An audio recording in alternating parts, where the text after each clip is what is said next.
That rat is from the previous game in the series. That's from Space Quest 3. That's the rat that beats up, Roger.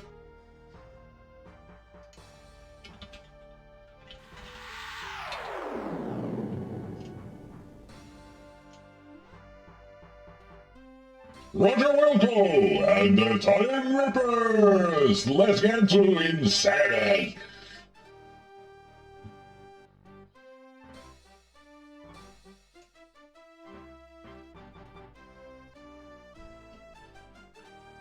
The best and most insane of the series.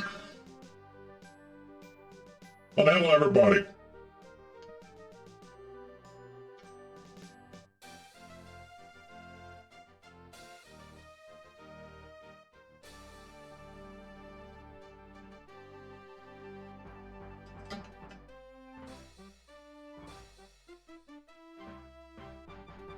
We rejoin our friend and semi-hero Roger Wilco as he rockets back toward his home planet Roger. Xenon, which he hasn't seen since Space Quest 2. Having successfully rescued those two ingrates from Andromeda, he decides a pit stop on Magmetheus is in order. Yeah, this is the CD version of their speech. Not me doing the voices this time. I did say so. During the descent to this cosmic canteen, he is unaware of the interest that has been generated regarding his fate. Last time I did all the games without speech. Not this time.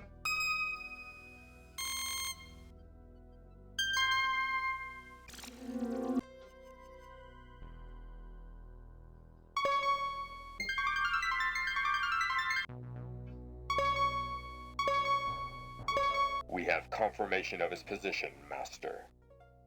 No, I am the Yes, master. then. It is time for Wilco to meet the fate which I have crafted for him. I could actually make a voice like As our that on the story voice mod. begins, we find the aluminum mallard parked outside a seedy spaceport bar. Beautiful.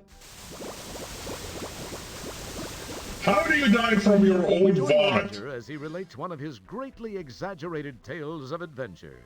The aliens are only too happy to listen, as long as Roger is by. Yeah, of course.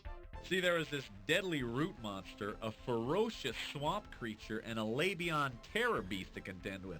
Then I had to outsmart another of Vohal's gorillas and steal the Are you Roger Wilco? yeah. Please come with me.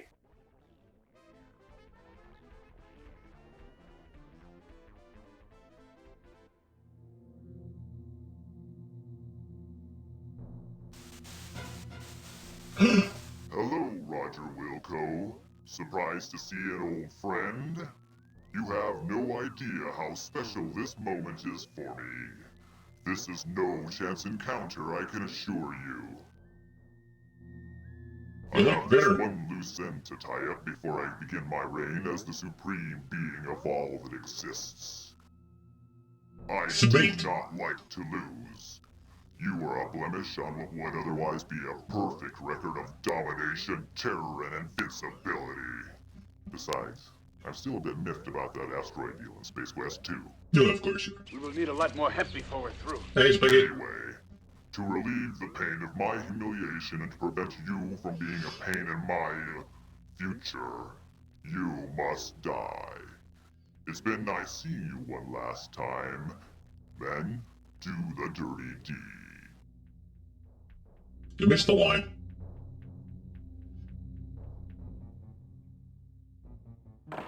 Heroes to the rescue! Or You don't whatever have to these. split them up.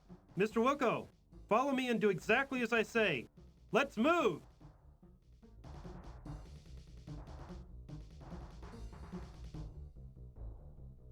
Hey, I want to know what the... Listen, I can't explain it all to you now. They've got a beat on our coordinates. We've got to move fast. We gotta do this fast. Shield your eyes!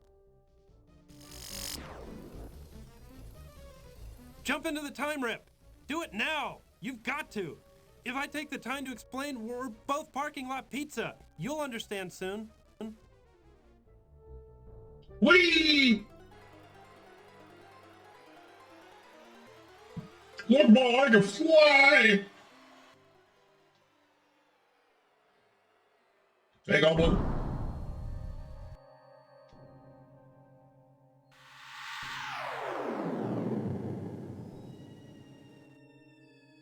Space Quest 12, Moho's Revenge 2! I thought I was playing Space Quest 4. Now where am I? You wonder aloud to non-existent auditory organs. No, you're This listening. looks homey. Hey, wait, this looks just like Xenon. It is Xenon. It's really a pile. Along with the changes induced by an armed conflict, the city looks different, more modern, with a heavy dash of post-disaster seasoning. Casually glancing at the status line, you happen to notice that you're in Space Quest 12. What's happened? Who was that guy with the overdeveloped Already hair breaking the dryer? fourth wall at the Why beginning. did you let yourself be talked into jumping into some strange shimmering hole? Why are you talking to yourself? These incredibly intriguing questions will quickly be forgotten with barely an electron stirred in that well-armored orb atop your shoulders. Nice way of describing a brain and a head.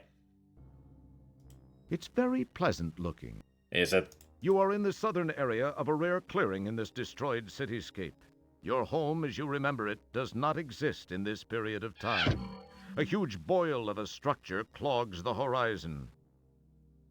Decaying and destroyed buildings now house the apparently non-existent population of Xenon. A twisted and broken expanse of cityscape stretches south from here, negating possible travel plans in that direction. Huh. The snappy scent of freshly chopped buildings fills the air. I wonder what that smell is. You inhale deeply and detect the aroma of very old traffic. You'll have to be closer to the buildings to give them a really good smell. The prevailing noxious wind prevents this. Ah. The wreckage left by the destruction of the entire Xenon civilization tastes a little like some ancient ruins you once sampled. So you've done this before, huh? You lick a thick smear of filth off the street. Finding the taste unpleasant, you quickly swallow it. What a smart person you are. Yeah, that's what I do. If I taste something really bad, I swallow it. Ugh. Roger, you really are a guy and a half.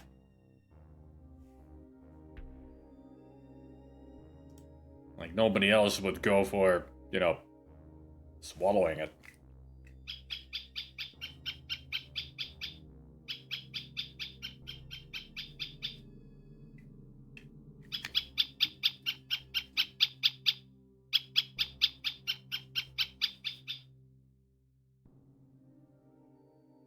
It's a woodpecker.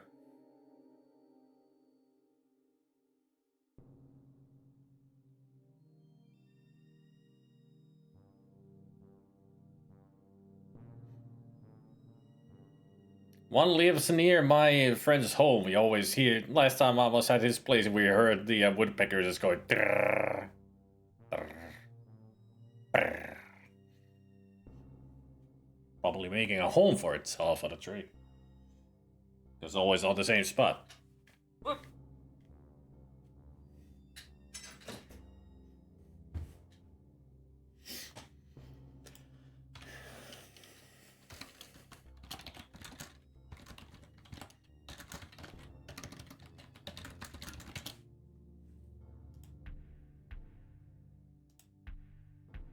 A brightly colored mechanical hair wanders about. You don't have time for that now. You don't have time. Why don't I? The hare, anticipating your clumsy attempt to catch it in the open barehanded, won't come anywhere near you. Who wants to hear a story about this rabbit? 59 buckazoids.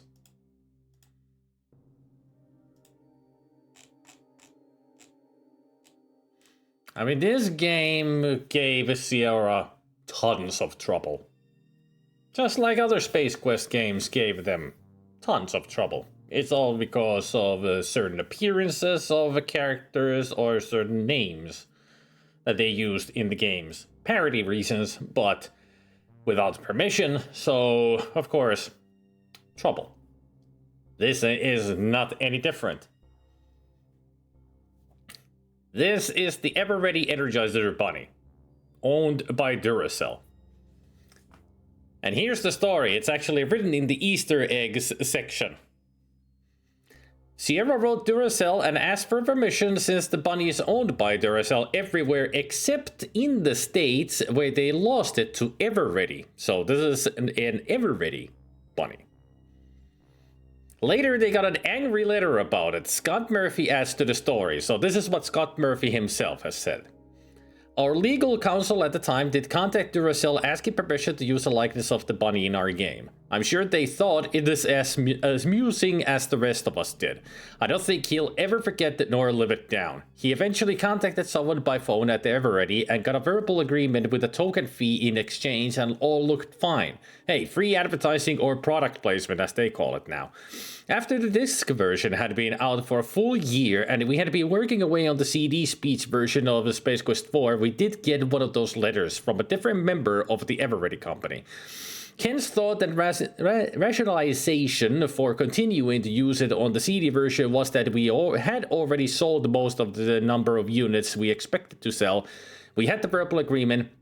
It was a legal parody, blah, blah, blah, blah, blah. Anyway, the back of the rabbit has a black and copper looking battery in it. It was ignored and finally went away.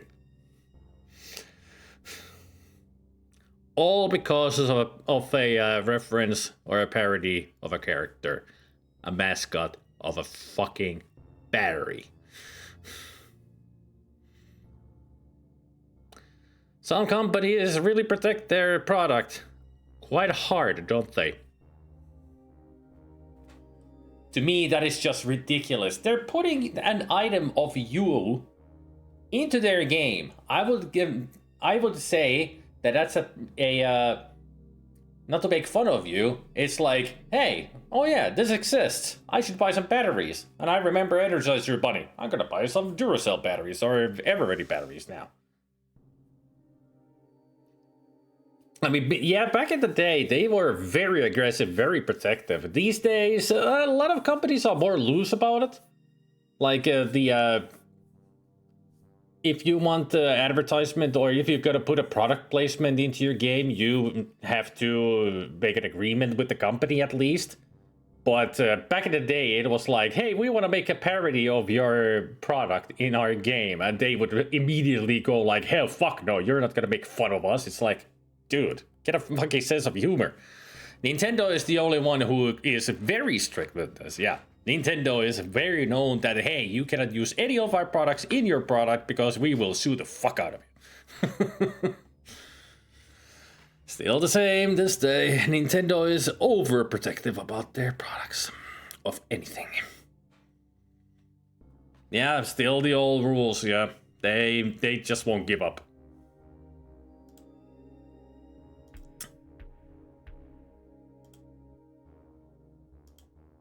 You'd better not. Something might answer. Can I... You talk to yourself, but you don't hear you. You talk to yourself. How can you not hear yourself? It's you, Roger Wilco, Space Guy. Yeah.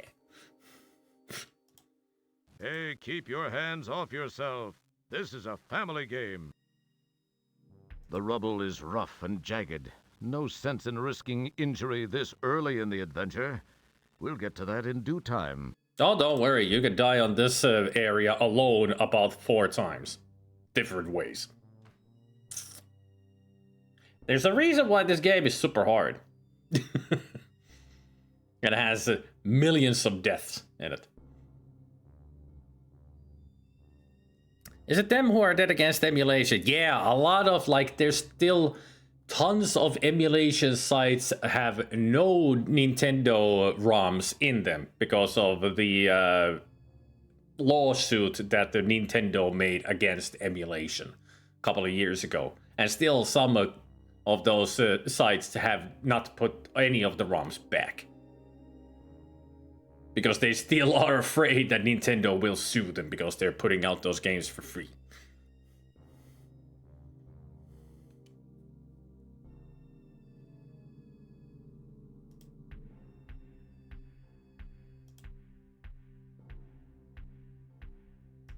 I'm gonna get you.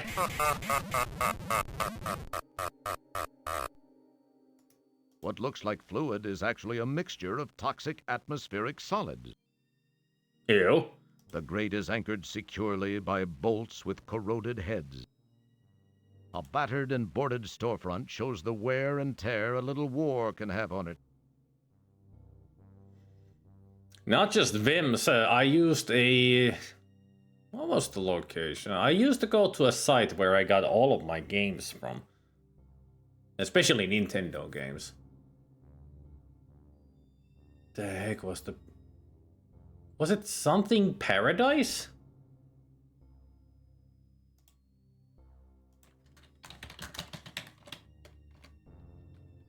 Hang on, I gotta...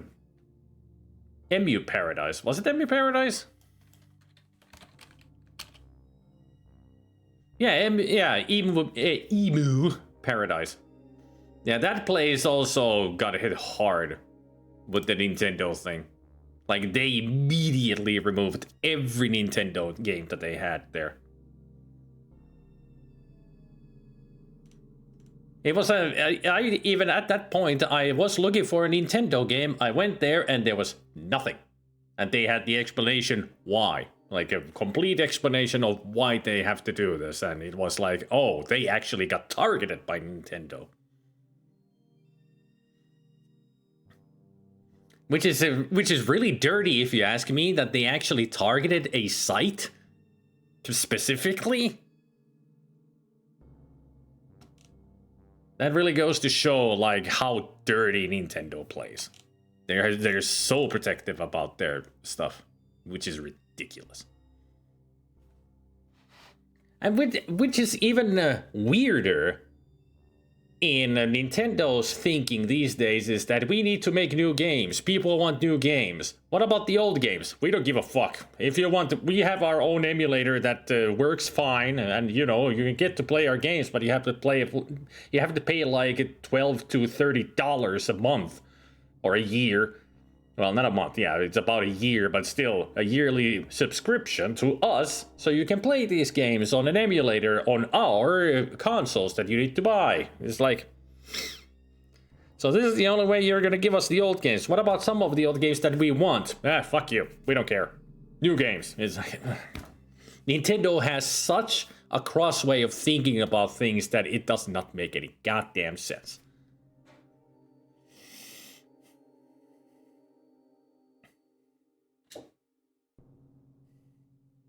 Yeah, I could rant about Nintendo for a long time, but let's just leave it at that and enjoy some Space Quest, shall we?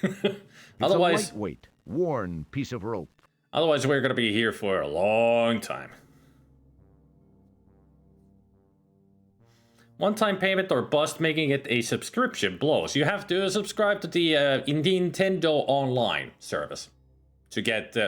They even have Sega consoles now, and I think there's a Nintendo 64 games also now, but you have to pay a higher price to get all of it. So, in the past years, this is the last thing I will say. In the past years, within the previous 10 years, Nintendo has become so greedy, it makes Jeff Bezos look poor.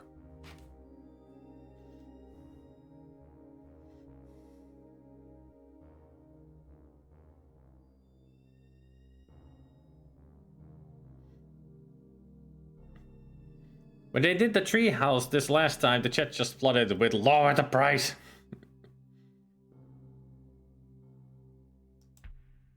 Smells like a frayed old length of rope.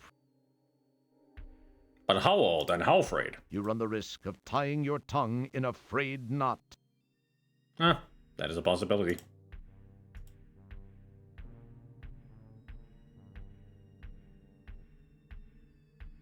You take the small, frayed, useless-looking length of rope. Well, if it's useless looking, why do we have it?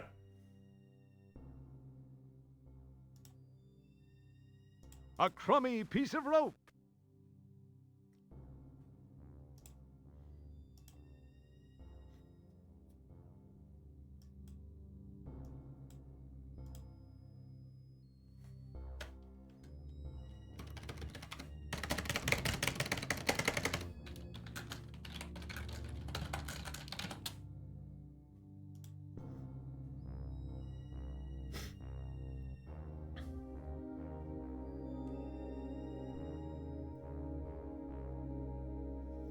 There's a ton of games on it now, but Nintendo wisely doesn't charge much for the service itself, which is really nice. I mean, there is that, but it's still, you know, kind of a bad idea to pay.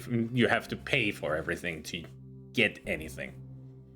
I mean, it's like I said, for the lower price on the subscription to the Nintendo Online, a year subscription, it's fine. It's like $12 or $15, around that range. And you get the NES, Super Nintendo, and Game Boy, I think. You get those emulators. But if you want to get the Sega Mega Drive games and some other emulators that they have, you have to go for the double price subscription. So to get all the emulators, you have to pay more.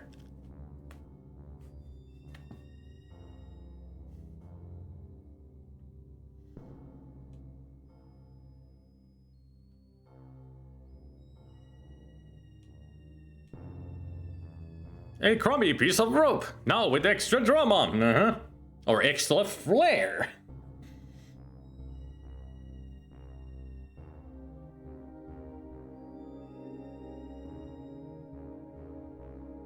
I think they'll do well with the Switch 2 launch. There's a lot of interest, and I'm sure it will do well. I'm sure. Even though it seems to have some problems with it already, but I'm sure people will still buy it. Because everybody goes crazy about new consoles these days anyway. I mean, when PlayStation 5 was announced, everybody was like, woo, let's go get it. So Switch 2 would be announced. A lot of people watched the Go Direct announcements and all. There was so much excitement in the Discord servers that I'm in. A lot of people are excited for Switch 2. Emulation by itself is not illegal if you reverse engineer it. Thanks Sony for being butthurt and giving that. Yeah, you didn't take their stuff, you made it your own by taking an example. As long as you don't copy anything off the original, it's fine, yeah? That's how you use the loophole. That's why emulation is fine. That's why people who play games on Twitch and everything, and if they use emulation, such as myself, we don't get into trouble, because it's not really illegal. Nintendo just doesn't like it. There's the difference. And yet they use it themselves on Switch. Hypocrites.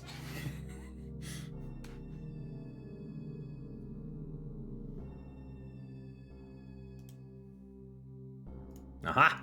This is the only form of actual life that you've seen here. Its clothes are tattered, and a grotesque metal contraption is clamped to its head, which serves to hold the eyelids permanently open. Creepy. Being downwind of the cyborg, you are very aware that it smells like a slice of luncheon meat that's been walking around in the sun too long. Not with your tongue. You talk to yourself. He seems to be unaware of your existence, as though he is controlled by some other consciousness.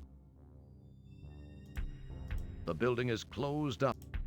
Keep your hands to yourself. So who wants a death? I know you do. La-di-da-di-da. You okay, pal?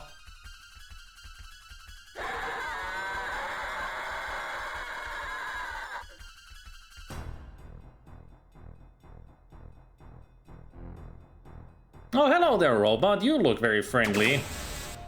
Never mind.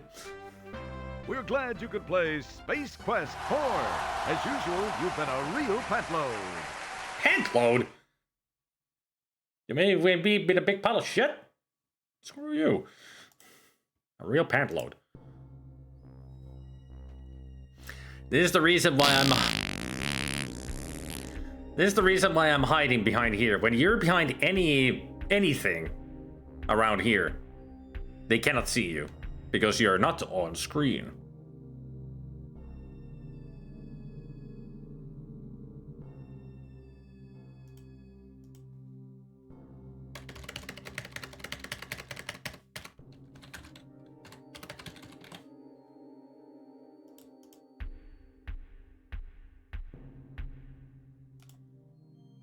Let's speed you up just a tiny bit there, Roger.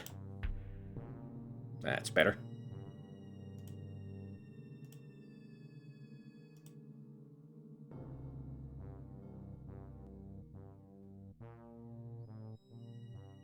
A large void indicates the absence of any dense matter. This grate has crud, gunk, and sludge built up around the edges. You can see through the grate, but can't make anything out.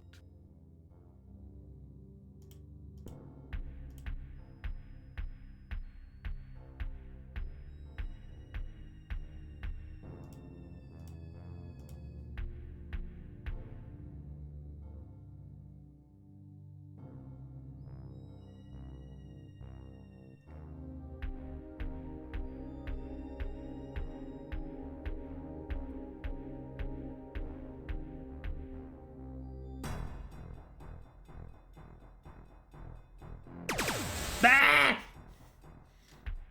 I guess that was not good enough of a hiding spot.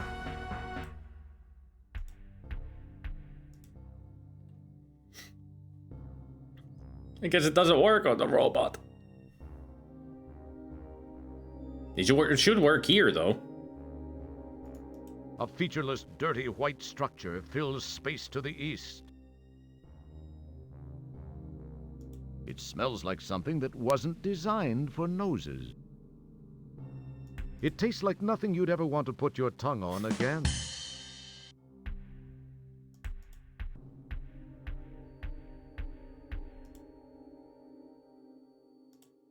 No, I don't think I can hide from the robot here.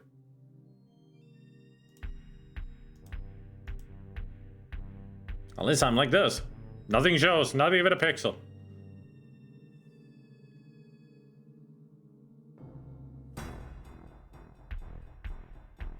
No, we're dead. We're dead. We're glad you could play. Yeah, it's always glad to be a pantload. I think I'll go back to the screen where I got the rope, the freaking rope. I think at least there I can hide.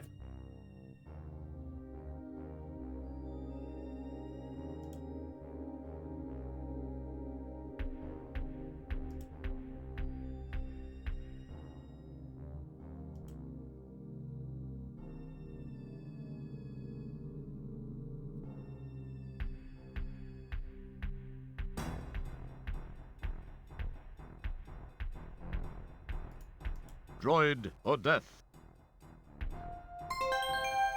Aha! Escape.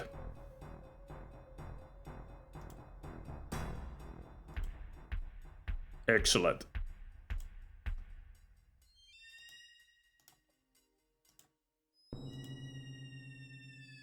Good thing that sludge, whatever this is, doesn't kill us.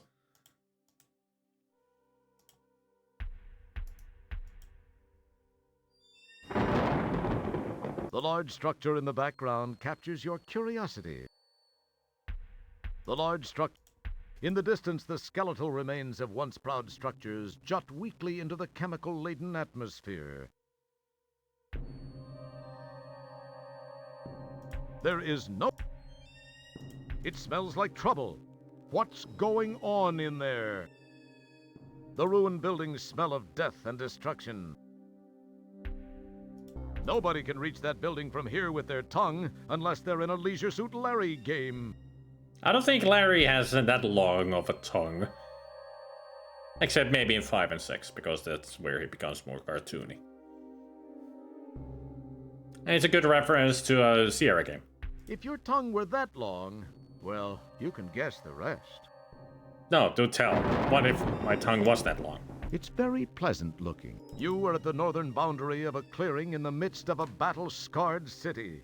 An ominous-looking building is the only thing in sight which might contain life.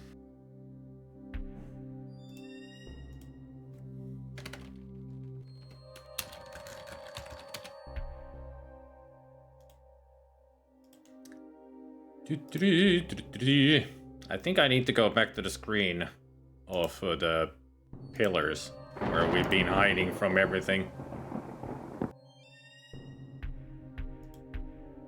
So I can capture this bunny bastard.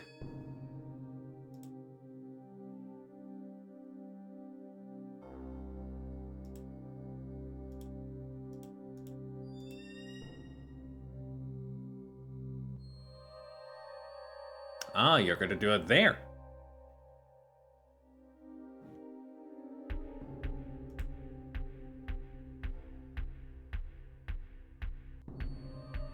Come on. Ah! Those sure are some finely honed reactions you've got there. Perhaps you're still suffering from time lag. Hey, Timmer.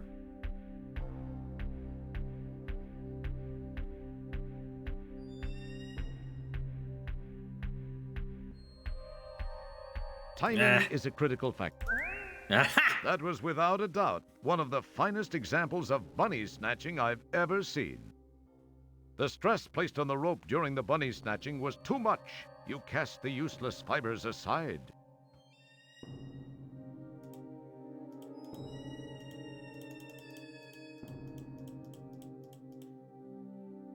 And there's the battery behind it. You extract the portable power pellet from the back of the bunny's polyplastoid torso.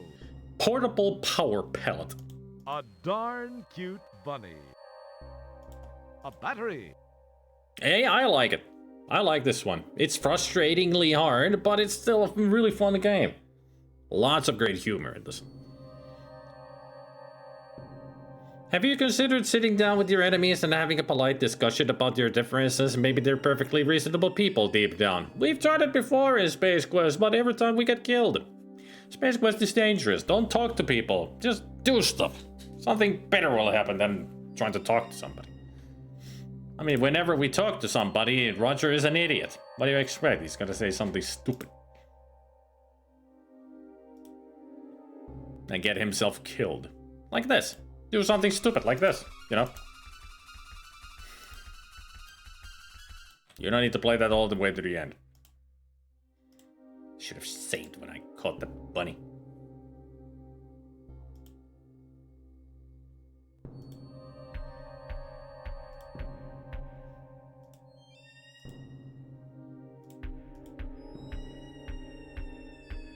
Don't you feel dumb standing out in plain sight while trying to trick something into your snare?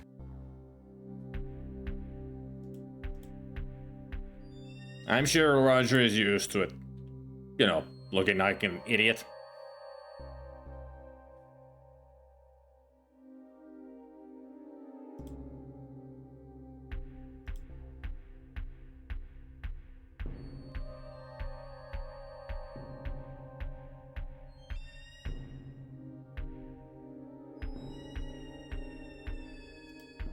There's not enough room.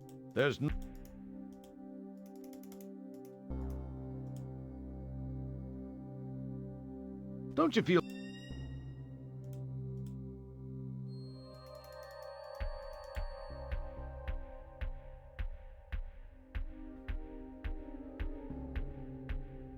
Where are you at?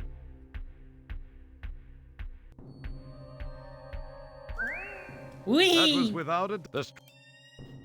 Got it. You extract... There we go. A battery. A battery. A pent load.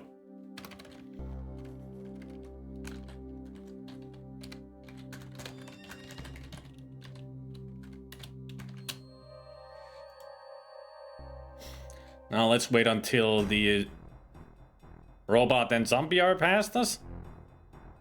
Didn't expect you to arrive. I was waiting for the zombie. There you are. Take your time, mister. Take your time.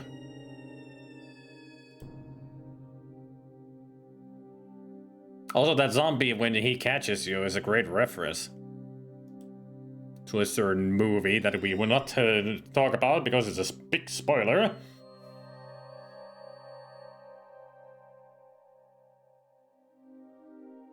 A quick inspection reveals nothing of interest other than a glove box.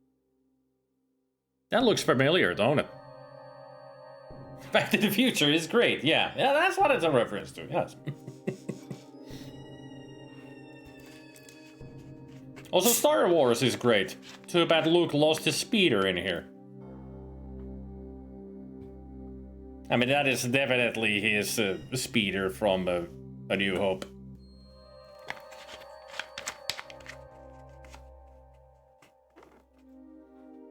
Oh, this one has quite a few of them. That's just this speeder here, but there's also something that one of the babes say. And what was the other?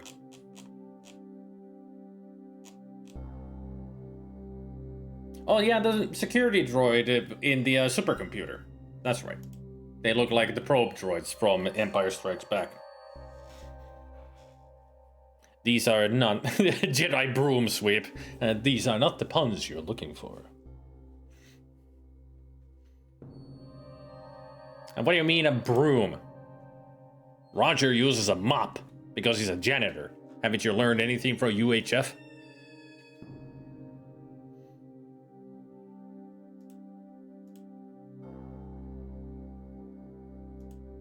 It is a closed glove box. The interior of the air car sports many broken gauges and instruments, as well as a glove box.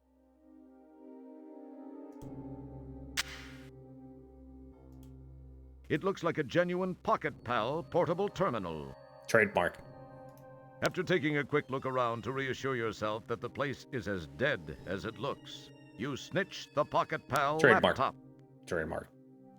Gotta say trademark when it's TM. Brr. At least I could be nice. Hey, close the hatch.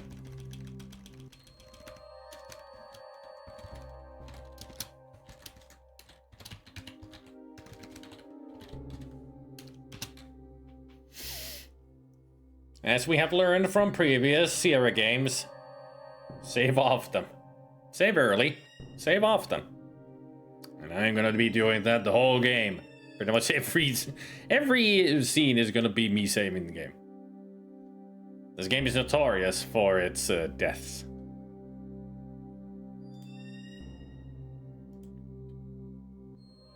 Well, technically you do, because it only allows you to have 50 in total. I mean, earlier games it was only 20 or 30. So there is a limit to the save slots. I mean, it could be here, it might be up to 99, but still it's limited.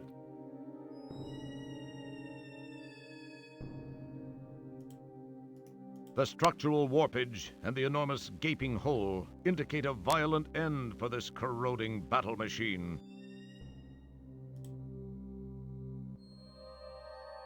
Surprisingly, no one has taken this small, innocuous-looking piece of unstable ordnance.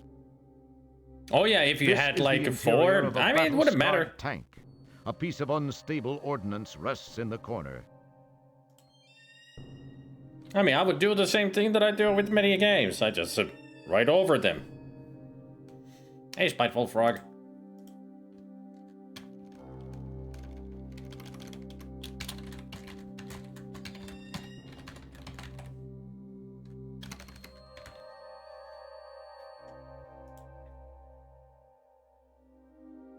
So we're at 28 points currently.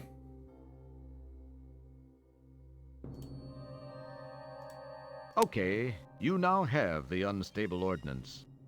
Remember, it was your idea. Good luck. And now we have 53 points.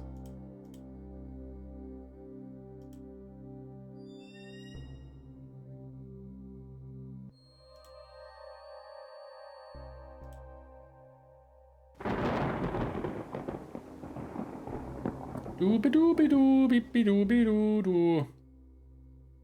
Oh, hi. He didn't see me. Good. So this is the grate that we can use to escape here.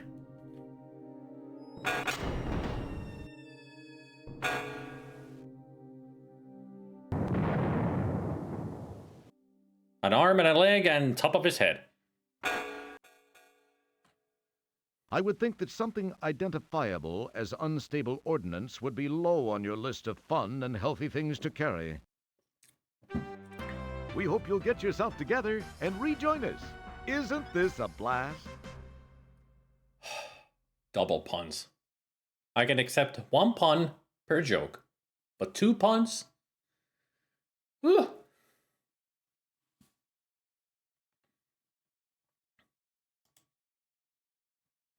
Now, this is one of the moments that a lot of people were like, what the heck, I can't take this? It's it's an unstable ordnance, but it seems like something I need to take and use somewhere as a weapon or something. But no, it's a dick move from Crow and, the two guys from Andromeda, Scott Murphy and Mark Crow. You want to know the reason why this game has so many deaths and it's hard, but it's still a great game? Because it's Murphy and Crow.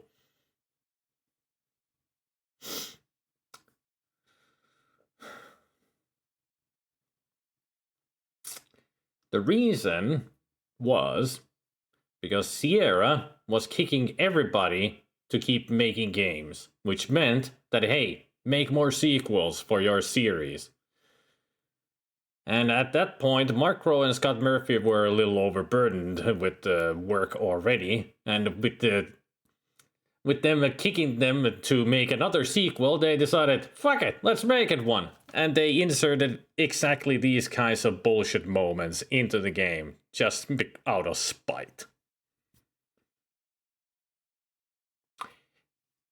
Don't hate the players, dudes.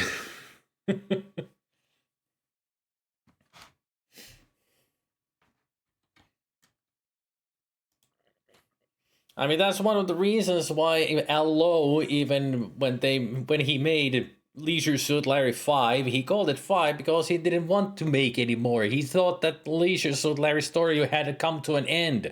But they were kicking him to make another sequel, so he said, fuck it, I'll make 5, and 4 never existed, and 4 isn't this. It's like,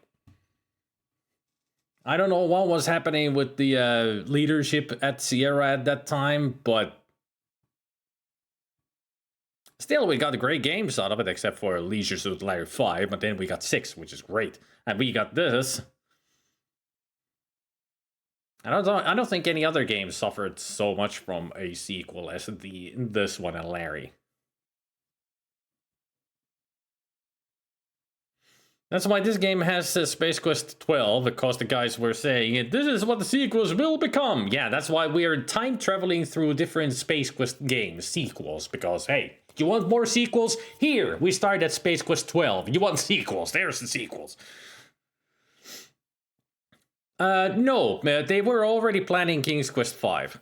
That was in the plans already. And it came out a year before this anyway. So next one was 6, and it didn't suffer from this because they wanted to continue the series with 6 already.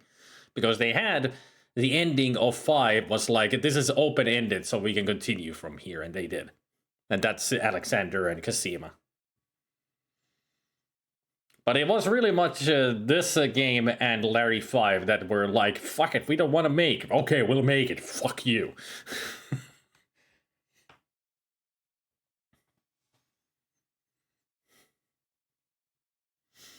I mean, it was this whole time travel idea was pretty much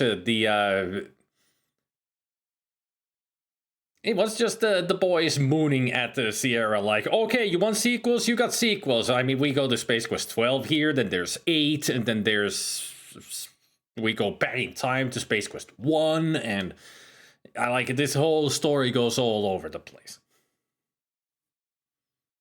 It was only because they got angry at the management there. But they still decided to write a good game, because it's got lots of humor, great dialogue, and interesting characters and all that. It's just the puzzles and the deaths are ridiculous. Ken Williams thought it was more fun and prestigious to be a publisher, so no wonder he pushed sequels ad nauseum. He even admitted it in his book. Yep. I've never read the books, but a lot of people recommend to read Ken Williams's and somebody else's book about Sierra, because there you get all the details how the downfall of Sierra started.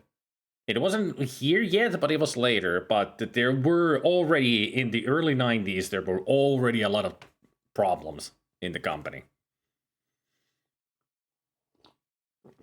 Apparently. So we take it. You now have the unstable ordnance. Remember, it was your idea. So this gives us 25 points. So we have 53. From 28 to 53. but you're supposed to just put it back in. A piece of unstable ordnance. Keep your hands. Yeah, don't use it or anything. Just put it A back. very wise choice. Carefully Terran. placing the unstable ordnance back inside the tank, you decide some things are better left alone. And by doing that, now we have 33 points. We get the 20 points reduced, so we keep 5 points to ourselves, making a good decision.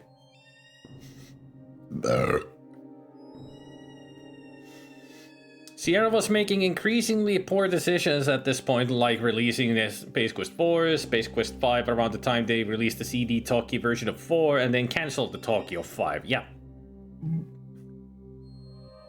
And even with Space Quest 5, at that point, was it Mark Rowe or Scott Murphy decided not to be in the project at all? I think it was Mark Rowe who decided, nah, I'm not gonna be in this. So it was pretty much just Scott Murphy and Josh Mandel who worked on Space Quest 5, even though they put Mark Rowe's credit into it because he's the other half of the two guys from Andromeda. But he had nothing to do with Space Quest 5, just bare minimum. But they still put his name in the credits, and he was like super angry about it. Like, I didn't want to make this game and you put my name in there? Screw you. This is the latest article from the Digital Antiquarian. The end of the Sierra as we knew it, part 1, the acquisition. Ah, cool.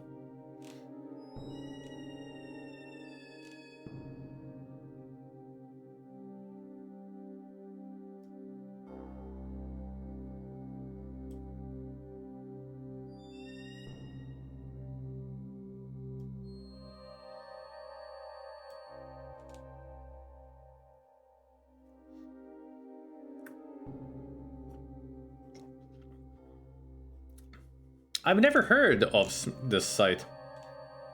The Digital Antiquarian. I should check it out. I'll keep that open. Maybe I'll read it after the stream. Now, where are we? We are at the tank. We did that. And now we can escape here. Alright. Nothing else to do here. We just needed the bunny, the battery, the pocket pal, and take that and put it back in place. 4 points.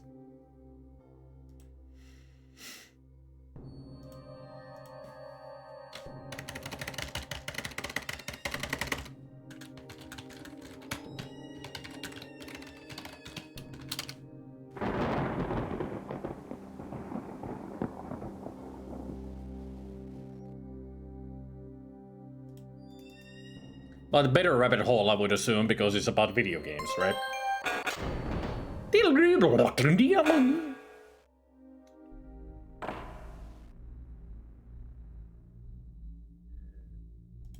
You've reached the sewer maintenance office. Apparently this office has been long abandoned.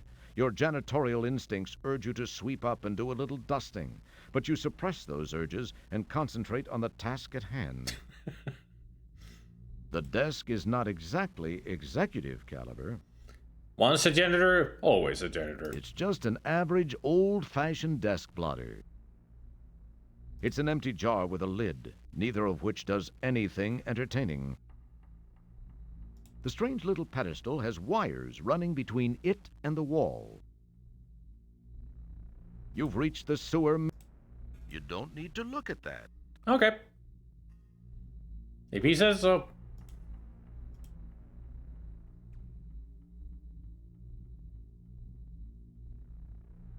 Ah, a button. Perhaps I'll give it a press.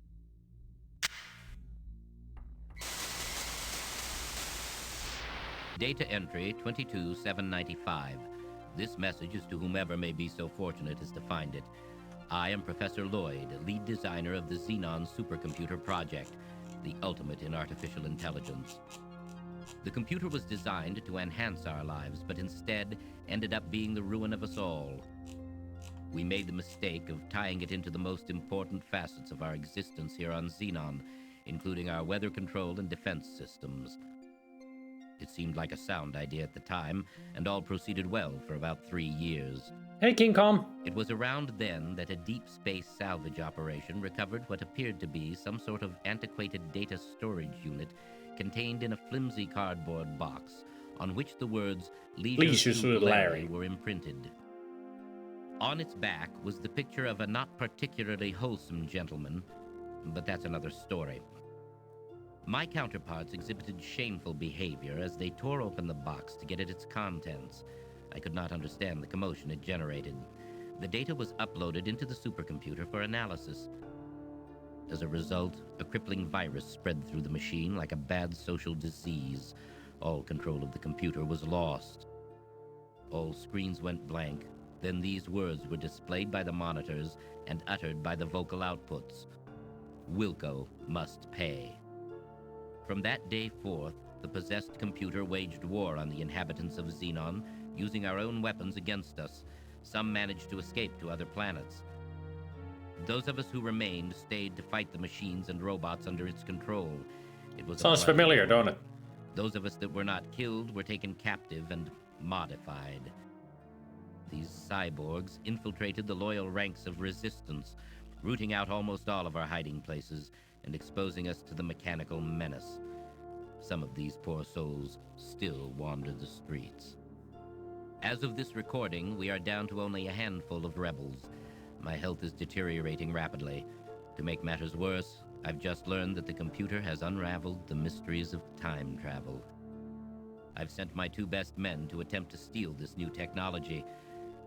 If you are not a machine, then perhaps they were successful. Please realize, you are Xenon's last hope.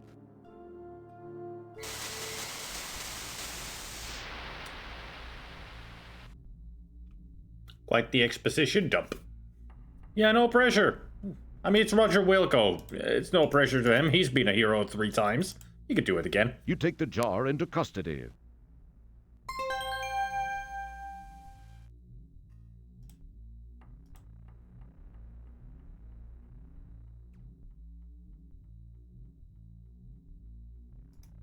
You've reached the sewer. You've reached.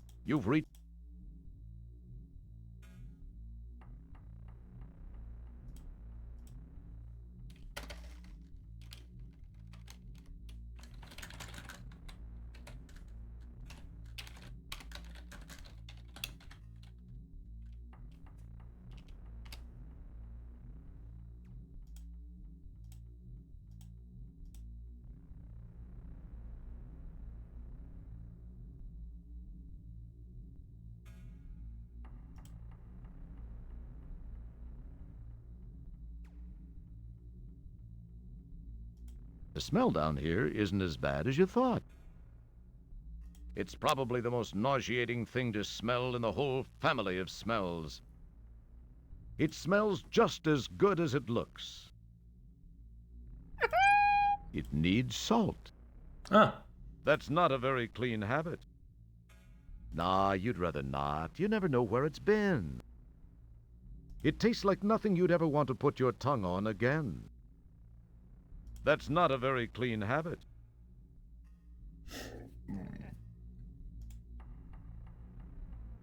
Keep your hands to your... You can't do that. Nothing happens. There's supposed to be an Easter egg that works only in the CD version.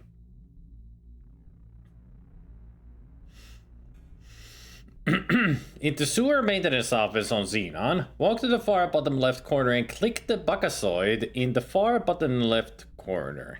So only a quarter of it is showing. You can't use that here. Nothing happens. It would serve.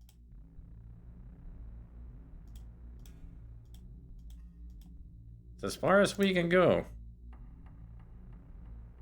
It would serve no purpose. It would.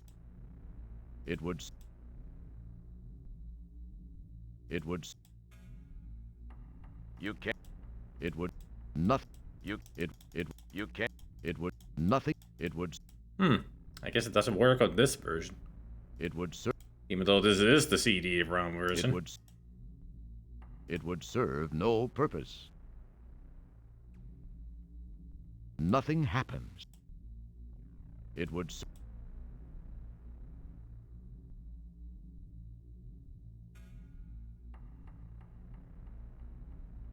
That's pretty much as far as I can take it. Because otherwise I'm gonna be resizing the ScumVM window. You can't use that here. It would. You can't. Nothing happens. Guess it doesn't work for me.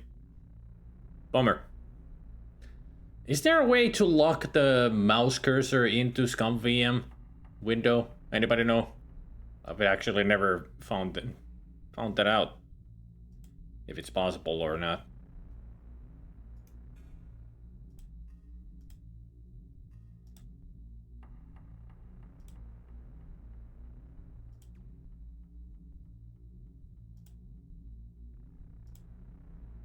Control M.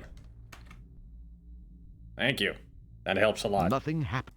Still, nothing happens. Not. What if I click? Keep your hands to your.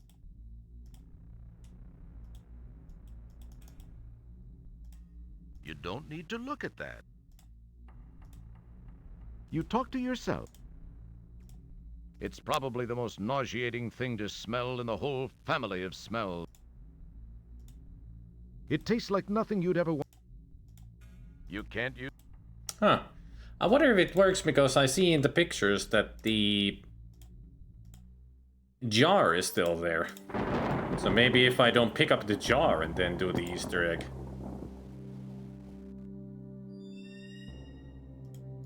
The thing that I've been trying to do, Gabriel, but I think if I don't press the button or take the jar and try to do the Easter egg first, maybe that's when it will work.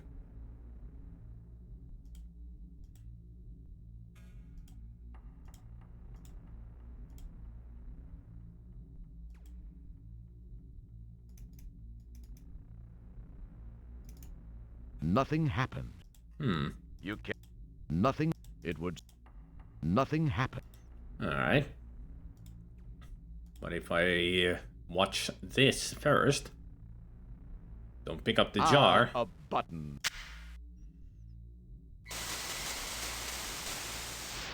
Data. Yeah, I heard it before. From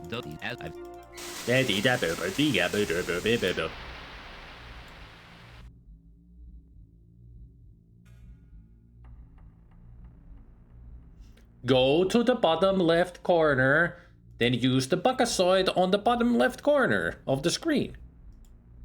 There, Neil's European vacation!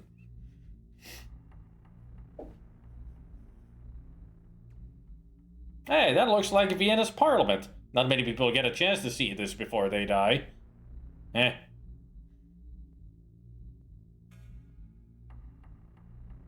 The stone structure vaguely reminds you of photos from Munich where you've heard tales of beauty and mystery. Most people will never see such things before they die. I mean, yeah, if you don't travel.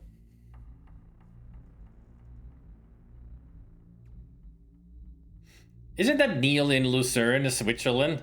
What a good-looking guy. Most people will, unfortunately, never get to know Neil before they die. That is true.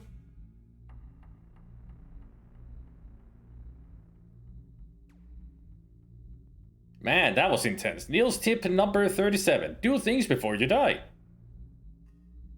That's a good tip. And that's Neil Waltz, one of the programmers. Yep, credits. There you go. Special thanks to Dutch coffee shops, the Swiss posse, and the European women. Aha. I see.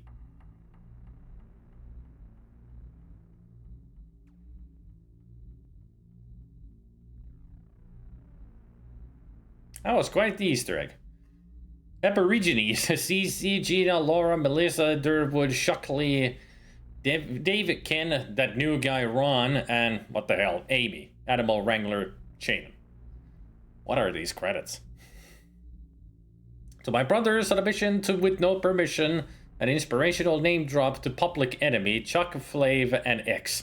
Nothing fake, and just that raw hardcore shit. Public Enemy? Really? Alright. Other thanks, randomly, Max, Beastie Boys, Carver Man, Cube, Cypress Hill, Scott the Nut Sell Out Guy from Andromeda, Murphy, and the atheists everywhere. I've never seen this Easter egg before. What the heck is this Easter egg? Such a random thing. Like, what the heck? Such a random thing. Yeah, Neil Matz. That's the name.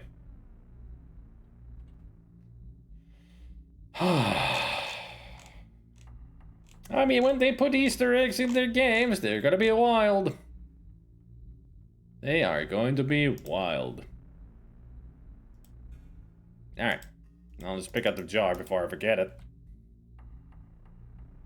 You take the jar into custody.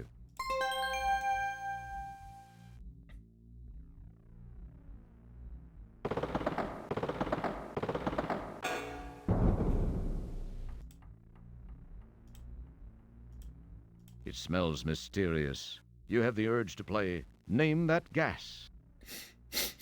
Sewers. Nah, you'd rather not. You never know where it's been. The sewers.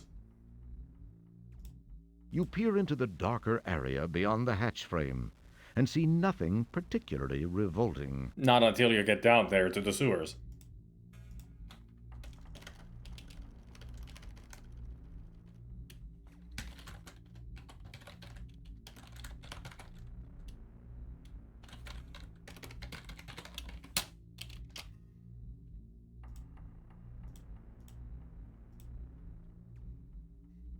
When's the ice level? That's in King's Quest 5, when you go into the snowy mountains. There's no ice level here. There is a water level.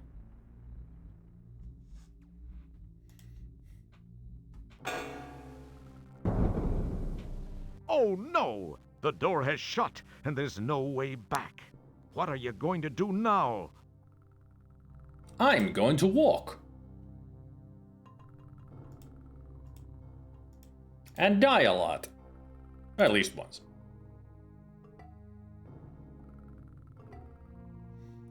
Doopy doopy doo. I mean, nothing bad can happen in the sewers, right?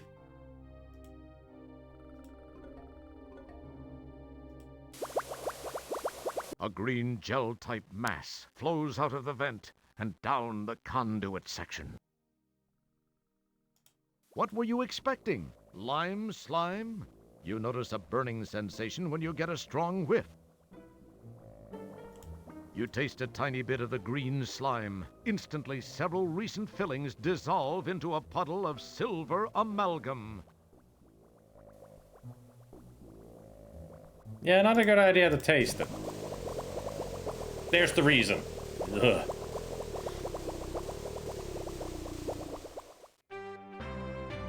As the green slime dissolves the flesh from your bones, you think, hey, this stuff consumes 47 times its weight in acid. Slime food. Cream of Roger. Yum.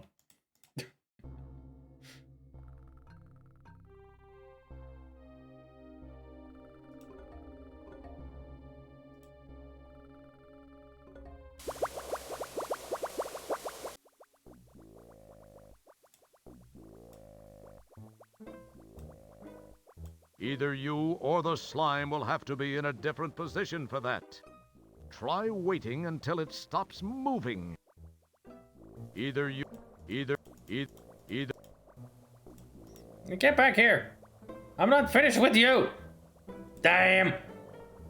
I mean, there are two ways of doing this. You can let it follow you to the ladder, which is to the escape. You hang on to the ladder and you can pick up some of the slime there. Or you could do this. And we walk there and just go only a bit to the left.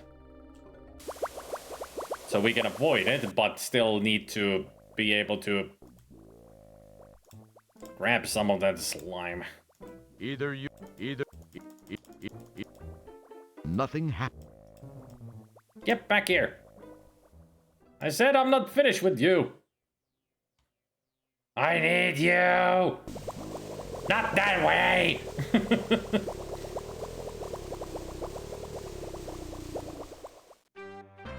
As the green slime dissolves the... I'm gonna try the other way. See if I'll be successful that way.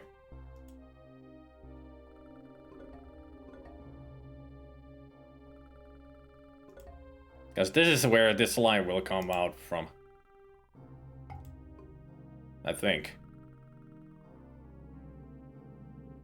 Yep. Then we quickly go over here.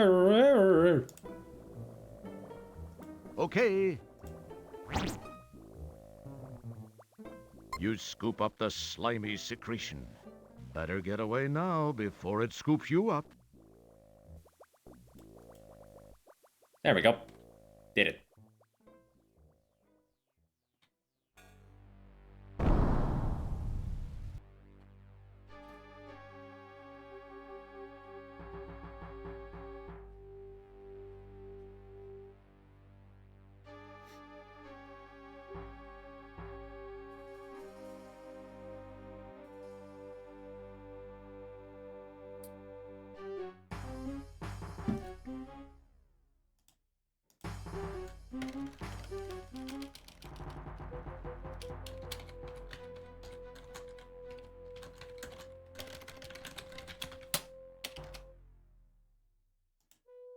You don't need to look.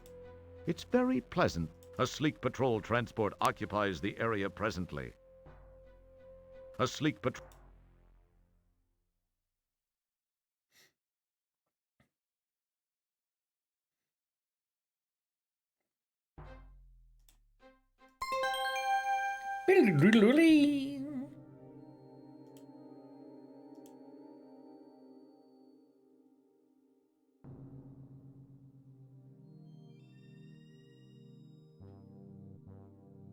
You look at the finely sculpted ship.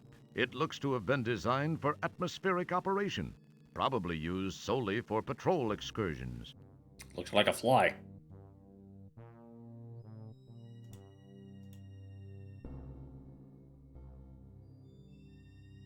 This seems to be a relatively spacious landing gear compartment.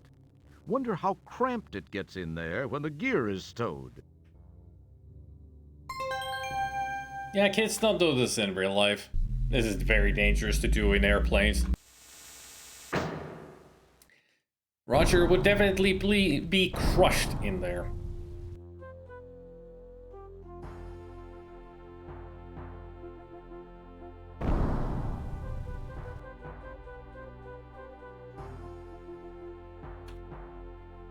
And freeze to death, yeah. But I don't think they go that high into the atmosphere. I mean, they're just flying in there. Don't do it in your retro computer CD drive either. Now it looks like a pig.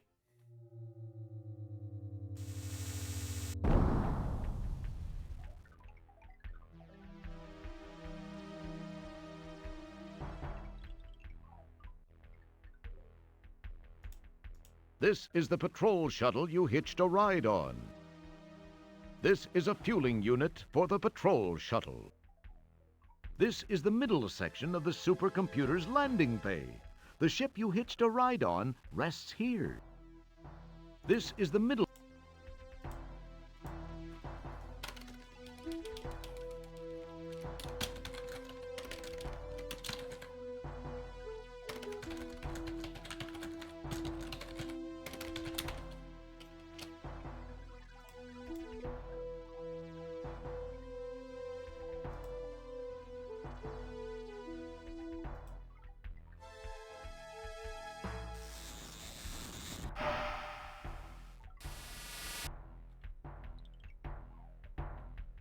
I've just completed a scan of the Labion sector of Space Quest 2.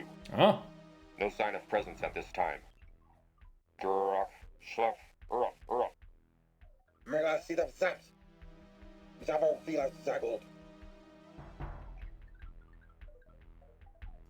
You look quickly, careful not to attract any attention. As you can see, they are carrying weapons. You're not gonna go Pegasus on me, are you? If so, then which one's the pusher and which was the shovel robot? The terrible secret of space.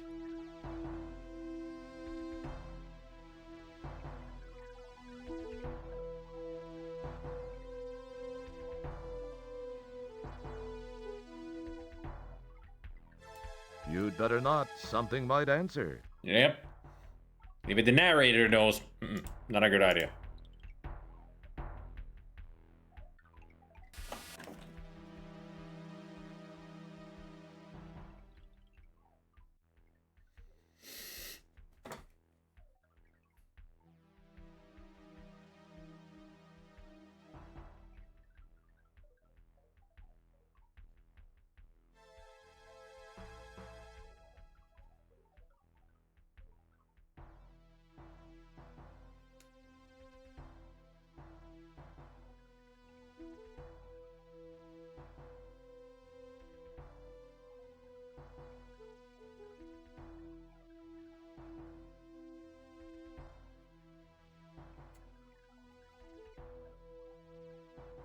I should have given them a smell or a taste.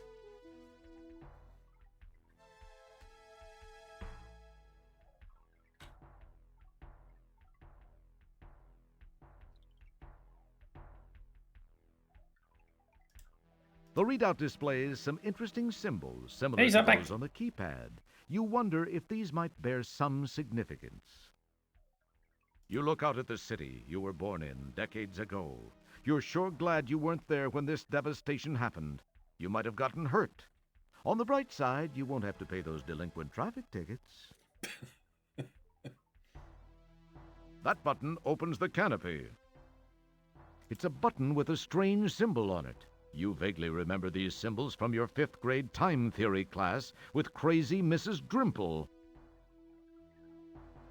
It's some sort of monitor, probably used to monitor something or other. That's your head, Roger. Now use it for something. You're sitting inside a time machine, remember? This is a small panel which provides access to the innards of the time pod. If you have a 3P223 4QR access panel wrench, that is. It's a large compartment that's probably full of instruction manuals, code books, time maps, and the like. Too bad it's also locked. You're sitting inside it. You talk to yourself. There is no reply. There is no reply. You talk to yourself.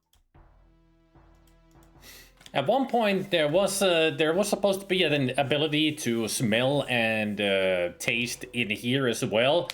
And in the files, they actually found that if you use the lick option on the canopy button, there is a line that Gary Owens actually recorded. It was something like, "Oh yeah, baby." No idea why he would say that. But they have it recording it. It is in the game files that's the way to activate it. Such a random thing. But eventually, as you can see, they removed the options of using the tongue and nose. Which is a shame. It would be nice to hear Gary Owens going, "Oh yeah, baby." Because it's Gary Owens.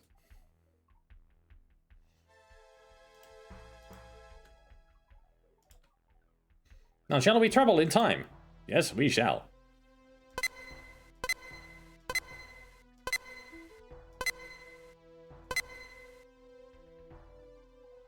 The powerful quad quark drives Rev to life.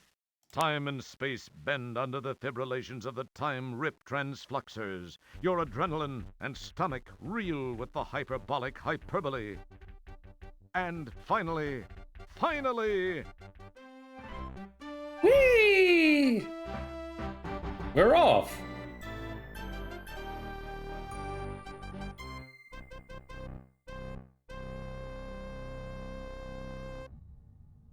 Huh. Pirates of Pestulon. This view provides a flashback to a recent adventure. Flashback. It looks real hot out there. Hot enough for thermo-weave underwear. Mm-hmm.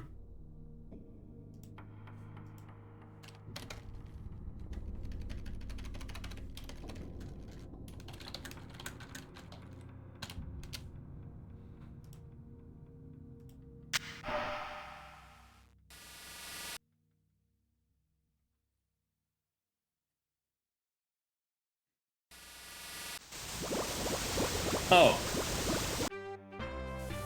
This is Roger. This is Roger on Ortega. Any questions?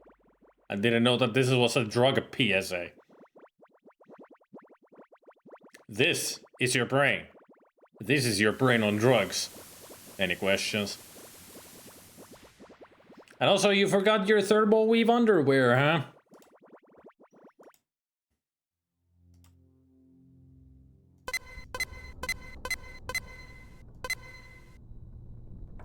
The powerful quad quark drives Rev to life. Time and space bend under the fibrillations of the time rip transfluxers. Your adrenaline and stomach reel with the hyperbolic hyperbole. And finally, nothing much happens. That must not have been a valid code. Try again.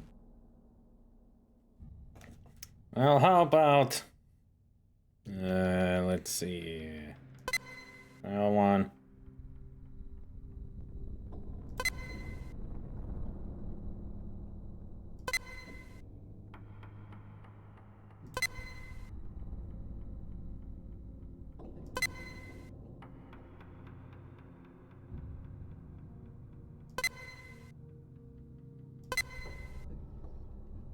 I love lunacy. It was the I Love Lunacy show. You must have briefly tuned into the electronic entrails of some long-lost civilization. Easter egg code, yay!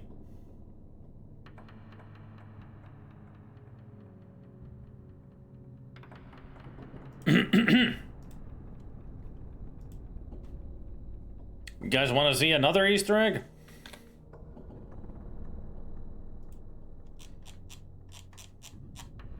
I mean, do I even need to ask?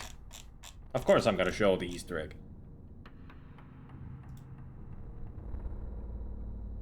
So what we need is that.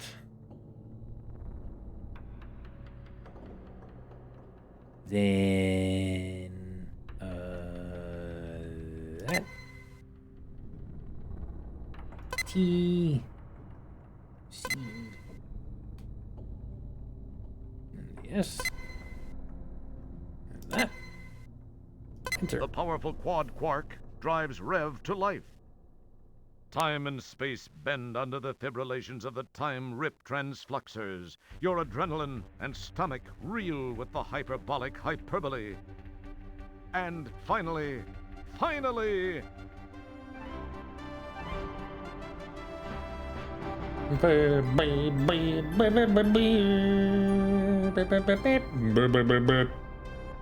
Are we in Space Quest 10 now?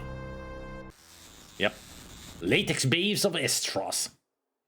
Which is a reference to leather goddesses of Phobos.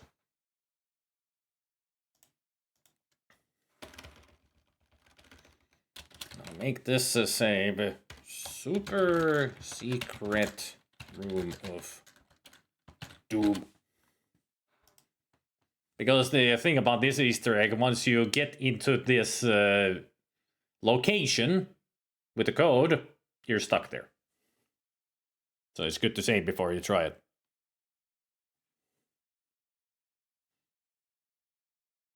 Hey, yep, boop. So sad that we never got up to the 10th game for real. Yep.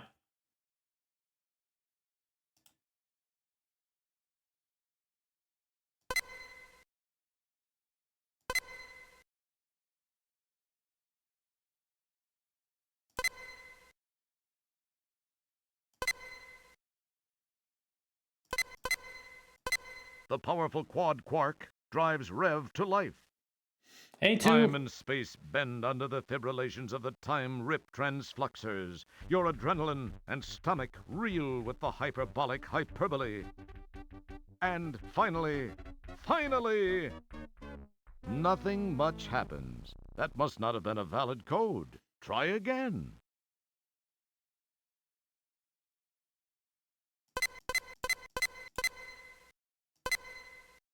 The powerful quad quark drives Rev to life. Time and space bend under the fibrillations of the time rip transfluxers. Your adrenaline and stomach reel with the hyperbolic hyperbole. And finally, nothing much happens. Did it work? Must be because the first code that I used let us hear, so I need to type these in again.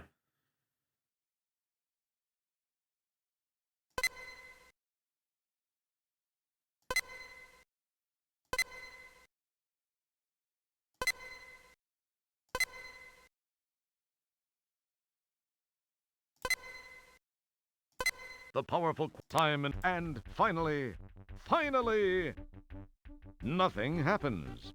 You're already there, Roger. Did I screw it up by actually putting the code for the first? I think I screwed it up. Alright. Let's go back to the Too Hot to Trot.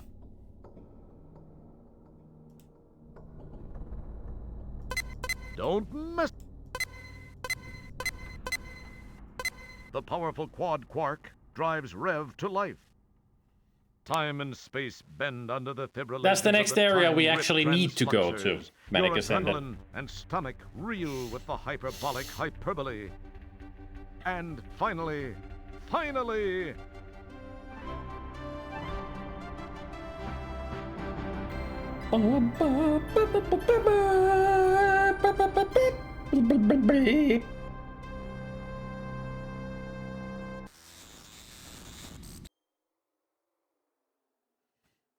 Alright. Now that we're here, save that and try this again. Now that this first code doesn't lead us to Estros.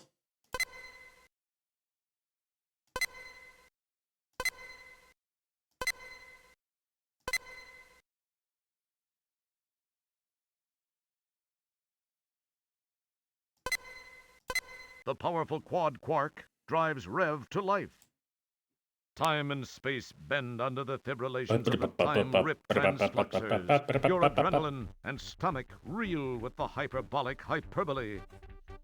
And finally, nothing much happens. That must not have been a valid code. Try again. I'll try again.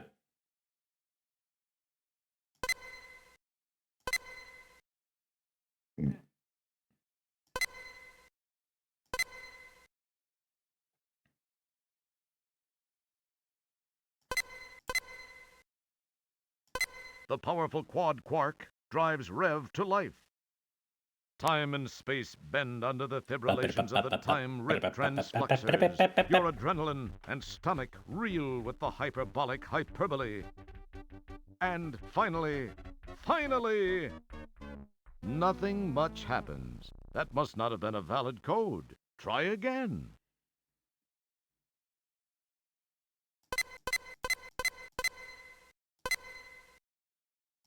The powerful quad quark Let's see if it drives works. Rev to life. Time and space bend under the fibrillations of the time rip transfluxers. Your adrenaline and stomach reel with the hyperbolic hyperbole. And finally, nothing much happens. That must not have been a valid code. Try again. Oh, I guess they removed it then. What's supposed to happen here is once you put all those 3 codes, you're supposed to get to a super secret room, which will make you get stuck there forever.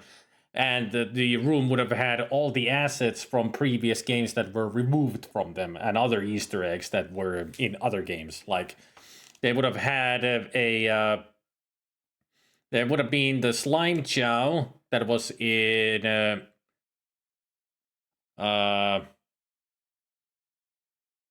it was in this in the floppy version of Space Quest 4. Slime Chow was a parody of the Purina Company's Dog and Puppy Chow.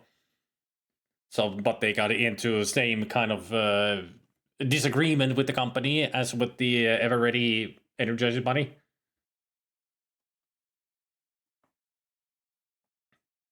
Then there was, there would have been Heroes Quest logo, which was the original name for Quest for Glory, but because there is Hero Quest, the board game, and so they had to change the name. Then there was going to be two characters of ZZ Top, the lead guitar and bassist, but they didn't get the license to use their image in Space Quest 1, or even in the VGA version of it. Because they got a lawsuit from ZZ Top because they were using their image without permission. Sierra, always in the lawsuit area. Then there was going to be there was also a dinosaur on the wall, which was a reference to the sitcom show Dinosaurs, of the main character Earl Sinclair, who you can see in Quest for Glory 1 VGA version, just walking along the road.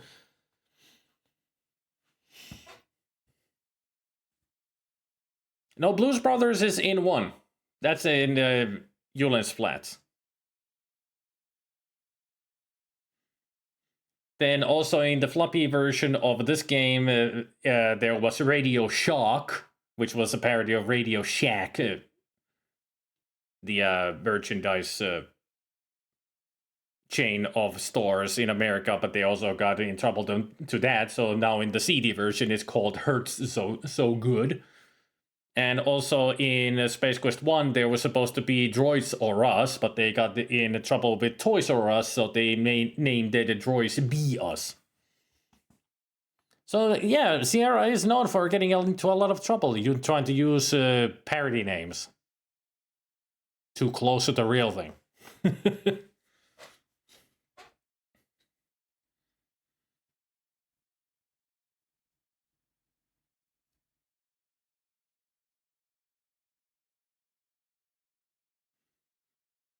No, the ZZ Top was never in the original Space Quest 1. This ZZ Top version would have been in the VGA remake of Space Quest 1, but they got removed because of the lawsuit.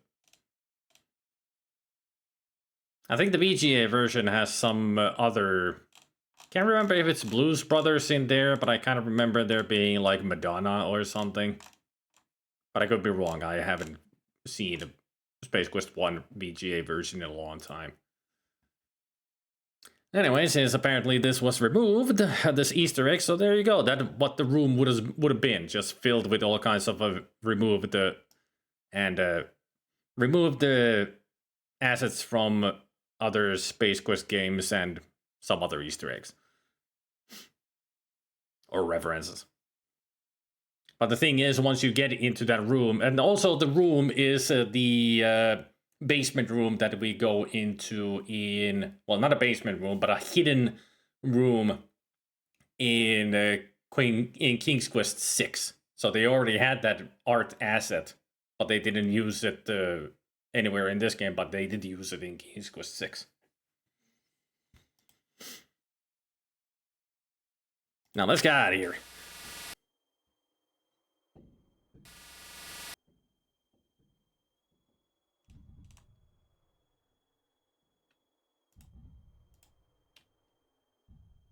Delete that one.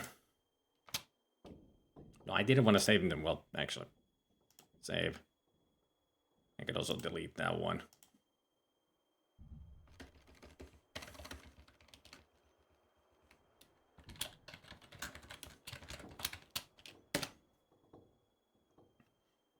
You've seen a lot of plateaus and sloping hills before, but this one's a butte. The entire horizon undulates in enticing peaks, curves, and crevices, for which Estros is famous.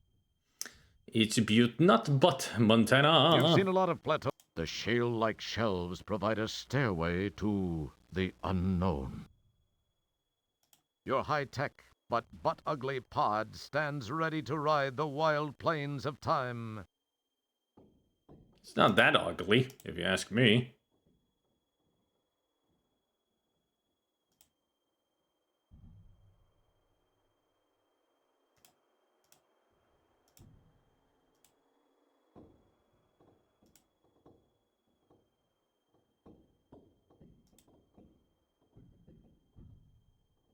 Whoa!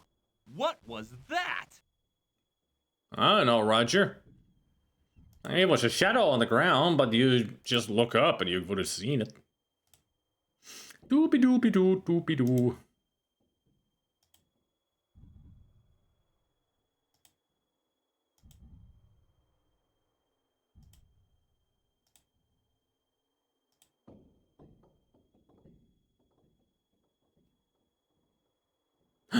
A mysterious shadow quickly moves from your view.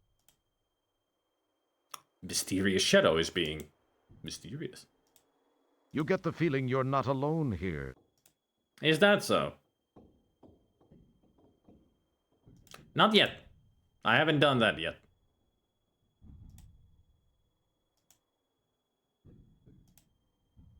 I mean, I've done the Ortega one, but I haven't done the Sherwood one. I'm sorry, Nottingham one.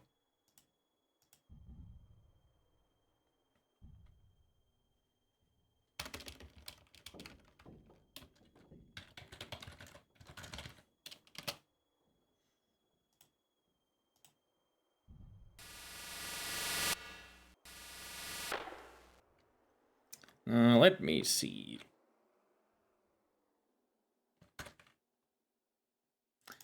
What was the code?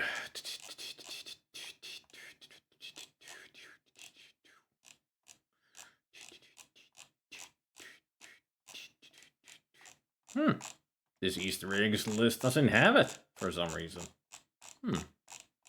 Odd. Alright. Let me go find it myself.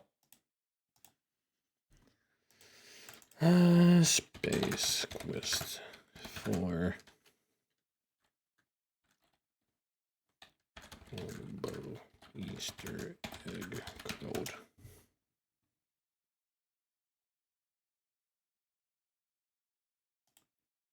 Unless the Easter egg is explained here.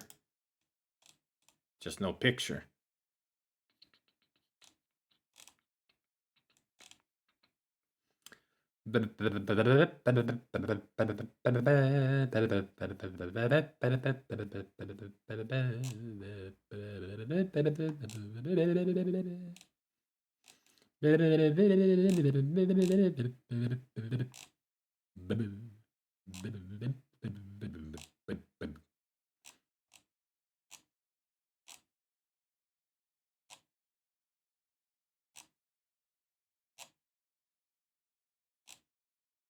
No, they don't have it on this list. Weird.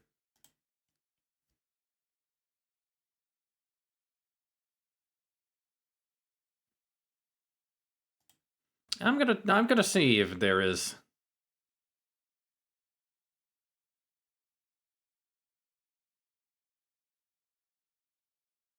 I think that might be it. If I just keep making the wrong code in.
It's a shame Roger is a janitor, not a chef, and then I feel like he'd really appreciate time travel.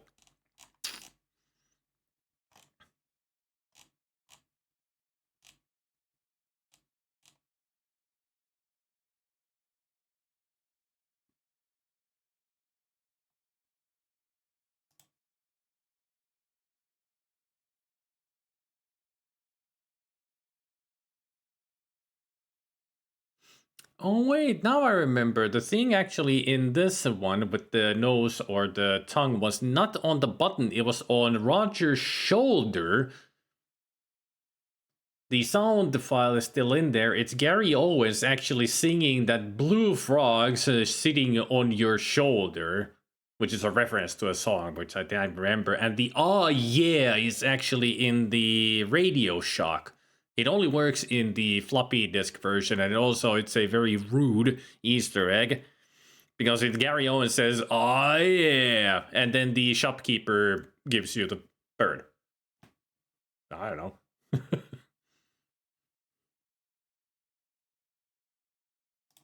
But they removed it in the CD version.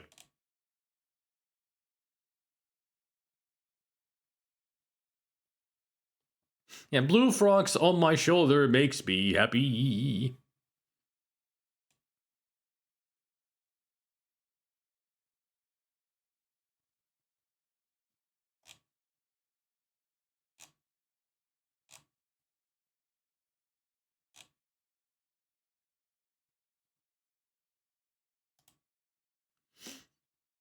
But I think the Sherwood actually is if I just do this. I go.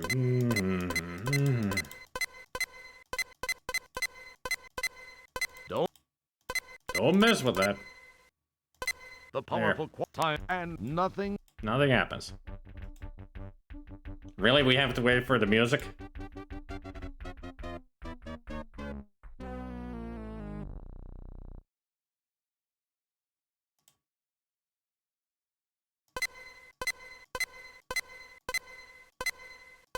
The powerful quad quark drives Rev to life. Time and space bend under the fibrillations of the time-rip transfluxers. Your adrenaline and stomach reel with the hyperbolic hyperbole. And finally, nothing much happens. That must not have been a valid code. Try again.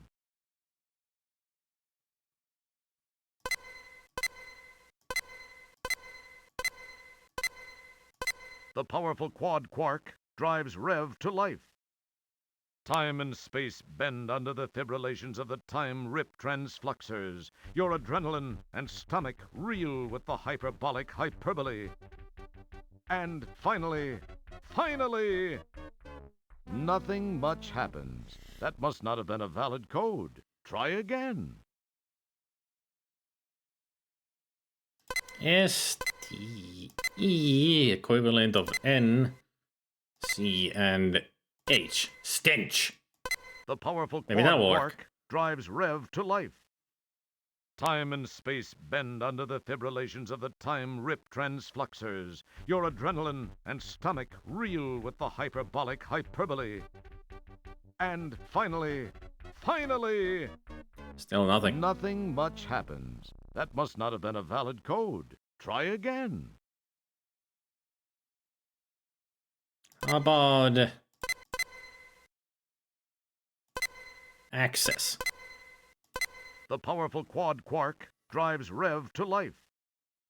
Time and space bend under the fibrillations of the time-rip transfluxers. Your adrenaline and stomach reel with the hyperbolic hyperbole.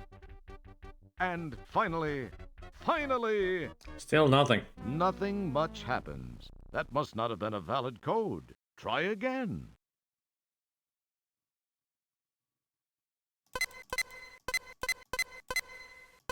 The powerful quad quark drives Rev This doesn't seem to work. Just making time and space bend under the fibrillations of the wrong time-rip codes. transfluxers. Your adrenaline and stomach reel with the hyperbolic hyperbole. And finally, nothing much happens. That must not have been a valid code. Try again. the powerful quad quark drives Rev to life. Time and space I bend didn't even under know the that it would gyrations activate of if the I don't put in a time-drift code. transfluxers. Your adrenaline and stomach reel with the hyperbolic hyperbole.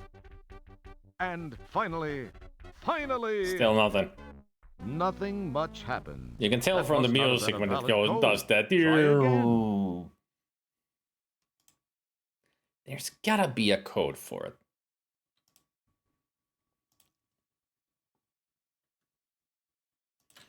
Hey, Fado. Welcome to the stream. I'm going to have a hyperbolic hyperbole in my head all day now. Hey, Jewel Rose. I know that there is a way to get to freaking Rottingham. But how? I don't remember that one. And many of the sites that I have tried to go to find answers are not giving me the answer.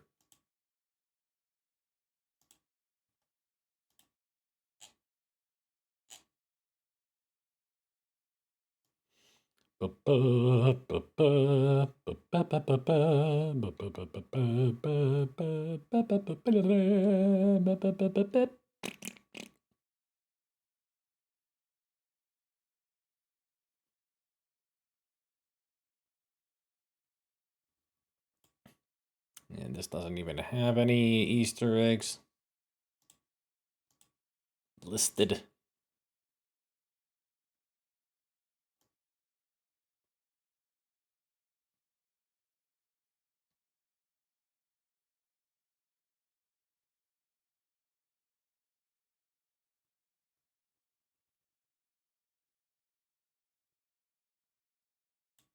It's interesting that even on the death lists, they don't list the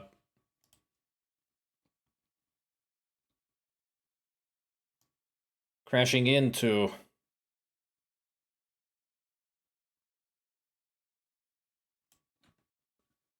the Nottingham.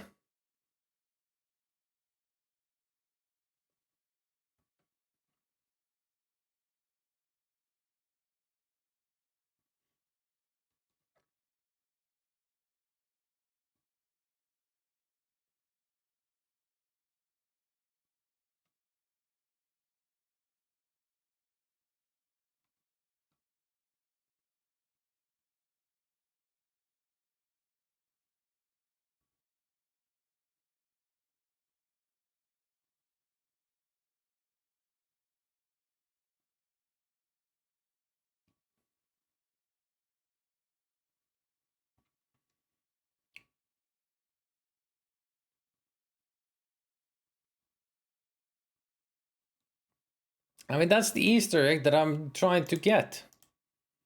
Where we crash into Conquest of the Longbow.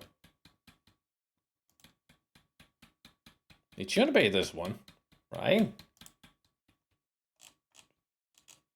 Because this has the time traveling. And if you make a mistake, you end up somewhere else.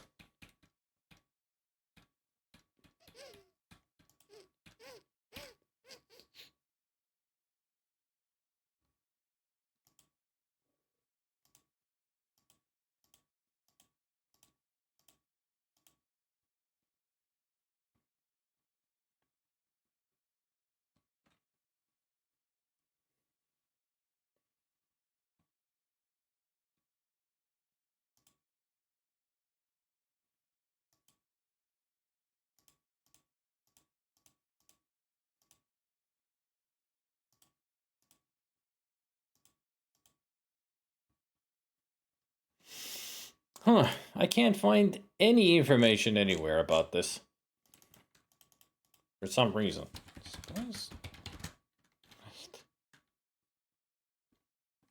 Hang on. I'm gonna look up something.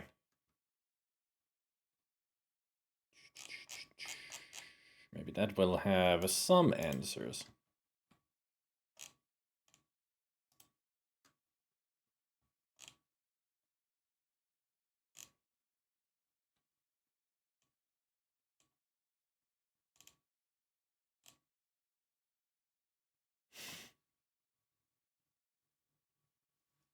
That's it then. It's in Space Quest 1 VGA version, not the Space Quest 4.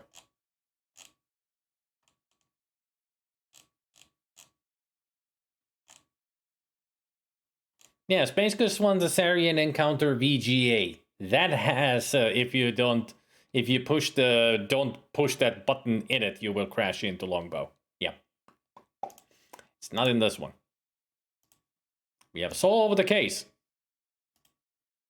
It ain't here. Wrong game.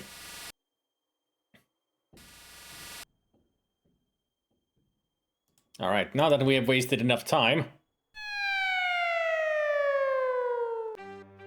We're glad you could play Space Quest 4. As usual, you've been a real pantload.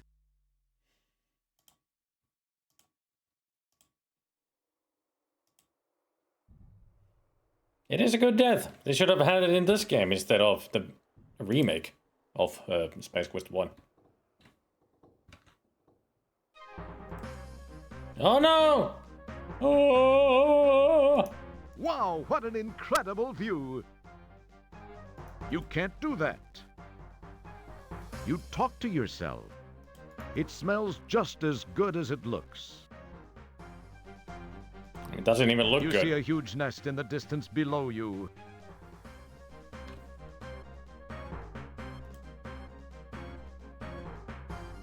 Wow, what an incredible view!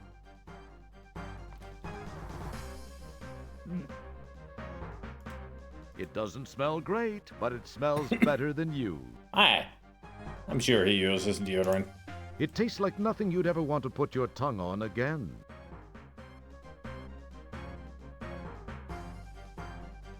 There, much better face.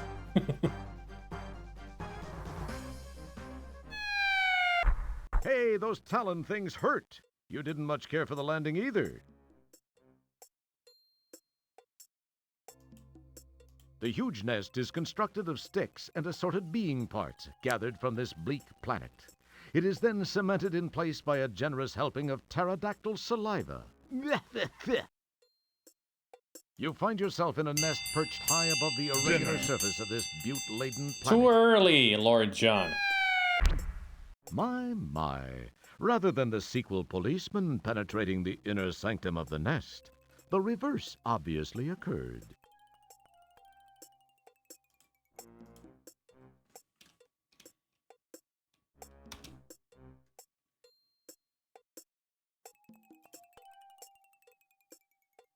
The inedible portions of the pterodactyl's previous meals lie scattered about the nest.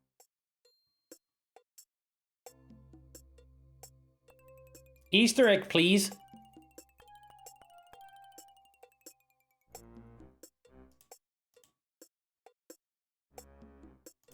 Right now, the sequel policeman has no distinct smell, but give him a few days and he'll be quite aromatic, not to mention plumped up like a ballpark Frank. Take it from someone who knows sick. Licking corpses is going way beyond simple dementia. Get a grip, pal. It tastes like nothing you'd ever want to...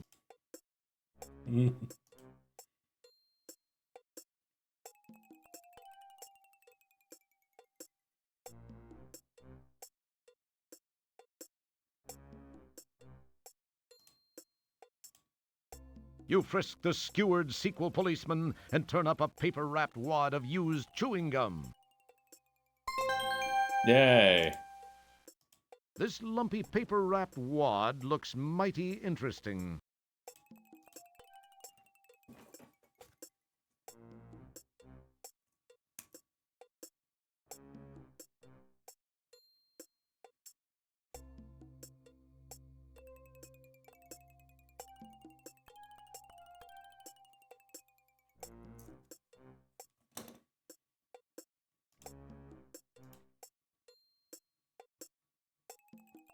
You find yourself in a nest perched high above the... It looks as though another unfortunate adventurer is suffering a similar fate. No, it's just King Graham going up the snowy mountain to kill Cedric for sure. You notice a small breach in the side of the nest.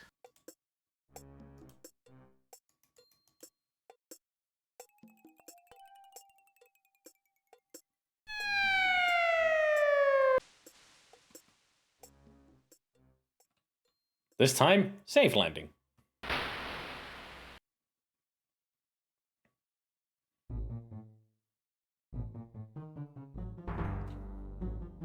Ladies? Submarine?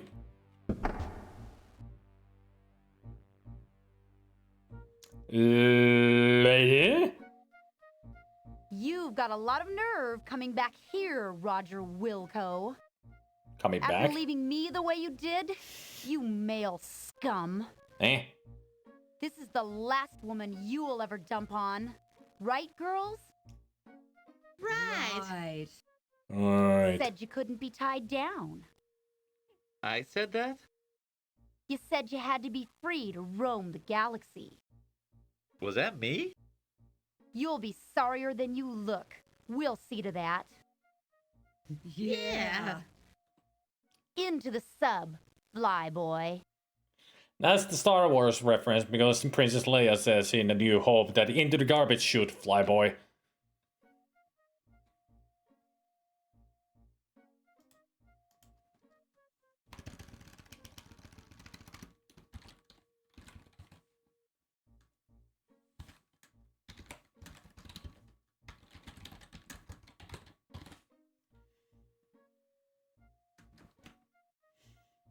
If he was Link, Roger must have saved her from a big fish.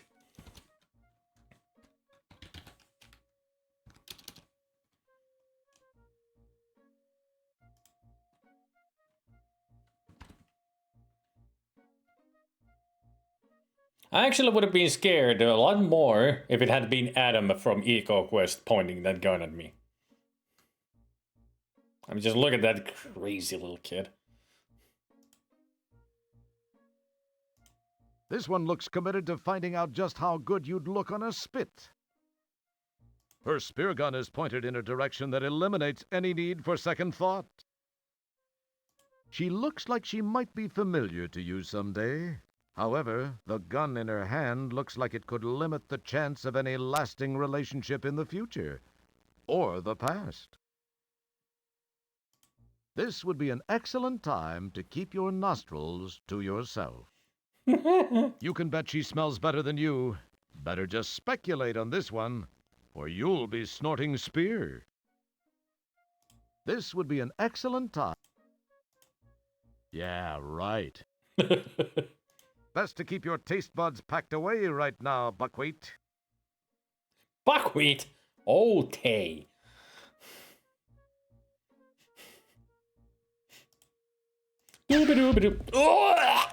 Now this is a pain that'll linger. All the Bengay in Florida won't relieve this stiffness. Ha zing. Anyway, let's get into the...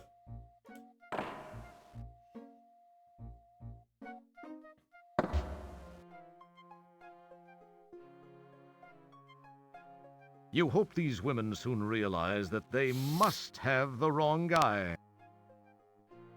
It's Roger Wilco, of course they got the right guy.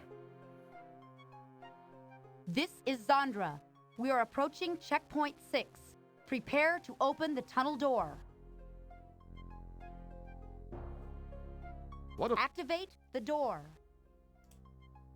Well, didn't have time to look at anything.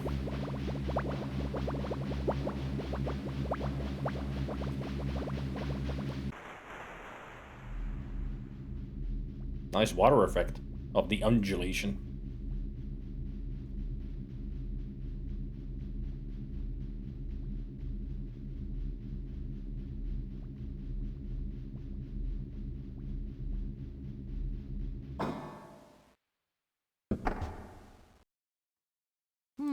You wonder if she has a boyfriend. Use it and lose it, buddy. Use it and lose it. Talking isn't getting you anywhere with her. All right.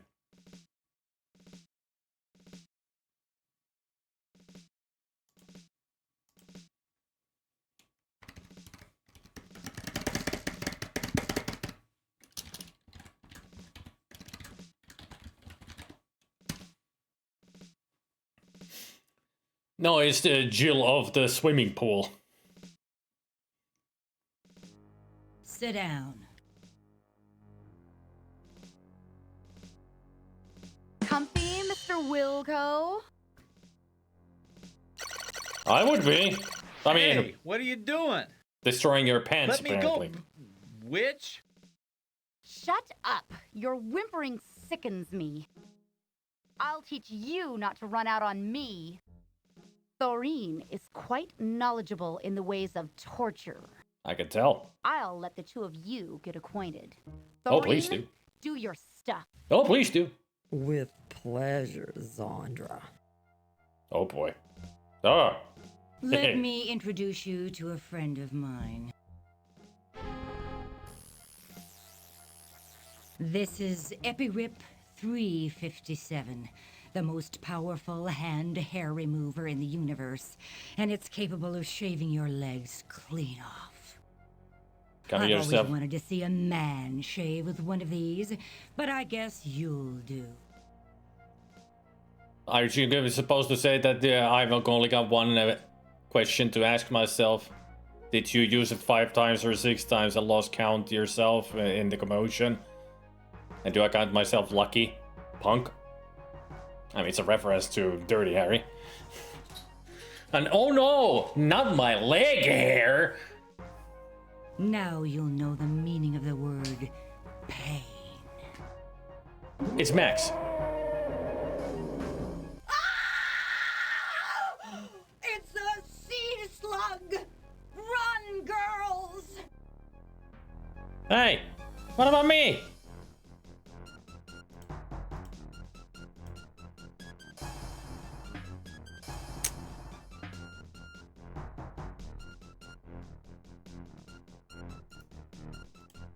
It's a slimy slug tongue. Yum. It's a slimy slug tongue. It smells just as... It smells... That's not a very clean habit. Shiny stainless steel instruments cover the surgical tray. Some of them look vaguely familiar as veterinary instruments. Yeah. This switch activates a laser. Well...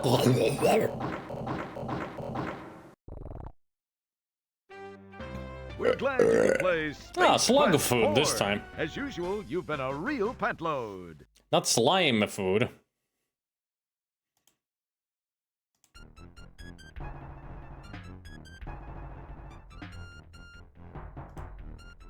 Desperately, you try to push the button, but the restraints are just too tight.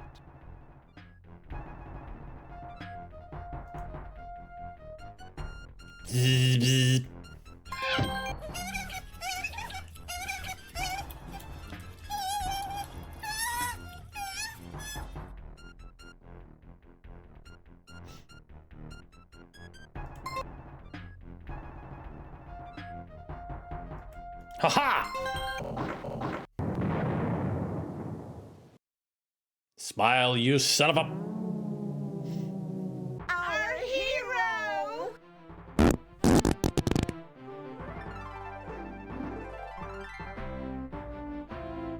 Wasn't he great, girls? They sure Well, turned their Raj, heads quickly. I guess we can call it even. Thank you for ridding our fortress of that slimy, awful sea slug. You're welcome. I know I can't blame you for backing out at the last minute. I guess I was a little overbearing. Sorry. Can we still be good friends? Well, now, wait a minute. Let's talk about this. No, Roger. You were right. You don't need to spare my feelings. It just wasn't meant to be. It's better this way. Cock blocked. Well, girls, Friend I feel like zone. celebrating. Let's go shopping. Yay! Huh?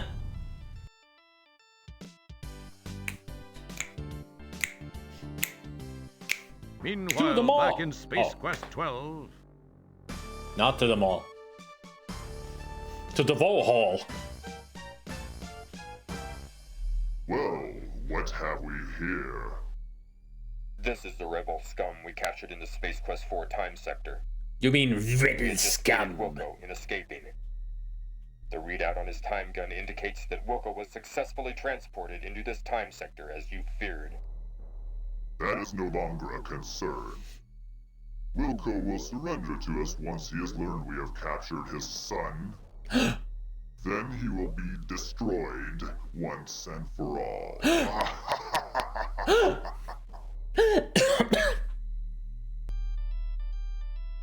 And also, using too much pink energy is dangerous.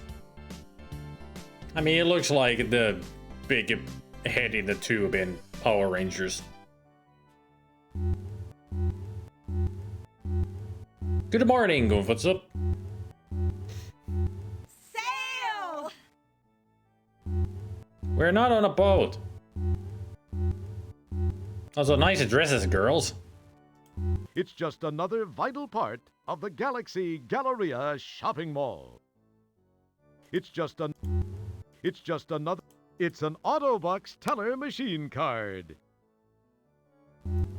You pick up the ATM card. Big-doom.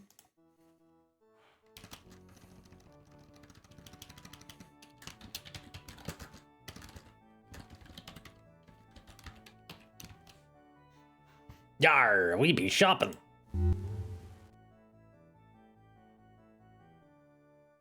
You were going to get eaten and now you're getting mauled. Ain't that always the case?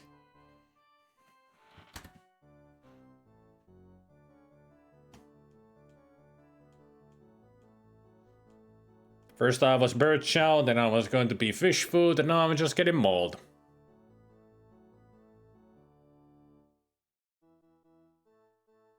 I wonder what can happen next. Getting shot at? Oh, for sure.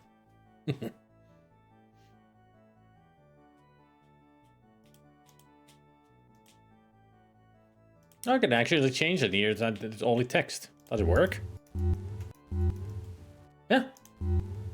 I could have done the voices myself by changing this. But I don't want. I want both. Blow-by foot thrusters boost the skaters along nicely.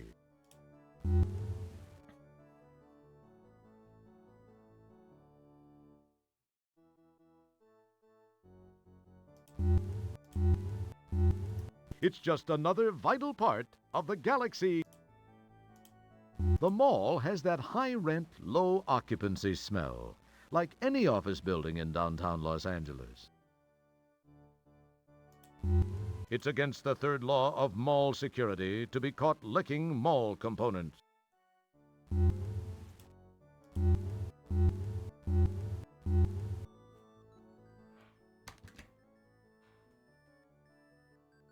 That's Quest for Glory music.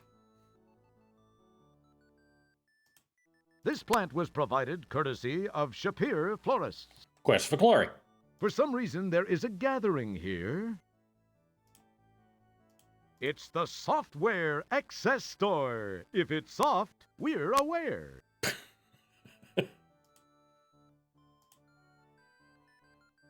And that's Space Quest.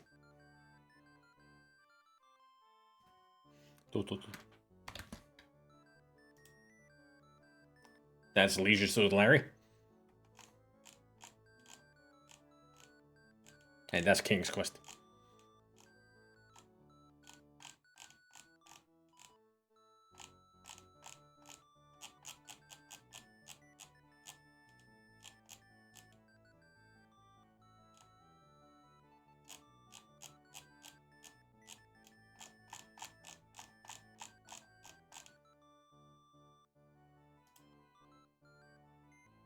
What's going on in there? The two geeks from Andromeda are in there signing copies of their latest release. Can I get one? It's Scott Murphy and Mark Rowe. Hey! I saved you in Space Quest 3! Let me in! You never noticed how much adventure game players tend to smell like potato chips, beer, and money. Ah! 1, potato chips, correct. Beer, barely. Money, hell no. You never know. The software store smells of turnovers, high employee turnovers, and low product turnovers. It's probably the most nauseating. It smells just... A few items are on display in the window. Floating display.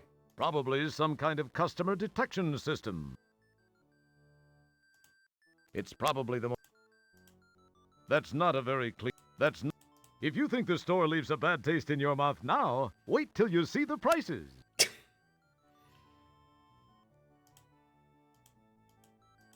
With the way this crowd smells, you'd want to lick them. Sure, why not? QA people were here. Good to know. You never noticed how the software. Wow, an Autobox teller machine. An ABTM. It smells more like fresh Buckazoids than the other leading brand of ATMs. It tastes more like fresh Buckazoids than the other leading brand of ATMs. Well, it tastes and smells more like.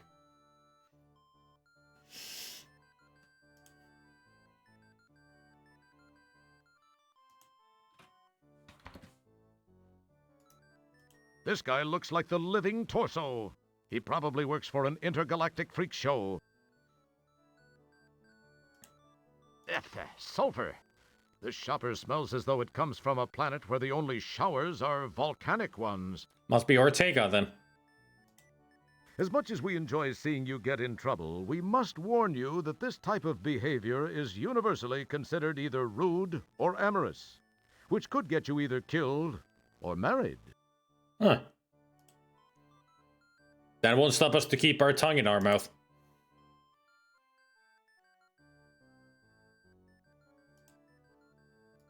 It's you, Roger Wilco, Space Guy. An Autobox teller machine card. Don't mess with it.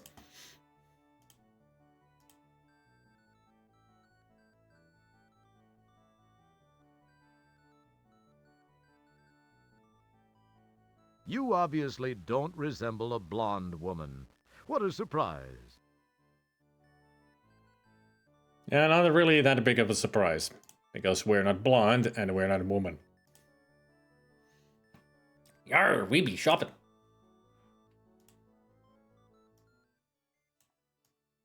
Now let's take a break. Now it's so much time for me.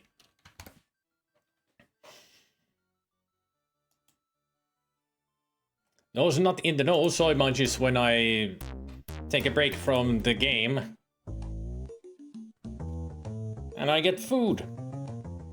It'll be a short break, 15, 20 minutes. Well, depending on what kind of food I'm gonna make, it might get longer. But we just relax for a while. And all that. And also, we look at kitty cats.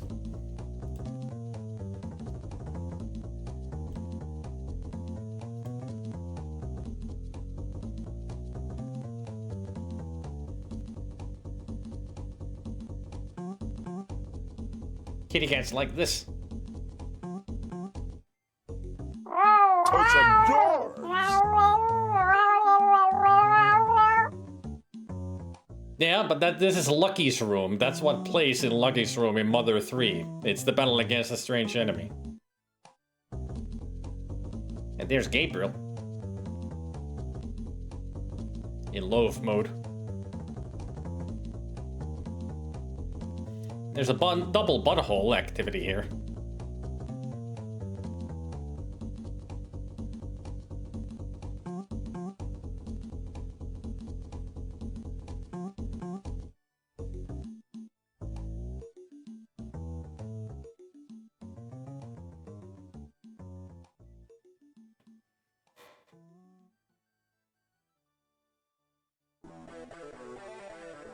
Hey, look at that!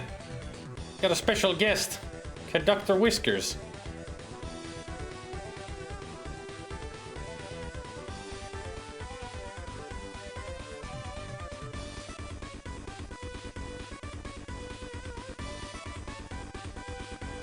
He's conducting the ball in the rail. And there's a sleepy bandit.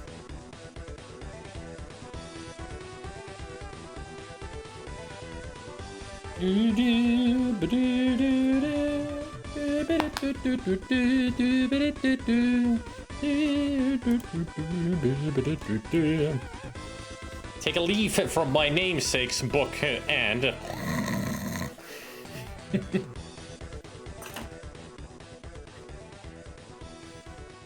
I shall return soon. I don't know what's for dinner. I'll have to go scour the fridge. But I'll be back soon with food. Dinner.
I didn't even need to go to the fridge.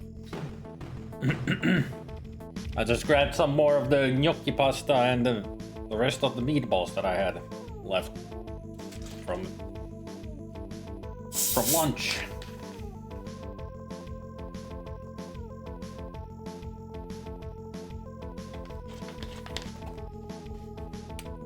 Added some more cheese and also some ketchup and sriracha. So this one is going to be a spicy version of lunch.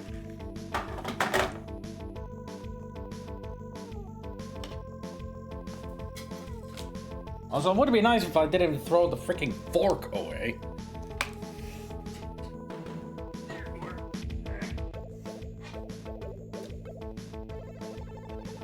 Just call me Mr. Butterfingers. I mean, that fork went flying.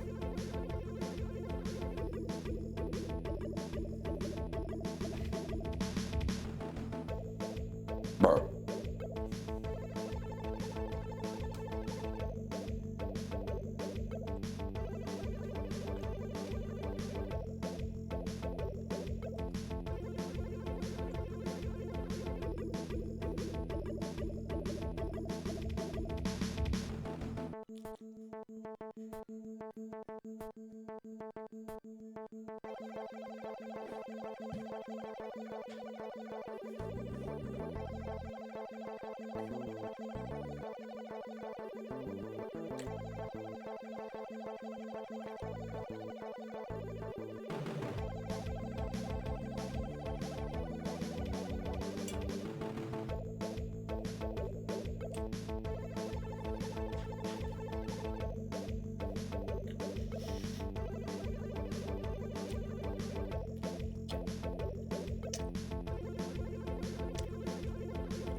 You know, I'm quite surprised that Zelda is not here.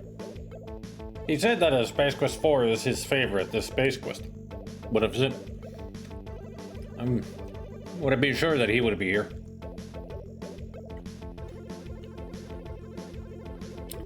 Hey there, Mad Max.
Bum, bum, bum, bum, bum, bum.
Indeed.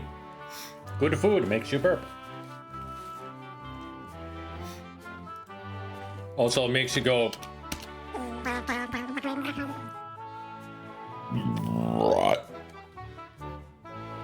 Ooh. Spicy burp. Thanks to this sriracha. Oh. Now that's a spicy meatball.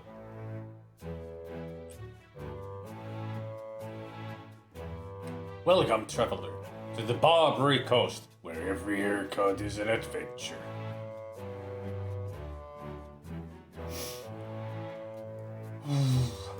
I am stuffed. I should get back to the game, otherwise food coma is gonna set in. Never mind, it's set in already. I can't move. You know, when a food coma strikes you, when you just refuse to move.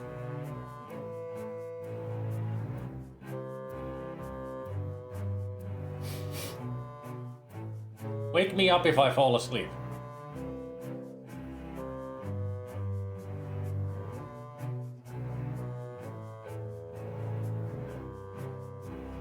Wake me up before you go.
Oh.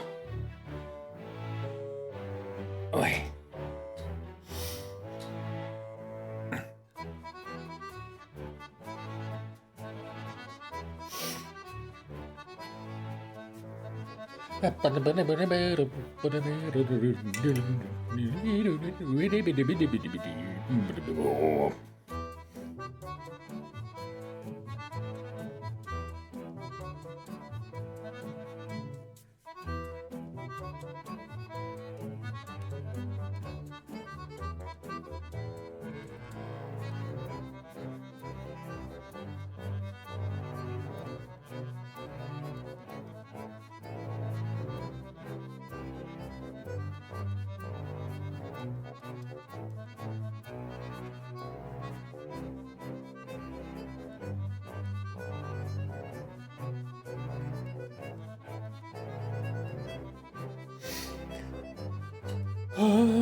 Oh, all right, time to get back to the game.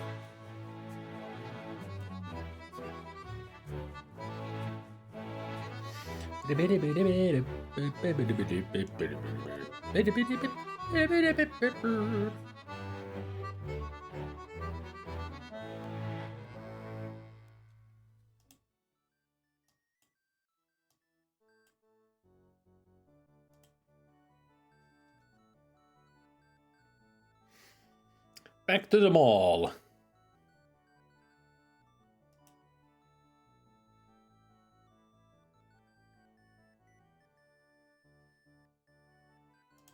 It's the software. Is the music really that Store. low in If the game? It's soft, we're aware.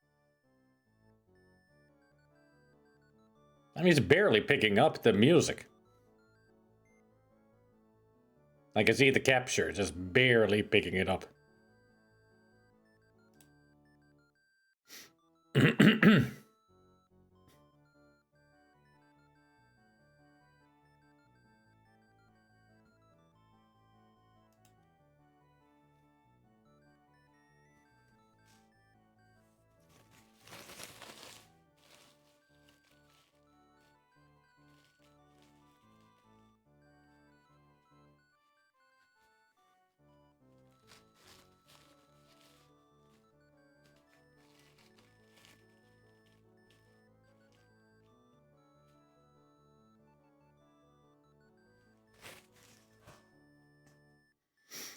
You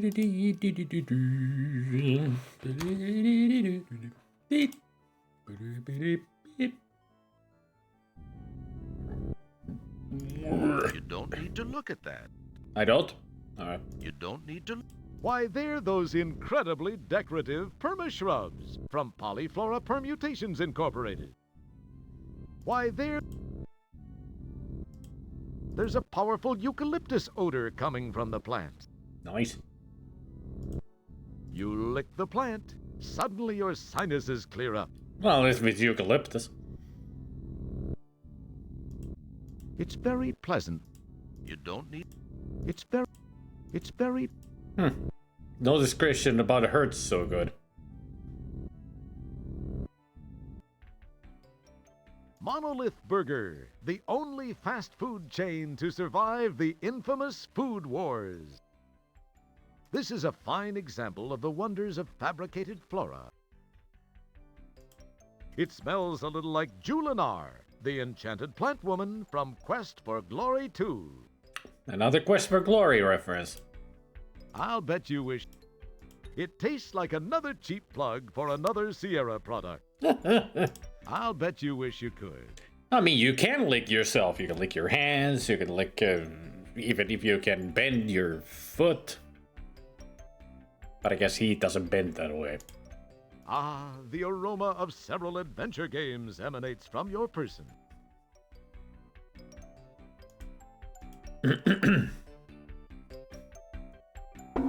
Oh, yeah. No shirt, no shoes, no service. Yeah, but it's just we don't have any pants. We do have a shirt. Oh, we don't have any shoes. Oops. Tastes like salt and disappointment. It's just another vital part. It's just, this beltway is great. No more tired, aching feet. No more walking just for the sake of going somewhere. You attempt to smell the moving walkway and end up filing down your nose slightly. Ow! You don't need to press your nose on it, idiot. Very well. You give the moving walkway a warm kiss. Now you both feel special. Aww. I mean, we know Roger is very special.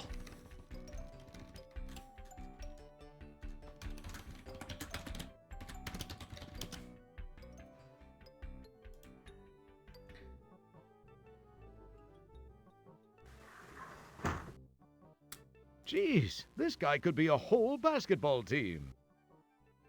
This guy, or is it a gal, doesn't look like anybody or anything you've ever seen before.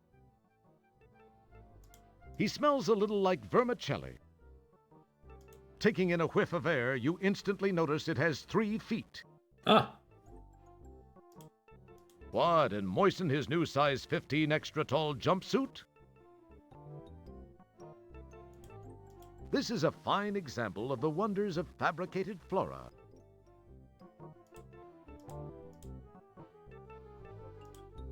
The sign reads, "Big and Tall." I was smelling the plant. It smells like expensive cologne, leather, and tobacco. All right. The sign reads, "It tastes like sewage, vinyl, and tobacco." I didn't like the first one. The sign, "The mall has that high rent, low occupancy." It's against the third law.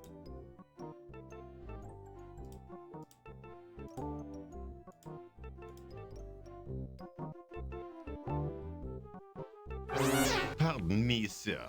You appear to be in dire need of my services. Just slightly. Small fixtures emit rays of visible light, greatly aiding the sighted shopper. As in a lamp. Your first thought upon looking around is, "Hey, this store isn't so big and tall." Then your brain kicks in. The store is crammed with racks of apparel for the discriminating, gigantic, obese alien. The well-dressed alien will want to be seen in this lovely ensemble, perfect for those nights out at the Solar Ballet. It looks like a slipcover for a snake.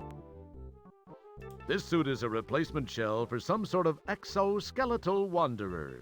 And hey, check out those boots. Plenty. This one looks like it might have been designed for ceremonial function. This looks like a pressure suit for something with upper body appendages. This is your friendly sales clerk. He's automated and comes complete with a built-in attitude.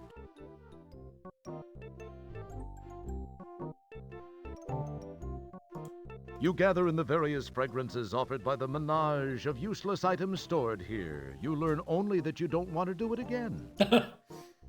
Let me know if there is anything I can get for you.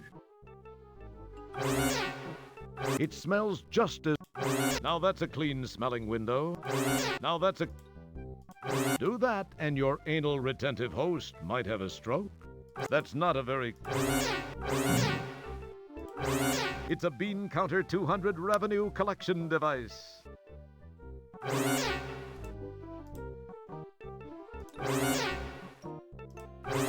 You start to mess with the register, but quickly cease when you notice a sign which reads, "Warning, unauthorized users will be killed on sight." Do it. You start to mess... I know there's an Easter egg in here. There should be a worker there at the shelves.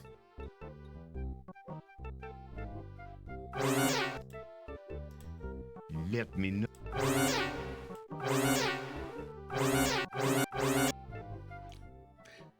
Sure love the sounds of him rolling around. Pardon me, sir. Pardon you, French.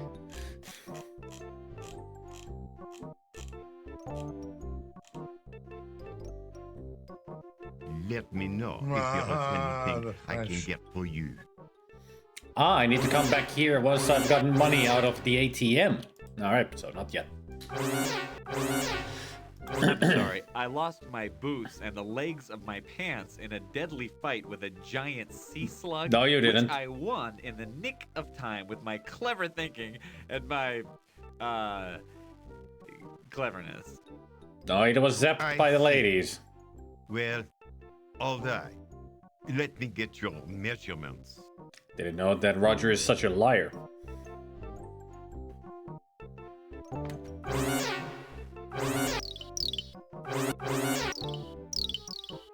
We've got just the thing for the likes of you. Janitorial pants? I assume you will be wanting something in the generic Space Hero line? Perfect. These will do for you. Try them on in the dressing room here if you wish. Ah, magnifique. Excellent.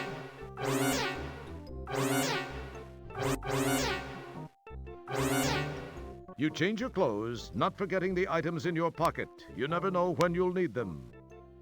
You step out looking good as new. Yep, That will be 20 buckazoids, please. the exact same outfit as before.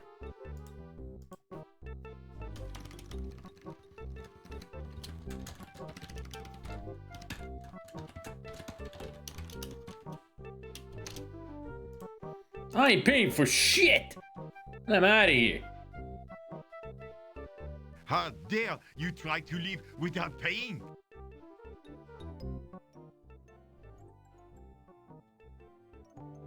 Oh, he just took the pants away. All right.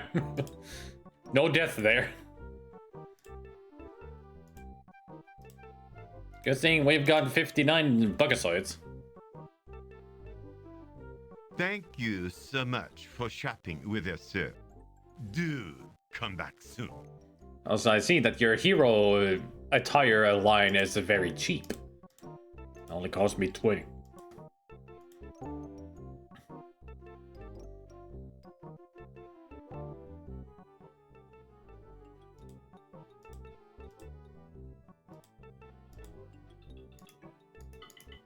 You'd better not. There is no reply. And of course, my aunt is calling me. This late, though. Anyway, hang on, guys. I'll be right back.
I'm back.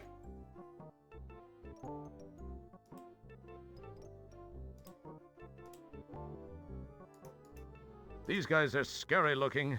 It wouldn't be a good idea to mess with them. It doesn't look that scary to me. Just a weird green guy.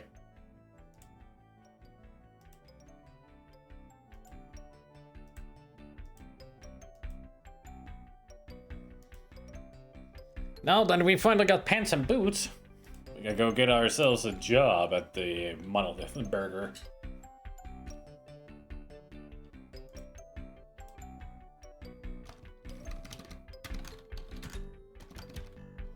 We need a job. Ah, boy. This arcade section. Yeah? It's the gruff, unpersonable manager of this particular Monolith Burger franchise. Famous mono sauce number 2. Mono sauce? Famous mono sauce. Mono sauce and famous mono sauce number 2. It's the gruff. This is just one of over 2.5 million Monolith Burger franchises scattered around the known universes. This is just one. Woo! This dude smells like a pigsty. Nice Monolith Burger tie. Smells like a synthesized version of an ancient vegetable sauce. Smells like a synthesized... As in mustard and ketchup. Sucking on a bottle of ketchup doesn't seem to satisfy your hunger no matter what the government thinks. Sucking on a bottle of mustard doesn't seem to satisfy your hunger. Maybe it would be unwise to order a bacon burger.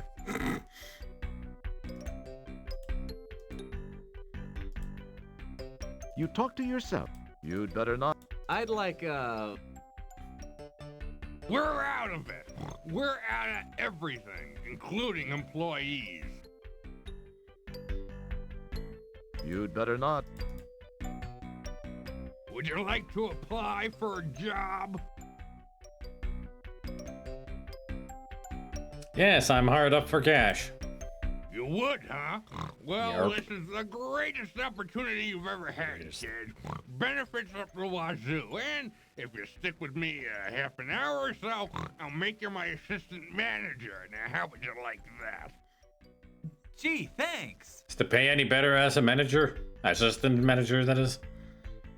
Warning, the following sequence contains explicit arcade action and is not recommended for die-hard adventure players, the arcade squeamish, or those with poor to non-existent motor skills. Let me at it. I love a challenge. This is so easy, a human could probably do it. Burger comes out of the oven. Drop on your lettuce, your pickle, squeeze on your mayo, squirt on your mustard, on goes your ketchup, top it off with your sesame seed bun. You make 'em my way, and if you mess up enough times, you're out of here. Got it? Got it. If you need to know how to run the assembly line, read the sign. Just click it with the mouse or press R. Got it.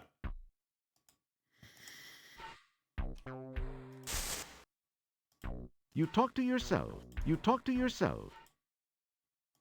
I'm lettuce. Real old lettuce. Lay me down on the burger.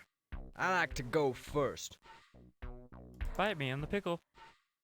Hi, I'm mayonnaise. I'm cholesterol-laden and ready to clog an artery when given the chance. Or I'm opportunity. your mustard. Squeeze me. Hello, I'm the ketchup. Did you know there's more sugar in me than in ice cream? It's a fact. I'm your permabuns. Nothing goes out of here unless it's in me.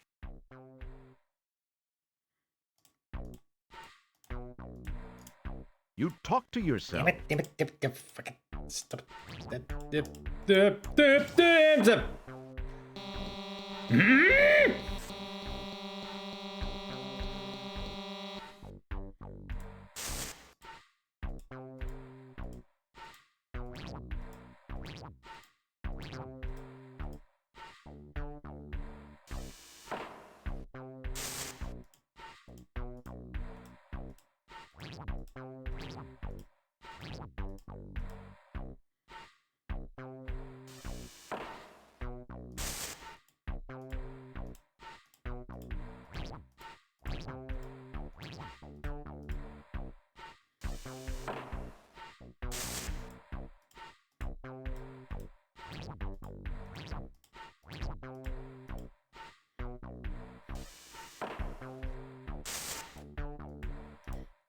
Pickles belong in a burger.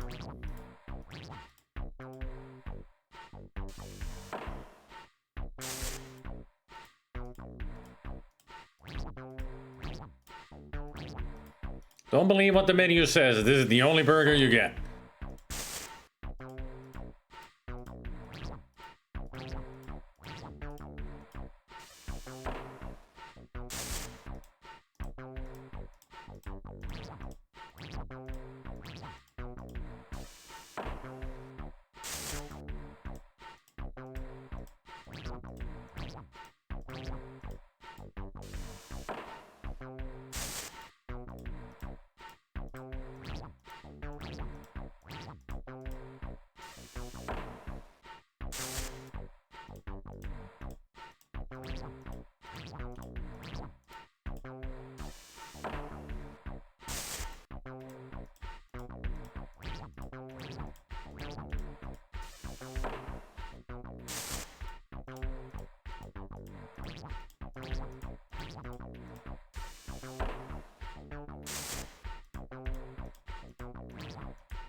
Keep your hand. Woo! You can't do. Oh.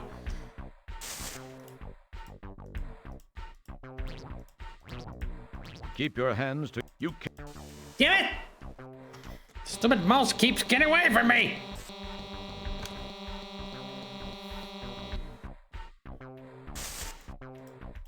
Don't. And now it's too fast!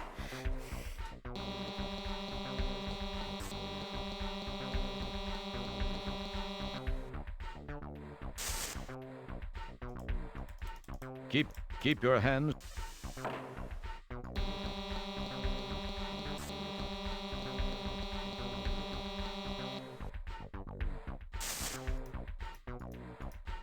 Don't mess with it. I'm not messing with it.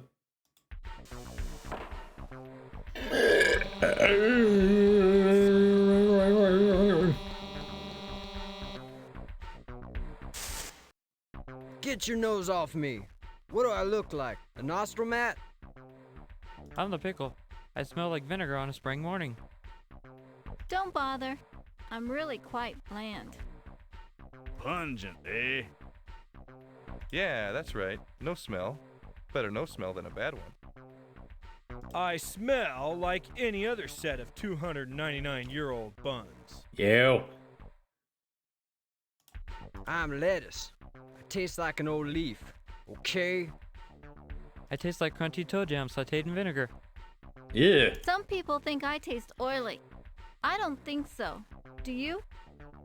Go ahead. Take a big lick, old Mr. Mustard. You'll be sorry.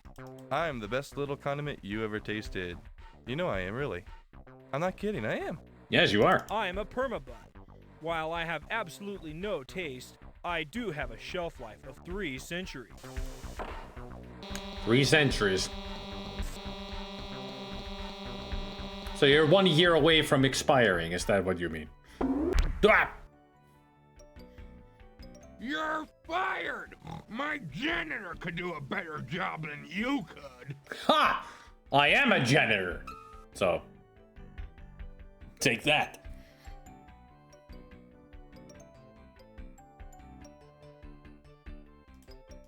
So. It doesn't have the slightest notion as to what you might be saying. These guys are scary looking.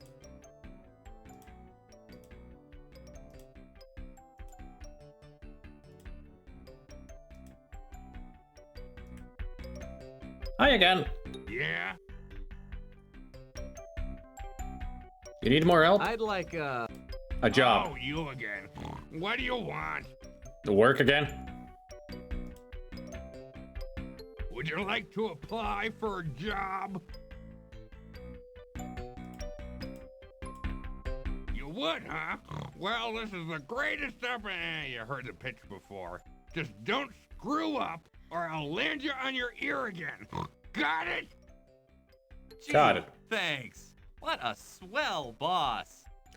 I didn't know that our hero here is from the 30s and 40s. Gee, Willikers! What a swell job! And is not recommended for die-hard. Yeah, let me at it. Yeah, I know.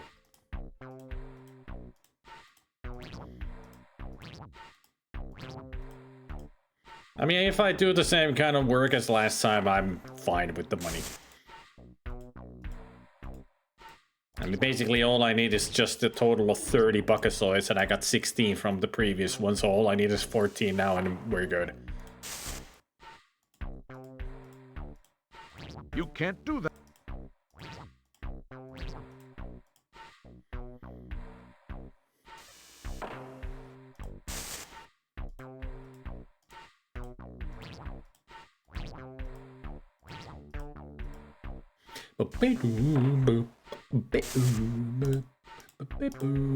Don't mess.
Don't mess.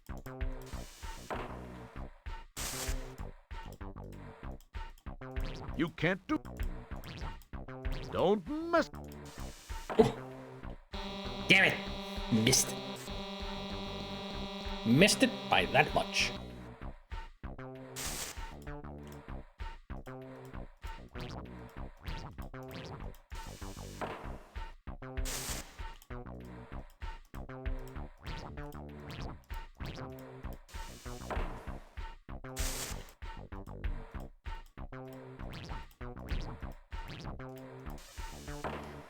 Yeah, 16.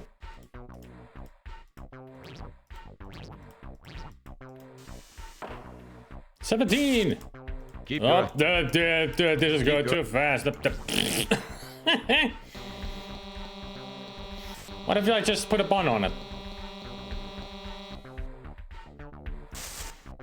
There. Finished.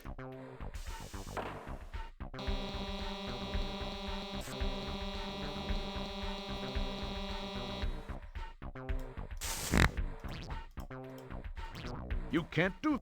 Keep your hand. Don't like ketchup and mustard only? Hey, open the book.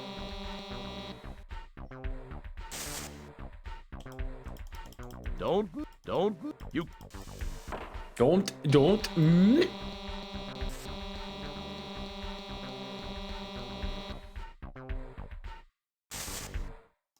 If this is flashing, you've just blown it. It's more unimportant counter space.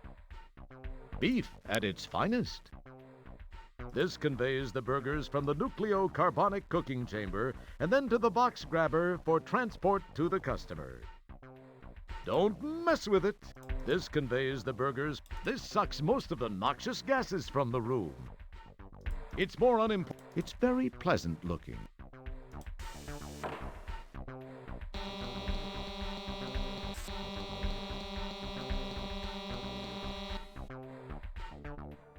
There we go.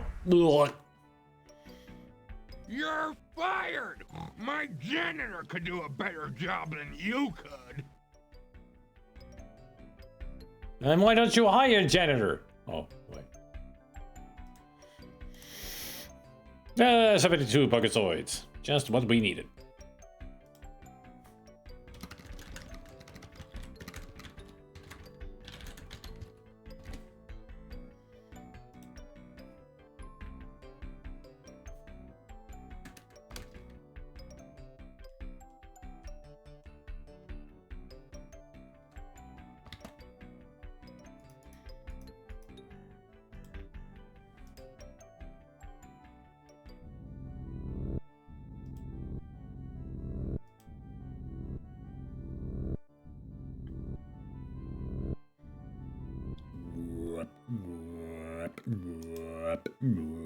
It's the software. Oh, looks like the sign is already done.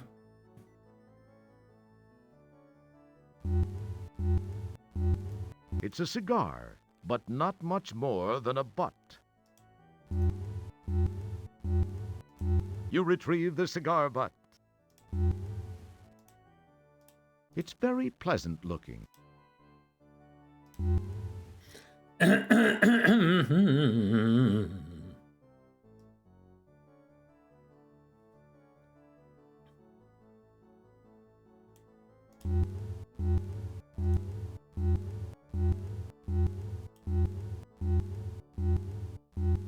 There, now we see that he does have 3 legs. Or it has 3 legs.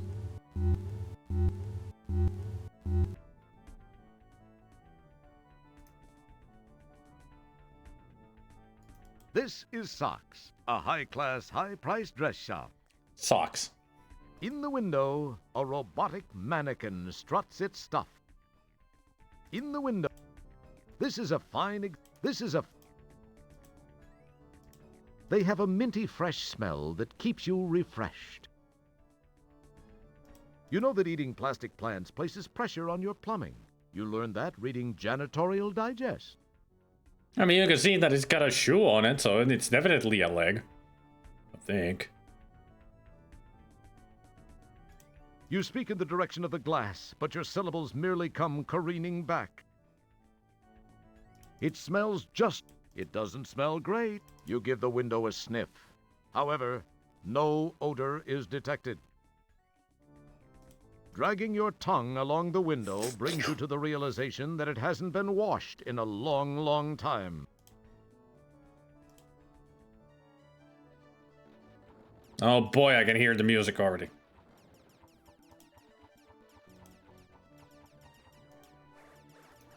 Why, it's Buckazoid Bill's Arcade and Sushi Bar. I can only wonder how good this smells. It smells like the kind of place where unwashed teenagers stand around smoking, sweating, and performing other unmentionable teenage acts. Nothing about the sushi bar? It tastes like it smells. Ew.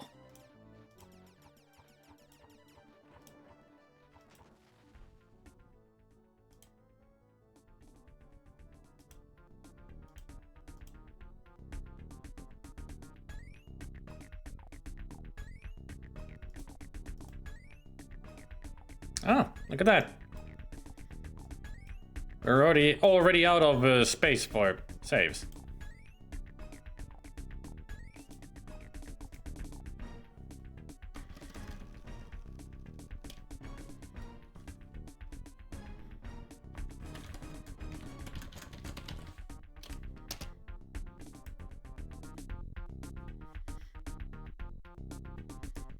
The latest in swank fashion, displayed in a number of horrifying colors. Swank.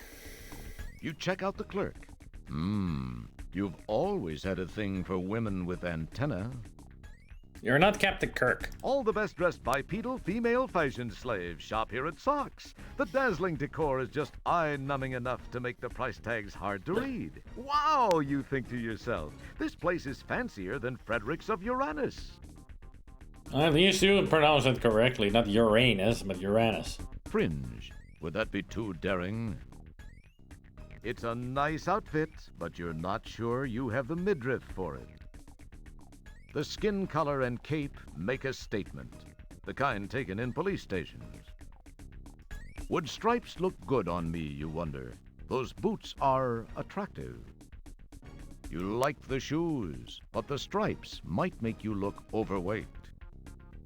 Hey, not bad for a robotic mannequin. So already he's thinking about wearing women's clothing. Roger, you got something kind of a secret going on there that we haven't ever addressed before? These are some darn attractive wigs. Just the thing if you want a head like an axe, or you want to capture that Ed Grimley look. These wigs are the latest fashion, if you have a cone head or like the Purple Haze look. Ah, we could be for France. These wigs are the... No, nothing wrong with it. It's just a surprise that there's this side to Roger all of a sudden. The latest in swank fashion, displayed in a... the rich smell of robotic lubricants wafts through your smell buds. WD-40, I would imagine. It tastes like Tarnex. Well, at least your tongue is tarnish-free. Yay! This doesn't look like your favorite flavor, mannequin. You lick the mannequin and find that it doesn't please your palate. Yuck. Seriously gross. Despite your love for Syntho's skin, you decide that wouldn't be gentlemanly. Ouch! You almost got a sliver in your tongue. Nah, you've never had a taste for stripes. Dragging your tongue across the fine strands of synthetic hair is almost as enjoyable as running it through a French fry slicer. Dragging your tongue across the synthetic... That's not... It needs salt. Smells robotic. It doesn't smell great, but its aromatic metals, lubricants, and synthetic materials emanate from its general vicinity. Techno's smell emanates from it. Whoa, baby, where have you been? Oh, the water buffalo went out of style epochs ago. Closet mannequin whiffer, eh? Not much of a closet one. No smell. The smell of brand new simulated fabric. The air is thick with the smell of synthetics.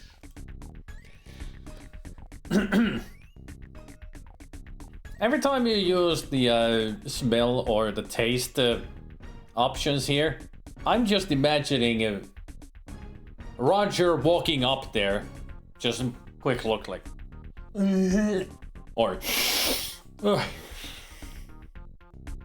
just imagine if somebody made a movie out of this, that's exactly what he would be doing. Just at some point, he's just licking and sniffing everything. Everybody else just looking at him like, the fuck is he doing?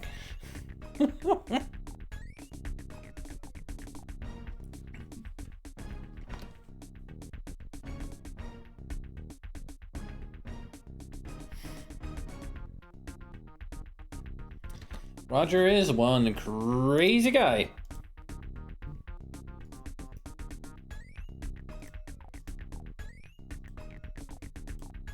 It is darn tempting, but you realize that duty calls and this will have to wait. Maybe you could cruise back by when the game is over. So not only is he into women's dress, but he's also into robots. That kind of makes sense. It's Roger after all. Keep your hands to yourself. They can't be real. No living thing can resist your charm.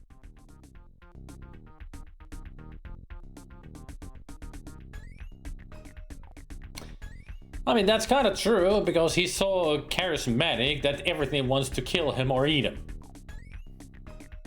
And not in a good way of eating. It can't be real. You know you're an irresistible babe magnet. Especially in a lovely dress. They can't be real.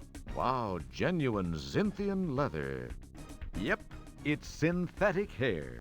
While enjoying this banquet of fashion, you wonder what you might look like in one of these cute little frocks. Hey, what kind of thing is that for a studly guy like you to be thinking? Get a hold of yourself, fella. Even the narrator is like, wait a minute. Don't bother. You don't need dummies making you look stupid, too. No, that's true. You ask her to dance, but get no response. Shut down again. Friend zoned. Although just a mannequin, it's not intelligent enough to converse with even you. Although just an animated...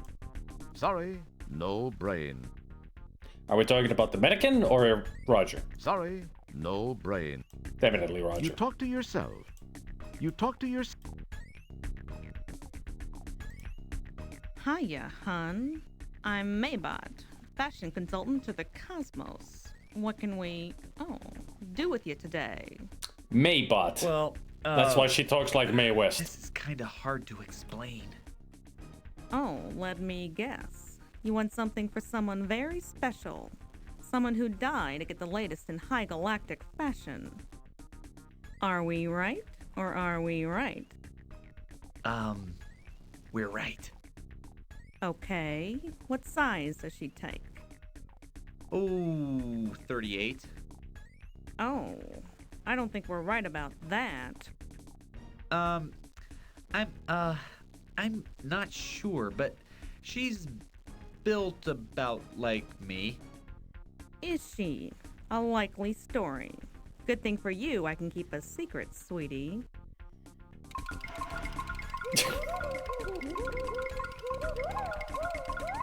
These sound effects.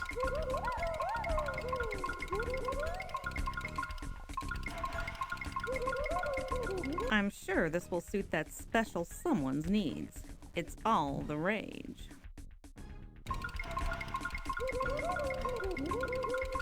I suppose you'll want to try it on now.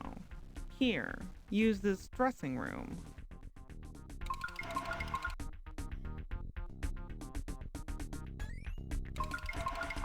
And honey, if your special someone needs a wig, this one should look pretty good on you.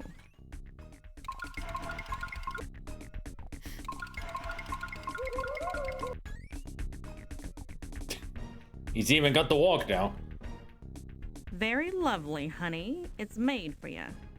Would you like us to wrap it up? Or would that special someone prefer you to wear it home?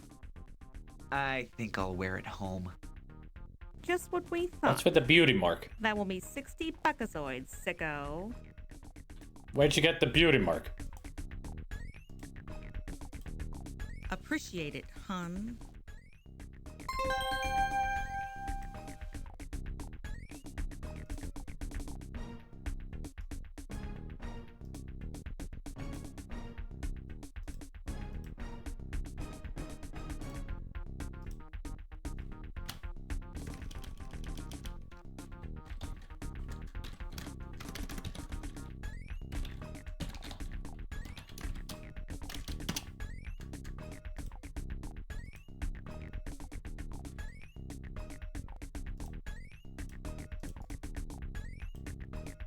Thanks for shopping at Saks. I thought it was socks.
You can't use that.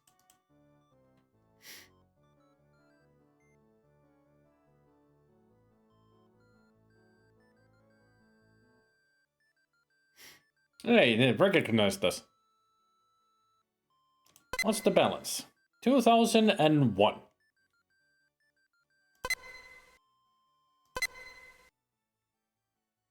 Clean it out.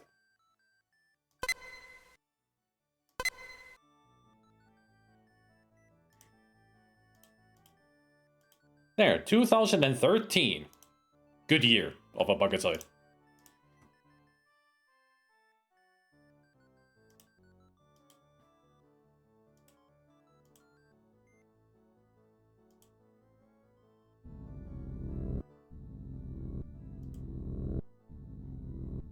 So nice that they would provide us with high heels as well. Now, Roger, how do you know how to walk in high heels? Why am I even asking? Just accept that he's in a dress and high heels and a blonde wig.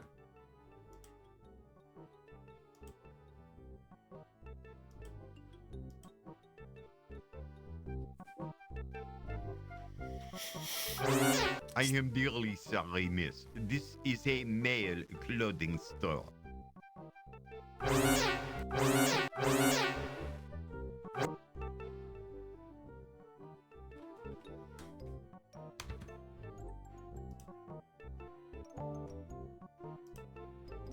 So I guess the Easter egg happens once we've changed our clothes back. Run! We don't need to hear the Astro Chicken music. Not yet.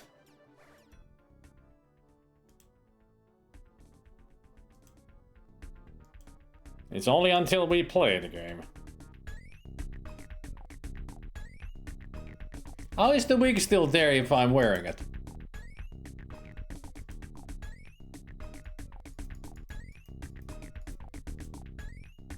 As you change your clothes, you think to yourself that even in drag, you still have incredible animal magnetism. Or is that just a lack of deodorant? Probably the latter.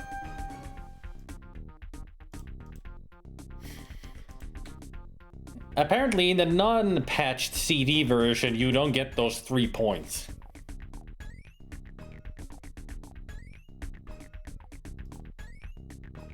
Thanks for shopping at Saks.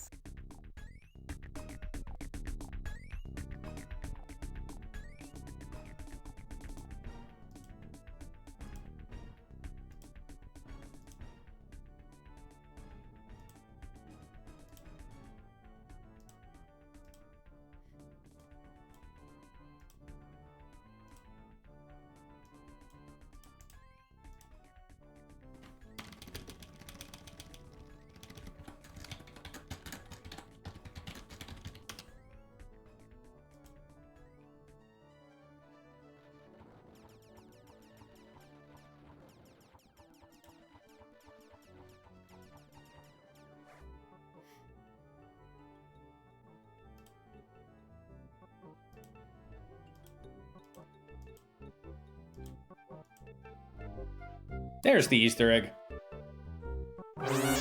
Nope. Nope. Bad color. Nope. Hey, leave me alone. I've got programming to do. I wonder if that's themselves actually voicing it. That's supposed to be Bob Andrews, one of the programmers of the game. Hey, leave me alone. Hey, leave me alone. I'll take the heart underwear, unless it's just polka dot. Then I already have 3 pairs of these. of course. Nope, nope. Bad color. Nope. Hey.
Oh.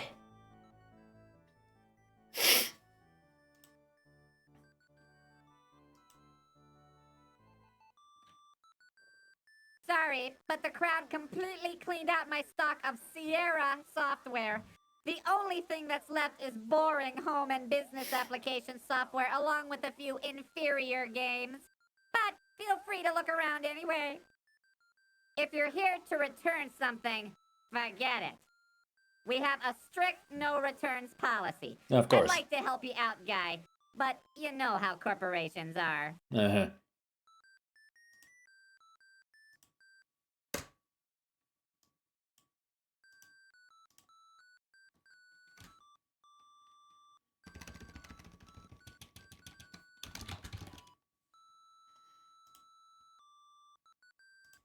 You can't use that here. It would serve no purpose. Nothing happened. Nothing. You can't use. You can't. You can't. Ah, the distinctive aroma of Centauri Moon number 5. The clerk is keeping his eye on you. The software selection seems to be pretty slim, except for the bargain bin near the entrance. The clerk was right. Only boring applications software remains. That's not a very... You can't use that. It would... You can't... It would... Nothing happens. There's an Easter egg in here somewhere. There were two, but the other one got removed. It's only in the floppy disk version.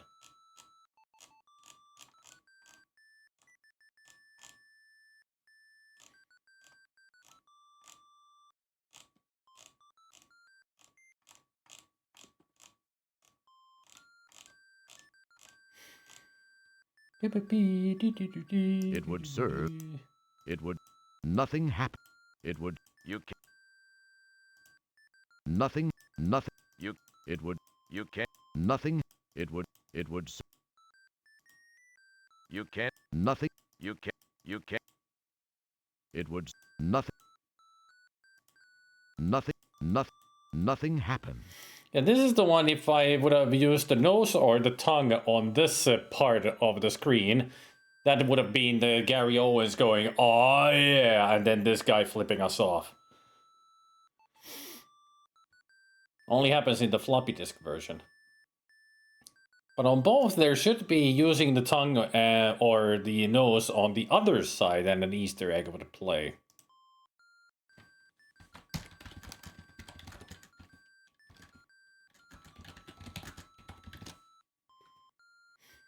You cannot remember the spot.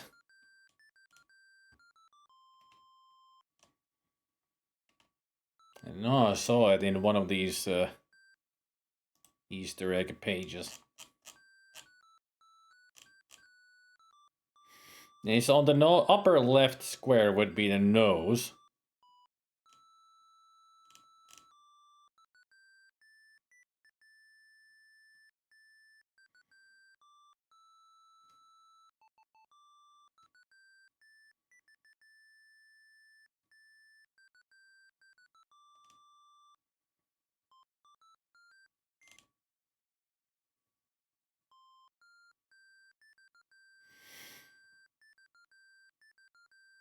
It's both were removed in the CD version?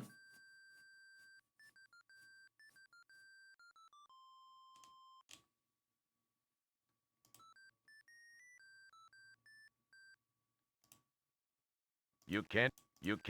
It would. It would. Well, that sucks. It would. This would have been a really funny Easter egg. It would. You can't. You press the tongue over here, and then an alien would have started running across the screen with a swimming space. The secret police would have been chasing them. I would have liked to see that Easter egg, but apparently both only work in floppy disk versions. Boo! The CD-ROM version sucks. It's got no fun stuff in it. Why did they remove so many Easter eggs? I mean, I understand the flipping the player off because of censorship. It only works if you face away from the clerk and then you click here. It would.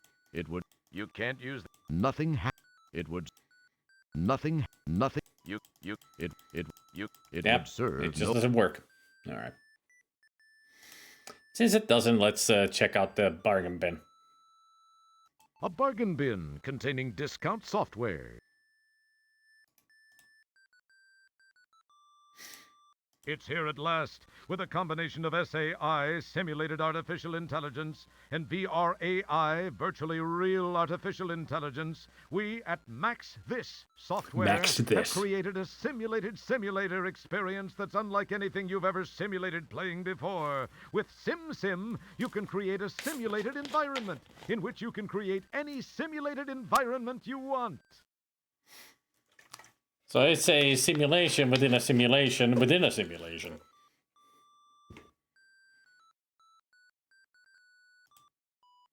Only 2019 Buckazoids.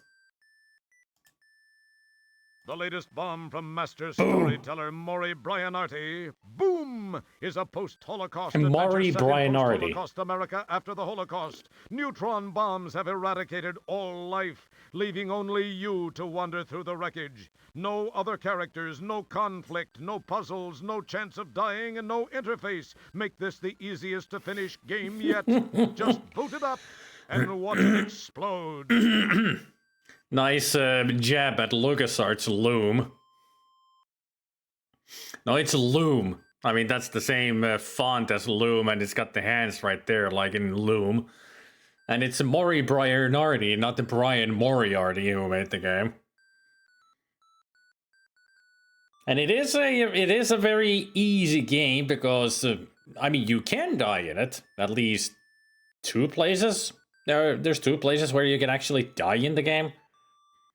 But it pretty much has no interface. You just click around and things happen. The only thing you can do is use your staff of music to create spells. So that's pretty much the only puzzle in the game. Just using your stick. Your staff. It's the newest in the wacky Jaime Lipschitz series. Jaime, son of a wealthy New York furrier, has gone wild with Dad's frequent flyer vouchers again. Can you track Jaime down and bring him home to meet the girl Mom's picked out for him? Hold on to your yarmulke. Yes, Jaime Lipschitz strikes again. 640K, Ronald MT32, and 3.5 broader buns. Required. Where in the world is Jaime Lipschitz and who really cares? Only 2015 Buckazoids. What was the price on this one? 2020 Buckazoids. Following closely on the heels of his hit tic-tac-toe construction set, Phil Fudge does it again. Using a simple point-and-click interface, you construct the checkerboard of your dreams. Fill in an 8x8 grid with squares of your choice, red or black, in any arrangement, as long as it's alternating. Don't like it? Erase it and start all over again. Requires MCGA, CGA, VGA, PGA, or Ta-ra-ra-boom-GA.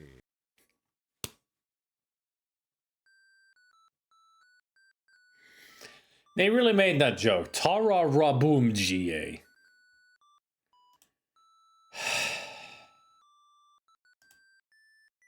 From the folks who brought you Astro Chicken. When it comes to stimulating chickens, Chuck Egger is the expert. Advanced Chicken you Simulator. Can learn from him. Design the chicken of your choice. Over 40 options including lips, no lips, and laying frequency. And take your creation for a wild ride over real barnyard scenery based on an authentic flight model of a chicken. You're in for a peck of fun now. Then why is the picture of a rubber chicken? Presenting the latest in the award-winning King's Quest series from the still active mind of 48. Roberta Williams III. Latest in the award-winning Roberta Williams series. What happens when Old Man Graham and his family are kicked out of Daventry Condo Association? You'll meet the fabulous Bernoulli brothers, Professor C.D. Romberg, and of course Rumpelstiltskin. Yeah, again, over 12 gigabytes in length. 12 gigabytes in length? Wow.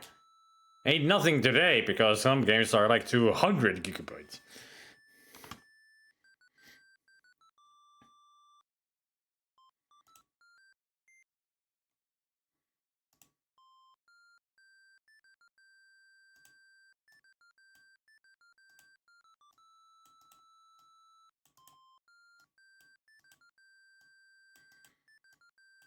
There's the thing that we need.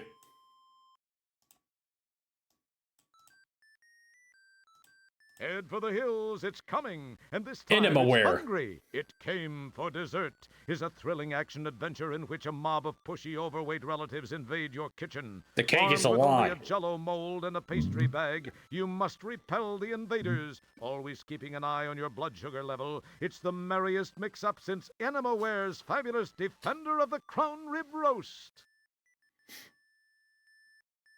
No reference to Animaware's chicken wings.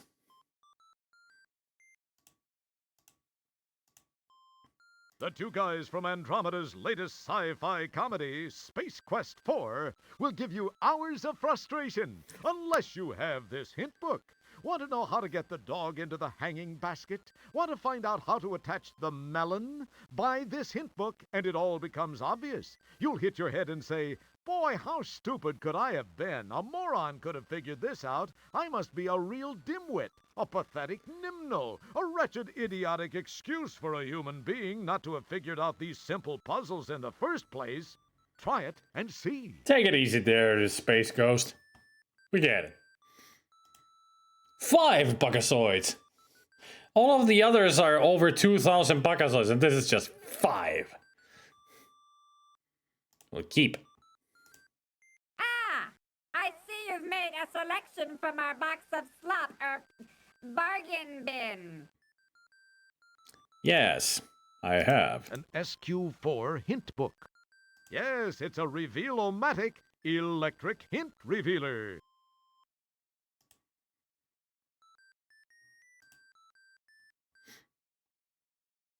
Burp.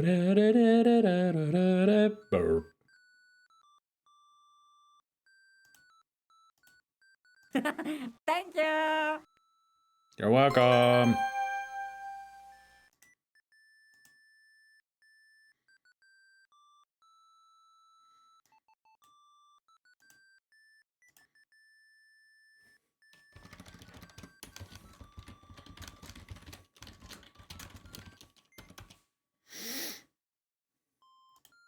See you, Zambact.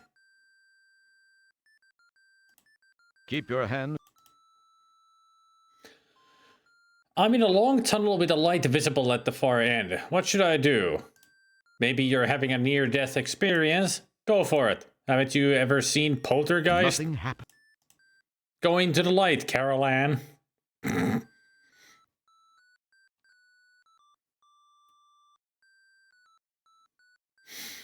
The wound where the tentacle of the venomite ripped my larynx out keeps getting infected. Help! Have you been picking at it again? That'll only make it worse. Have you found the iodine dispenser? Have you found the bottle of a peroxide? Have you found the salt shaker? Mix the iodine into the peroxide and shake some salt into it. Apply the mixture to the wound. Scrape yourself off the ceiling and get on with the game. I can't seem to find the one-armed man anywhere. Ask Bob. That's a reference to something, wasn't it?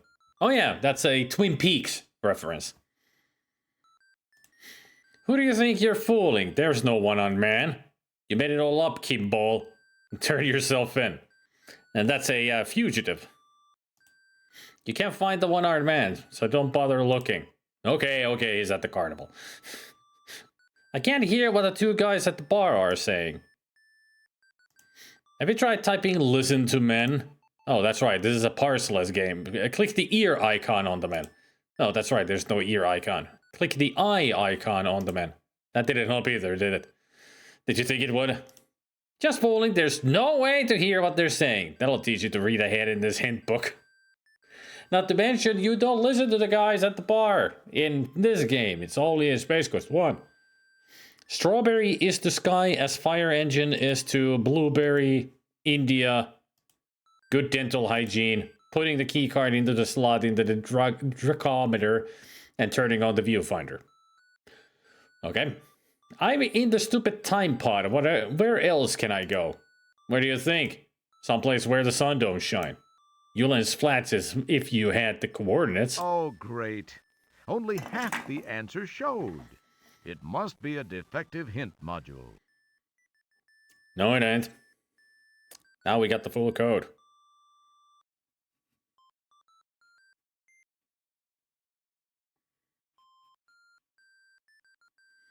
There we go. Now I can go to Yulan's flats. When I try to splice the whittling cable to the Venusian hollow mat, I end up irradiating myself with deadly plutonium. What do I do now? Good question. So far our best solution is to seal yourself in a 50 by 50 foot block of concrete. Then bury yourself at least 1,500 feet deep, preferably in an unpopulated, undeveloped area. Avoid salt mines or areas where corrosion may breach the concrete. Try not to talk to you or touch anybody or anything for the next 50,000 years. And that's not how long an irradiation lasts. It's only 100 to 200 years. But some of them has a dissipation age of even as fast as 2 weeks. Depending on the dosage. There's a large slimy creature blocking the door to the custodian's room in the Magmethian building. That's not even a question. Yeah, that is not even a question. Okay, how do I get past the large slimy creature blocking the door to the custodian's room in the Magmethian building? What do you think he's waiting for? He's undoubtedly waiting for a custodian. If he wants a custodian, he probably needs some of that awful pine-scented sawdust. Give pine-scented sawdust to creature. This is a parseless game. We cannot write that. But we can give. I've got the book on running the suborbital survey. What do I do with it? This was easy. Read it. Make note of any particularly important features and events. Did you enjoy the book? Why or why not? Explain your answer. Give me examples from the text. Be brief. I'm in a strange room inside the supercomputer. Scary eyeball-looking things stare at me. Biomechanical bones liven up the area nicely. How do I get the door open? Use the Ovaltine, Roger. The Jaws of Life would be most helpful.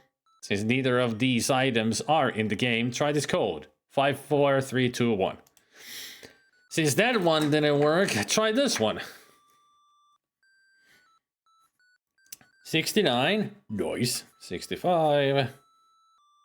84. 76. And ends up with another 69. Nice. Help! I've fallen, and I can't get up! We'll call your family and the hospital right away, Mrs. Fletcher. I've just started the game, and I've got the ampule of a Megahole 256, the wad of chewing tobacco, and the open can of classic DNA. What now? What now? What more did you want? Have you tried inhaling the Megahole 256? Have you tried chewing the wad of tobacco? Have you tried sipping some classic DNA? Gosh, those didn't work. Put the tobacco and the ampule into the can and shake. Go to the room with the defibrillator and pour the mixture into it and get 3 screens to the left. After the explosion, go back into the room and take the ID chip from the dead guard. Get into the pod, go to the Horse's asteroid, fight the security drones, and put the ID chip into the second servo booth. Climb into the subsystem computer and use the laser rasp to access the vector panel. Cut the green and lavender wires and step back. You'll win. Congratulations! I installed the game as per the instructions and the game freezes up. What am I doing wrong? Their computer room is too cold. Make sure your thermostat is set above 32 degrees. Is there a fix available for this? I walk into the first room and get the message, oops, you tried something we didn't think of. Oops, you asked something we didn't think of. My computer is a 5¼ inch drive, and this game comes in 3½ inch only. How can I get a bigger disc? So far, there are no good methods. Don't fall for ads depicting miracle methods such as pumps, hormone pills, or injections. Your best bet is to tell yourself that it's not the size that counts. Oh wait, did you say disc?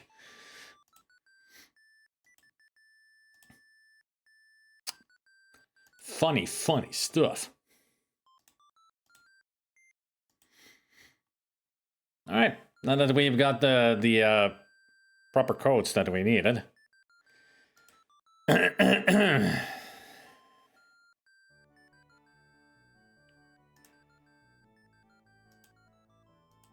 Be ready, everybody. We're about to listen to some music that we haven't heard since the last game. Or King's Quest 4.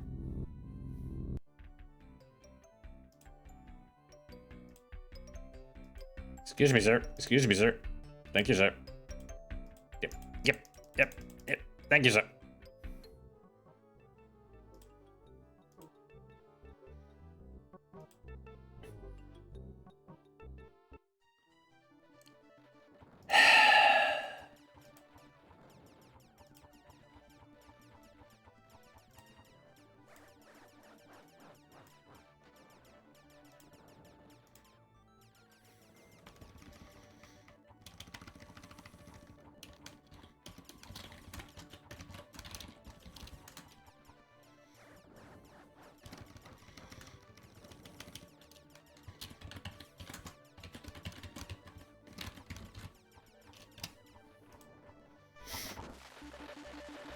The change machine looks like a time machine more than a time machine looks like a time machine, for a change.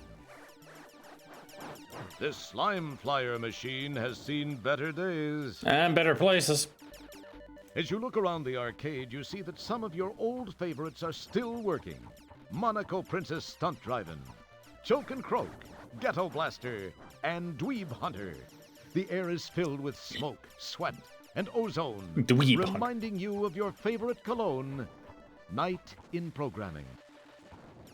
As you look around the...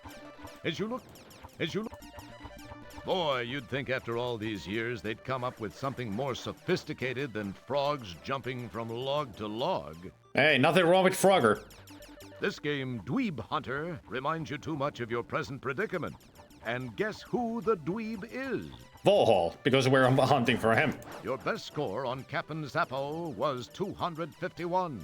This kid has 15,290,912. Watching this fine youngster brings back fond memories of your youth. Little did you know that all those hours of playing Blazin' Paddles were in preparation for being a space guy hero type. The sign says Ms. Astro Chicken. How strange that nobody is playing it. Not strange at all. Watching this fine youngster brings back fond memory. Gazing at the wastebasket, your impulse, nay, your very instinct, nay, the very fibers of your being, scream out for you to pick up that garbage. But you're too busy. As you look around the arc, you're quite startled to hear the wastebasket respond. Max, is that you? Agent 99? I always get these lousy disguises. Would you put a word in with the chief for me? I wouldn't mind, but these kids, all they eat is ice cream and candy bars. You know how many Big Chewies I've eaten in the last hour? Not to mention the wad of Big Bang bubblegum I got stuck to my shoe phone. Gee. So that must be Agent 13 then. He's always got the weirdest disguises. And always grumbling about having to be in there. Missed it by that much.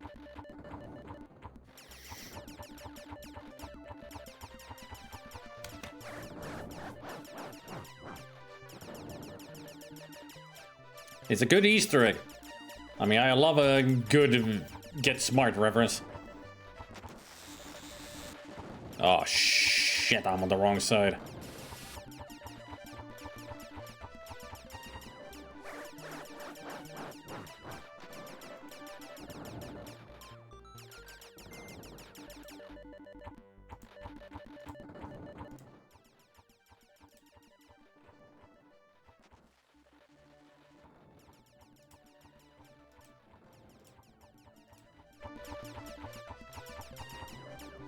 As you look around...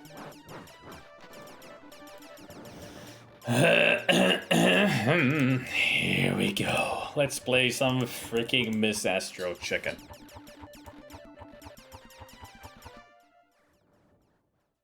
Flight of the Pollen.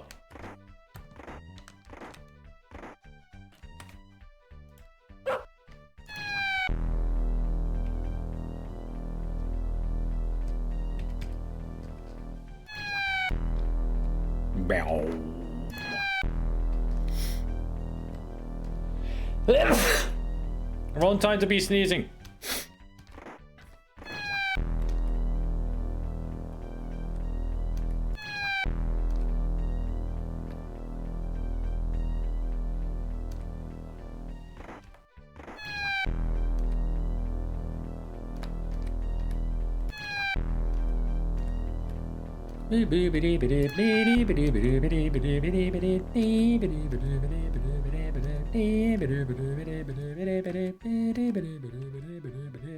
Where's Cedric? Dap derp dap derp.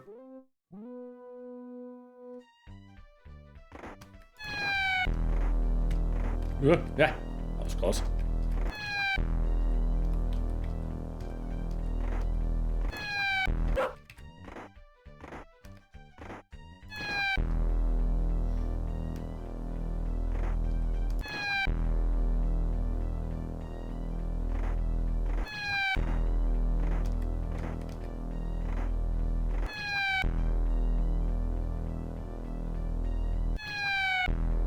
Missed.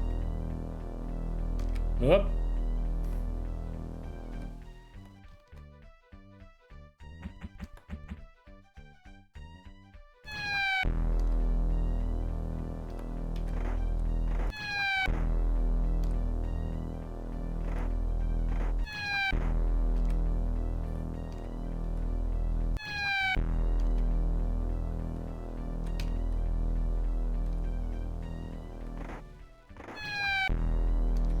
Still haven't seen Cedric.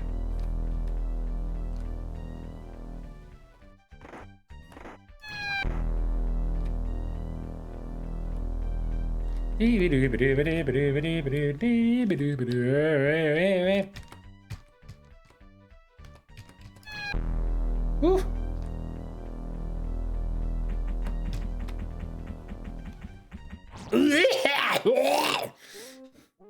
I got too greedy.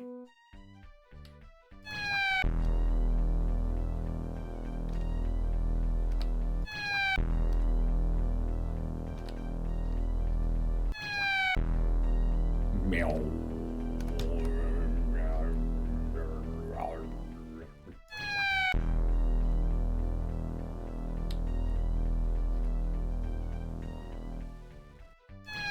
There's Cedric.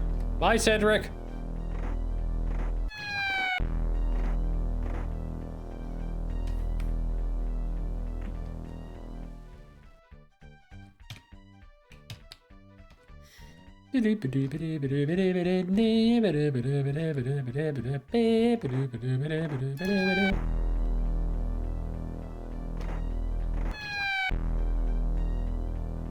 There's Cedric again.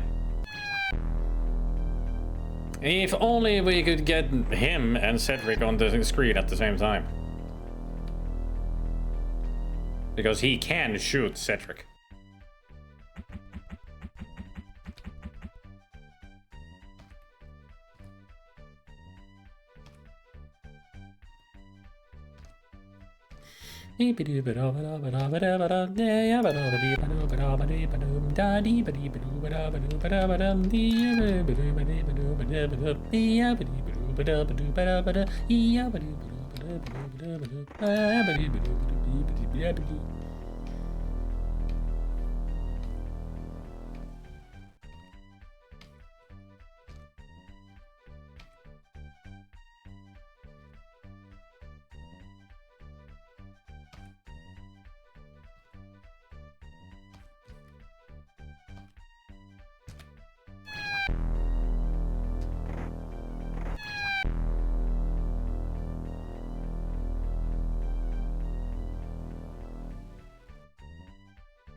What?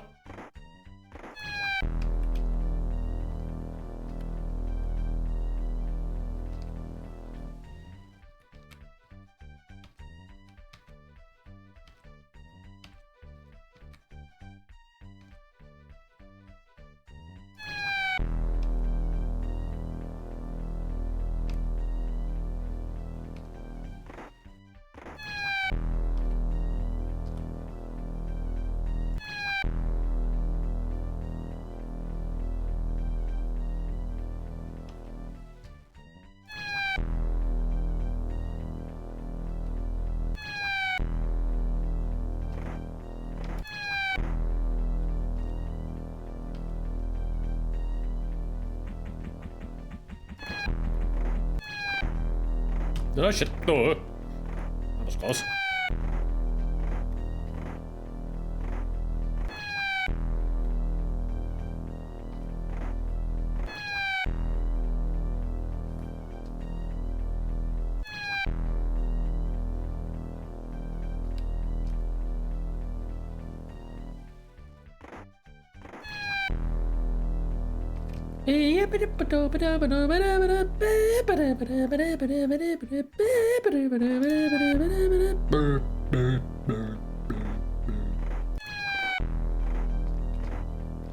Cedric! Fuck you! I killed him! I have destroyed. Oh! I made it through! Yay! Congratulations in achieving the coveted rank of Cornweezer. You have won the Pulitzer Prize.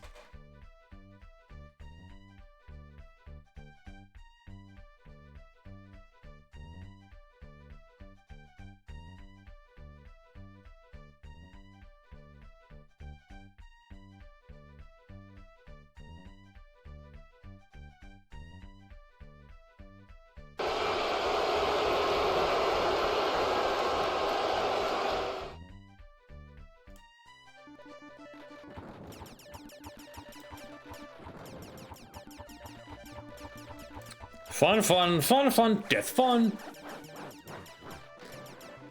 At least we got that done.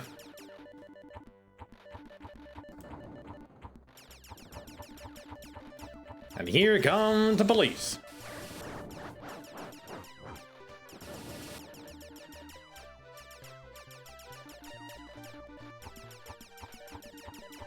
It's one of Vohal's sequel policemen. Seeing as how these guys are trying to kill you, your best line of defense would be a straight one out of here. You'd best stay out of sight of this guy. Yeah, but I want to talk to him. Talking to a kid in the middle of an arcade game is almost as interesting as talking to the wall. Give it up. I was trying to talk to the police guy. Ah! Smoking is bad for your health. So it's a scorching laser beam to the chest.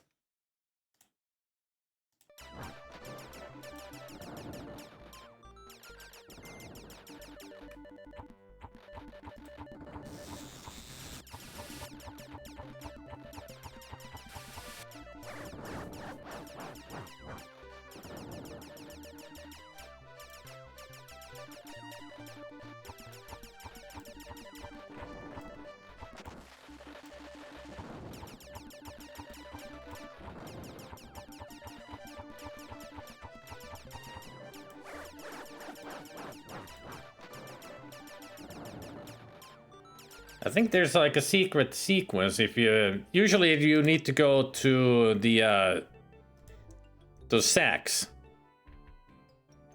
But I think there might be some kind of a secret conversation if you go back to the entrance. There's a sequence with the police.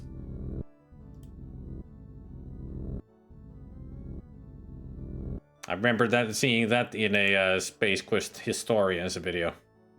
Software is closed. Yep, there they are.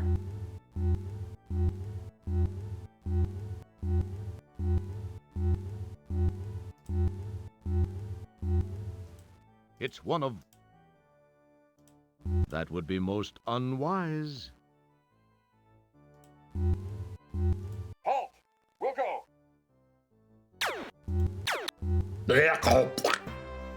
Next time, don't dilly-dally, dude. You can't tell me what to do, dude.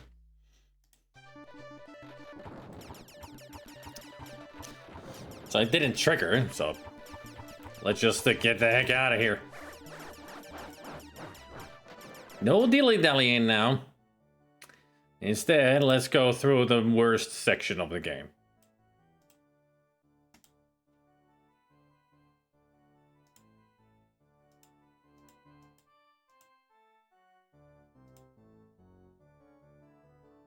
Everybody hates this part of the game, Modesty.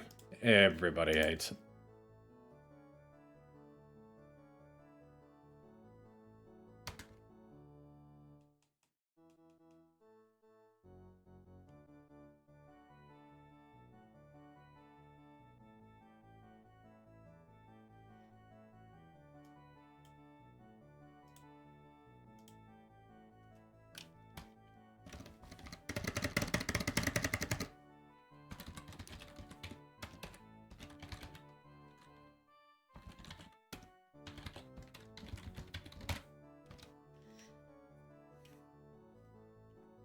On the disc version, the speed of the game is set, while in the CD-ROM version, the speed is set to the speed of the computer. Yeah, if your computer ran too fast, those police officers, police would appear way too quickly and shoot you really quickly. So you have no chance of surviving. ScumVM has fixed this problem. But if you want to play a better version of the game, on this part especially, it's the disc version.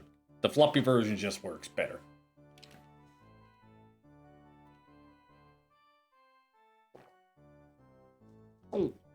But speedrunners have found a way to break this section completely.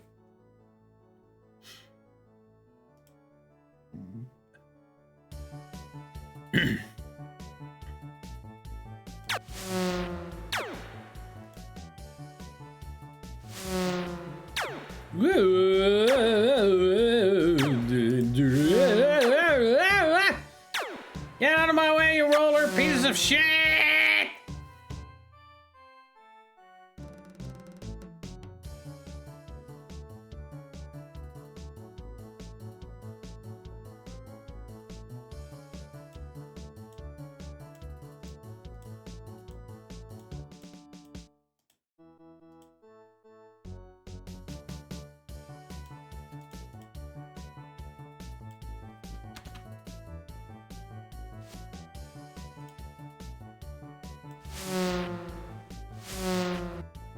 Woohoo! I made it!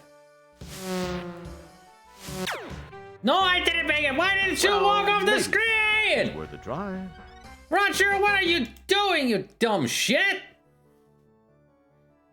Unbelievable.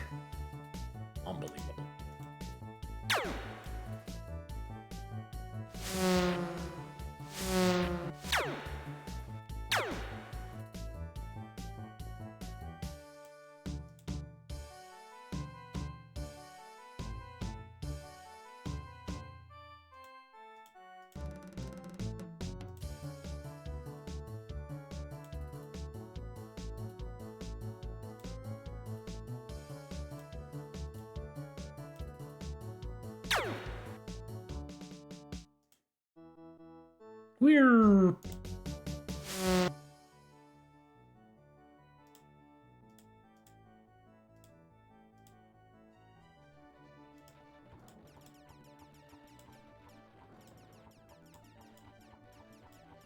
Oh, damn it! Roger! You fucking moron! Can't even fucking walk. Can't tell the left from right. Son of a bitch! You're dead. I should have fucking saved! I hate this! This is so stupid!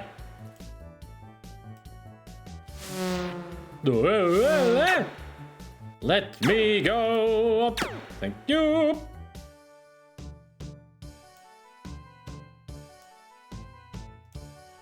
Gotta make a save here.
Hang on.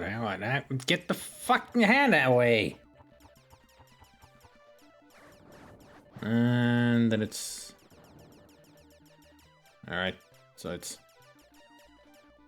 That.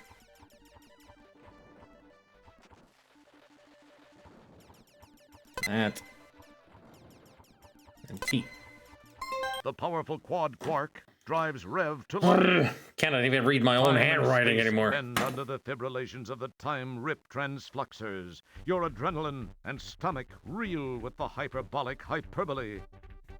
And finally...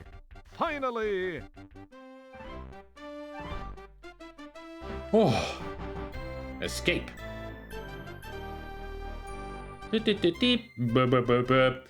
From Space Quest 10, we go to the past. Space Quest 1.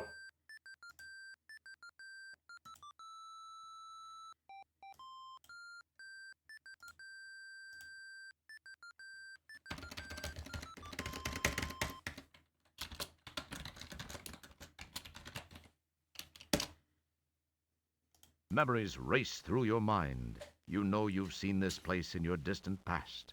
The low-resolution features look exactly like a place you once visited called Ulent's Flats.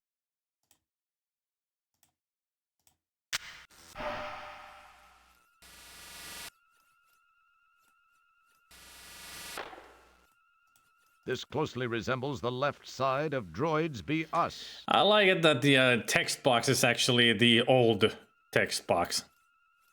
In the distance, you see sand dunes and sky.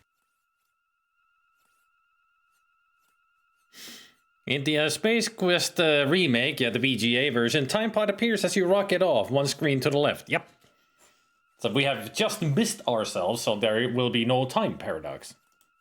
It's a Walmart force field generation unit. Walmart, huh? This closely resembles... It smells like an old lawsuit coming back to haunt the two guys from Andromeda. Yep. It has the acrid, coppery smell of ozone and wind-corroded metal. The smell of the sand fills the air all around you. Your woefully short tongue is nowhere near long enough to taste the far-off dunes of Ulent's. Taste like ordinary sand. It has the dry, itchy, uncomfortable smell of sand up your nose. Looks like ordinary sand to me, Roger. It has the acrid, coppery smell of ozone and wind-corroded metal. Taste tempting stucco, and what a nice sanding job it does on your tongue. Ow. Okay. Da, da, da, da, da. As the moist surface of your oral muscle comes in contact with the fully energized force field, you realize your mistake. Thousands of volts pass through your cranium, turning your brain into a quivering mass of short-circuited neurons, which effectively terminates all interpretation of sensory impulses. Your musculature spasms for the last time as the force field shock causes you to give up the ghost.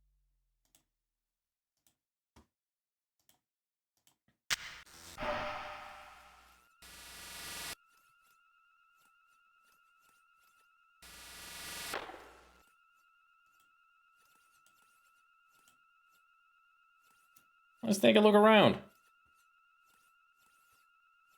The sign indicates that this establishment is not open for business. For all of your droid-related needs, see us when we're open. Droids bus. The poor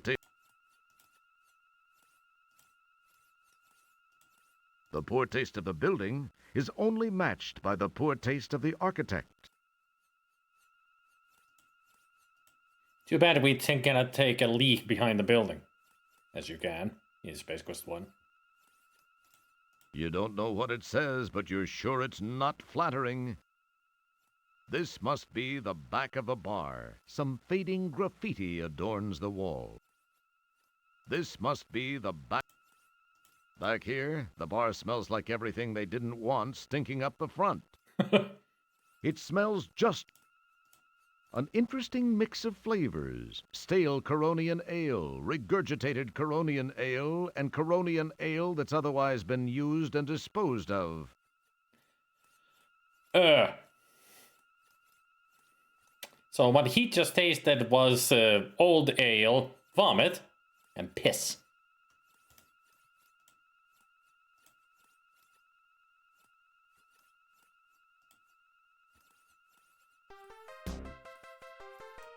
The sign suggests that this place might be a bar. It looks like it came from the planet of the warts. The ship must be the Plantar's deluxe model with authentic mosaic upholstery. This long-legged beauty stands silently, waiting for its jet-faced owner to return. As you check out the sand bikes, you wonder what kind of cheeseball would own one. It doesn't smell great. It smells like something that wasn't designed. It's probably the most nauseating thing. It needs salt. That's not a very... Can we actually visit the shop that is to the left?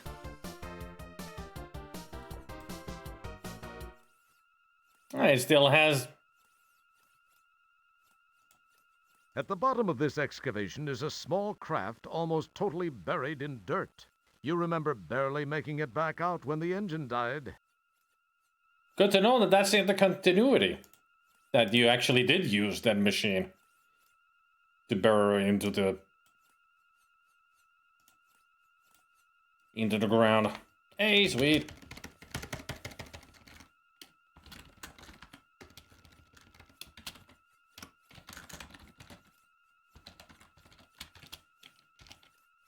You've obviously found the location of Tiny's used spaceships. Lucky you. No, it's honest Tiny's used spaceships.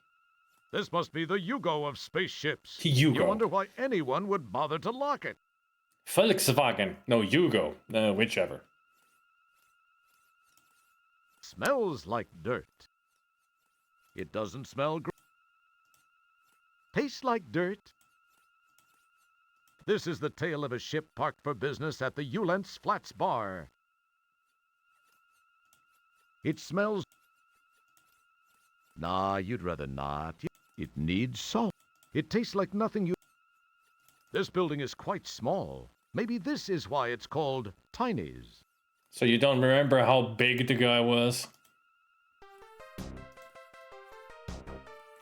Let's see who's performing here today.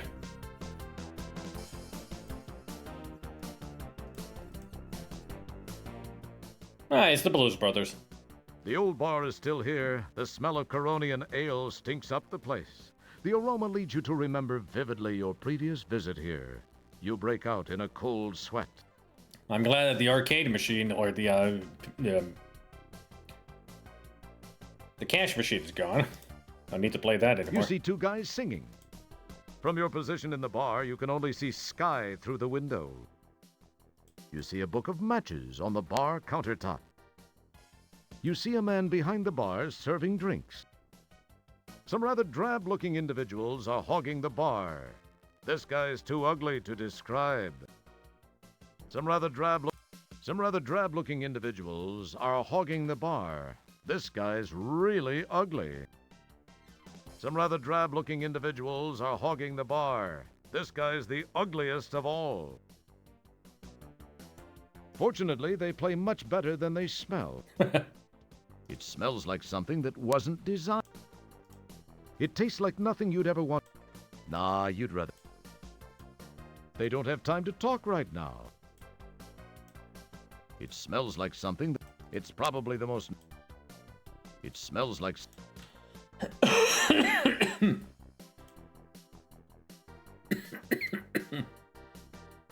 Well, looky here. If it ain't Mr. Look at Me, I'm in VGA. You're in VGA. What's the matter? Monochrome not good enough for you? What's this? 256 colors all for one little bitmapped wimp? I mean, what you're... a waste of VGA. You're a monochrome VGA. Hey, fellas. I bet I can toss them all the way out from the bottom of the stairs. Bitch and ale. Oh. I guess they don't like me that much.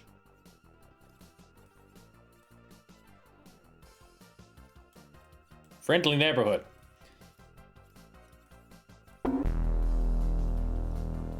Apparently they don't want me back in.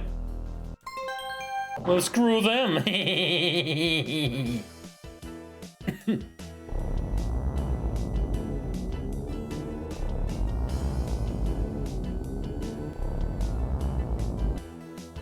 Yeah, worked in the first police quest, yep.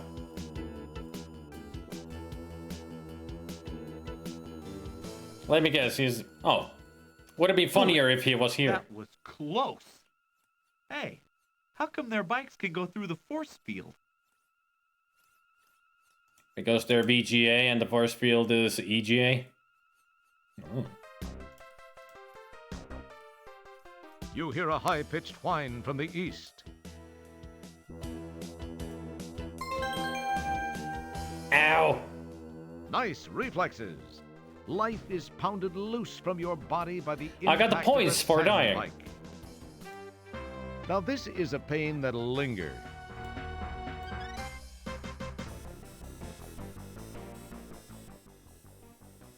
Sounds like the bar music still- broke.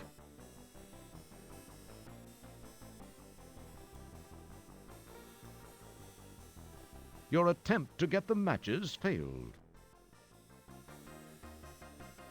Well, looky, what's the matter? What's the hey? Wee!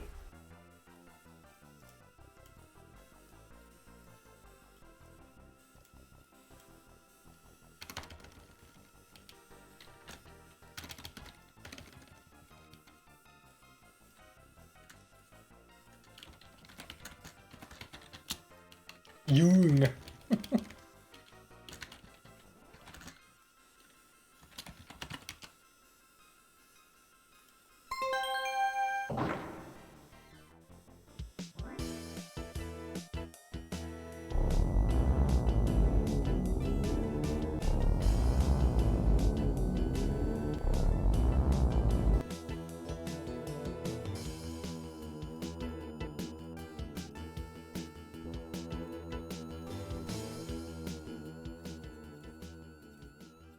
Boy, that was close.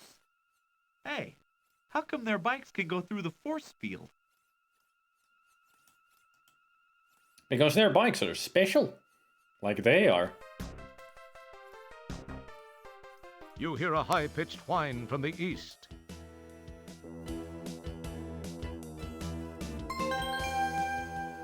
Boy, that was close.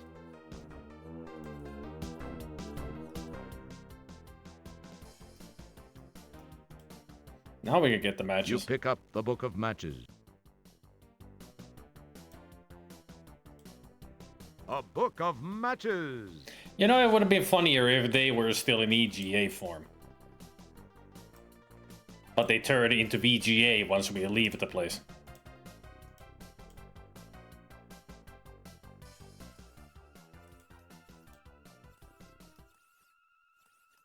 You hear a high-pitched whine from the east. What? Nice reflexes. Now I jumped the wrong way.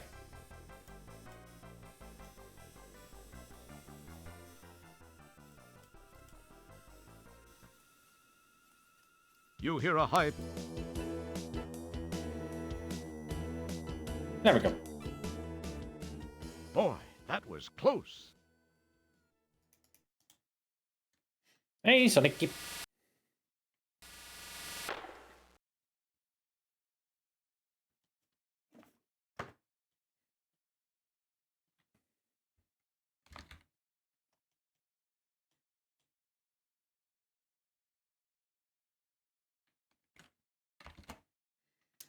All right, let's go for Xenon.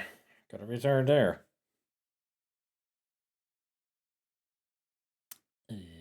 That. Then that.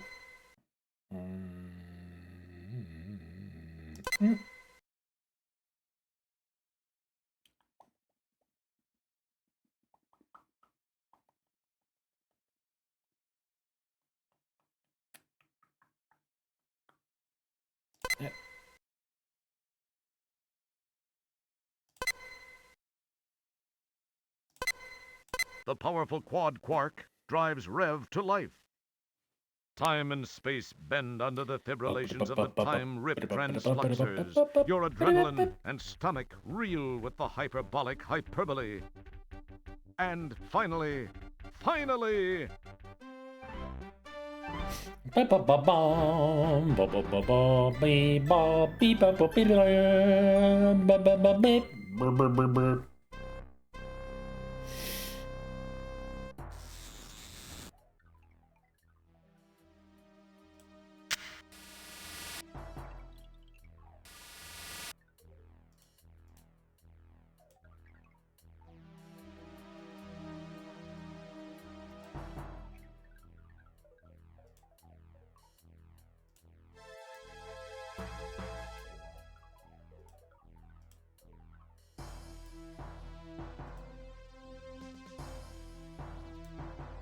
Your innate sense of curiosity makes you wish you knew the way to open this thing.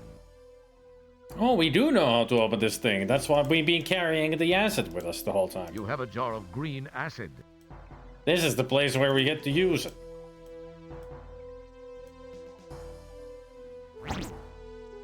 Well, there's not much left of the lock now.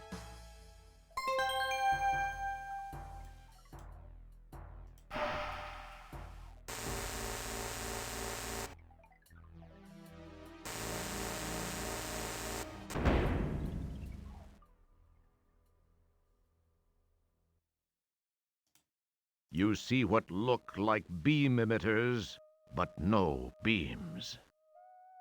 You see what... This long tunnel contains 3 circular steel portals, each containing nozzle-like projections.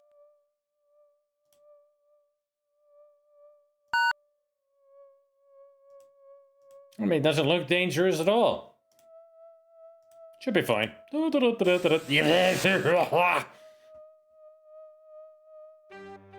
We're glad you could play... A real pantload. 69. Enter. 65. Enter.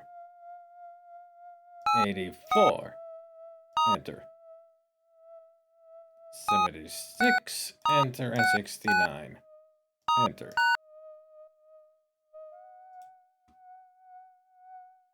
You slide the conveniently pre-moistened stogie between your lips, Yuck. apply a lit match, and proceed to nearly hack up a lung.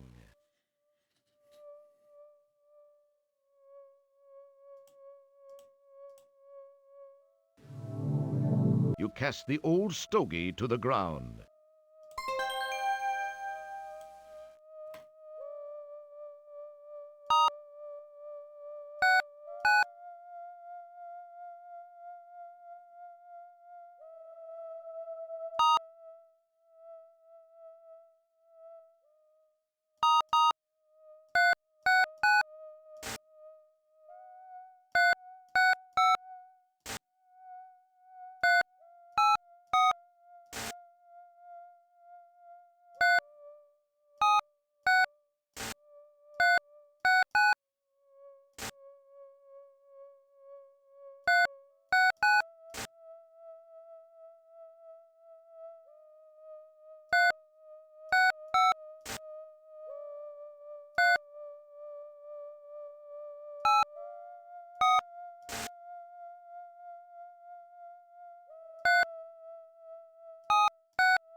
Damn it.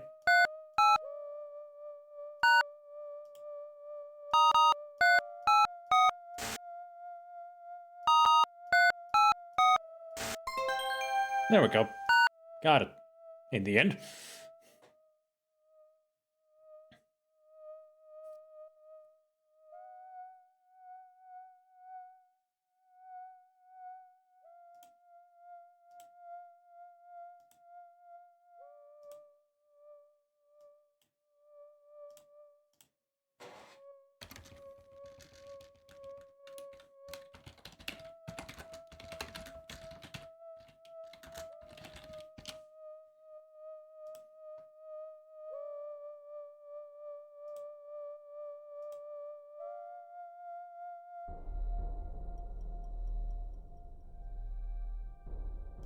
This maze of cables, ducts, pipes, and glowing panels gives the superbrain computer a sense of being alive.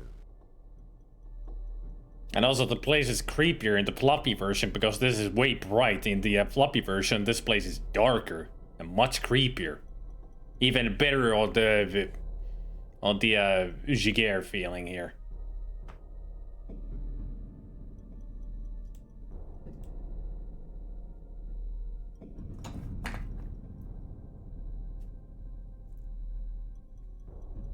You hear an electronic hum approaching from ahead of you.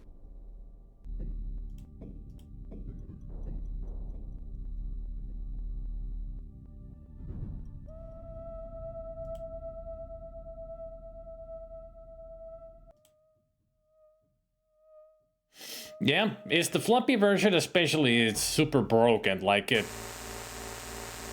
How fast was the fastest time that somebody got with this? Like 15 minutes or so? Because they break it right here. Right at the beginning when you get here, they break the game and they get to the end.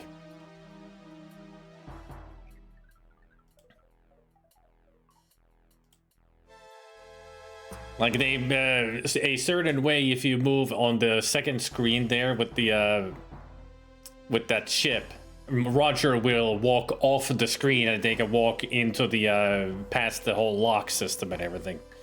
Oh yeah, 2 minutes and 19 seconds by Santa Claus, yeah. Santa Claus is a Finnish speedrunner. Yeah, I've watched all the One Short Eye and the Space Quest Historians speedrun. Well, especially the One Short Eye, he specializes in speedrunning, like history videos, and in there it was all the explanation. Many of those Sierra, it's especially Sierra game speedruns, and it's always at some point like there's been 3 or 4 guys trying to beat each other's times, and then suddenly Santa Claus appears and beats everybody. It's like, how is he doing it?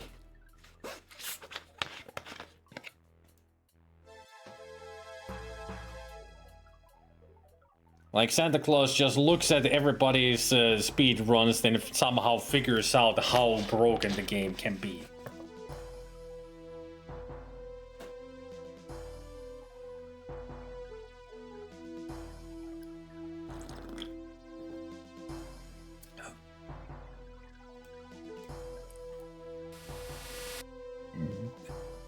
You've been meddling around in 2 of his videos. Cool. Bilbo lives in one of One Short Eye's videos, like 4 years ago.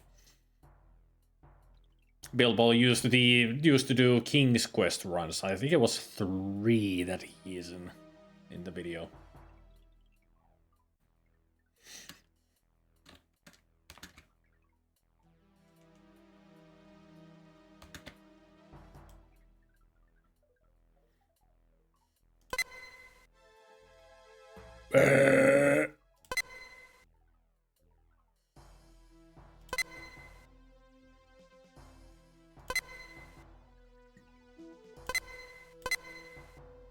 The powerful quad quark drives Rev to life. Time and space bend under the fibrillation. Oh, you voiced the people in the Robin Hood video. Your adrenaline and stomach reel with the hyperbolic hyperbole. And finally... I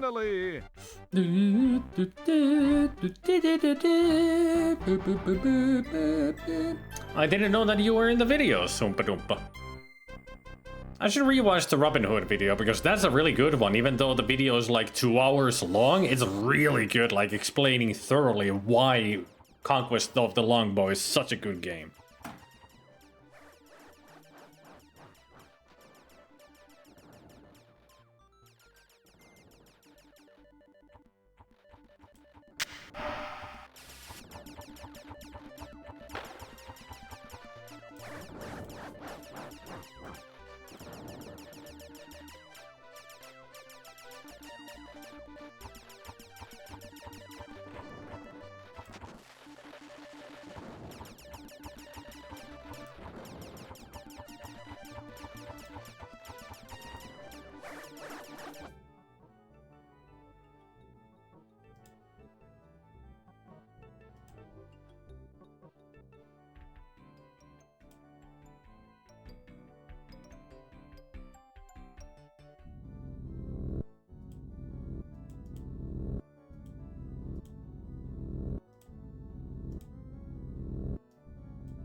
Welcome to Hurt So Good, a division of Blet's Entertainment.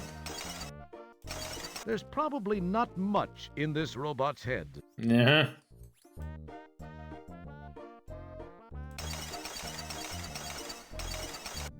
Thank you for shopping, Hurt So Good.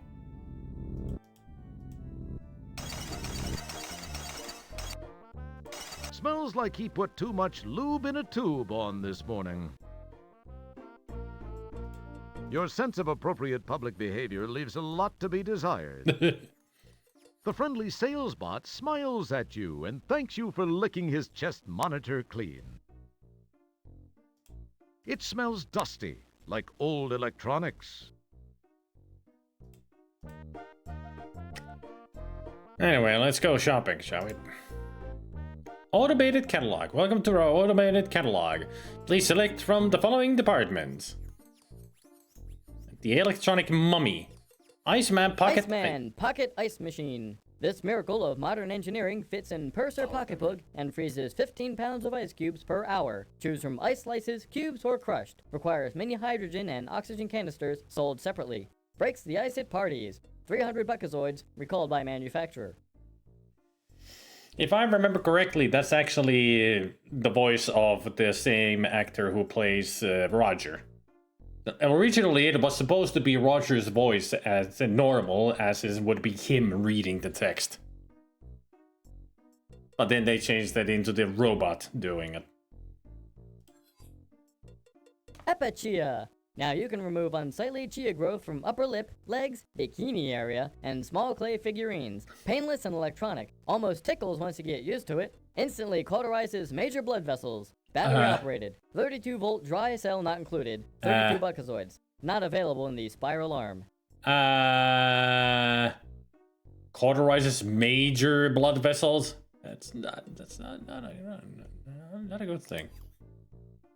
Dan, the recipe beamer. Imagine the situation. The ambassador from Corona is coming for dinner, and all you have handy is a can of condensed cream of Orat soup and a box of nano wafers. You punch the appropriate buttons on your recipe beamer, and instantly, we beam the perfect recipe to you. Over 18 trillion recipes collected from all over the universe, just to make meal planning easier. 455 buckazoids. Estimated date of uplink, November 2803. So it's like Factor, or... What's the other one?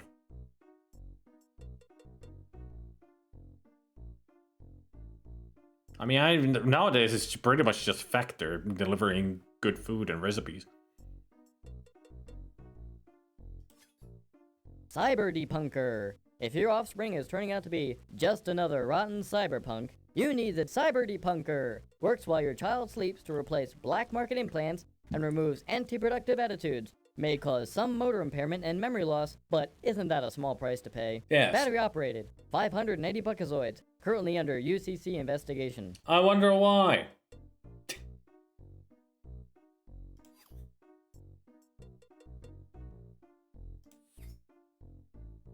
Armatroid 2500, a remote control toy for all ages. The Armatroid 2500 is a mobile robotic arm that can swivel, turn, pick up light objects, tear wings off of flies, disembowel small animals, and perform elective surgery. Teaches hand-eye coordination, elementary physics, and self-control. 35 buckazoids, sold out. Darn it, I would have wanted one. Need you really teach me some elementary physics? Would be nice. Yobot, the Ramboid robot. Yo. Having Yobot in the house is like having an extra playmate around, armed to the teeth with bazookas, laser pistols, and authentic live nuclear warhead. Responds to voice commands with an authoritative yo. 69 buckazoids, discontinued. Yo, Adrian! Blow up the house.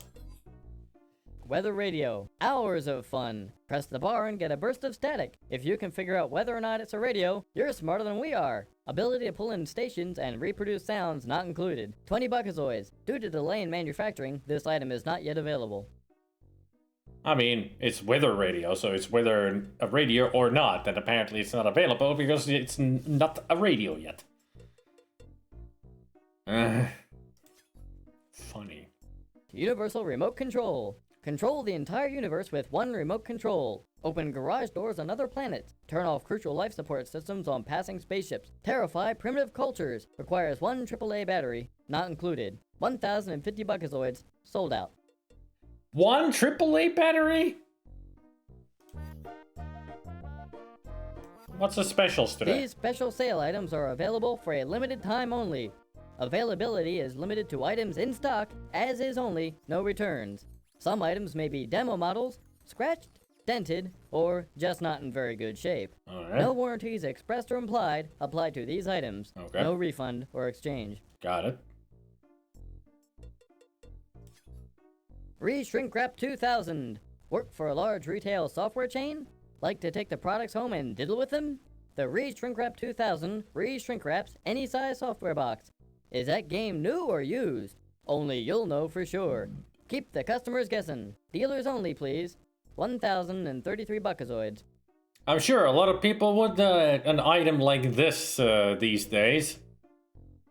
So they can sell their old games for a higher price because they're sealed.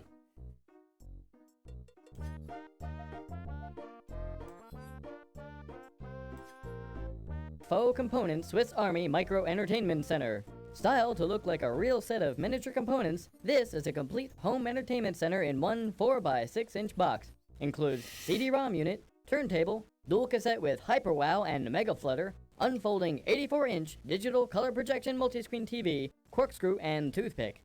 2,275 buckazoids. Back ordered, none currently available.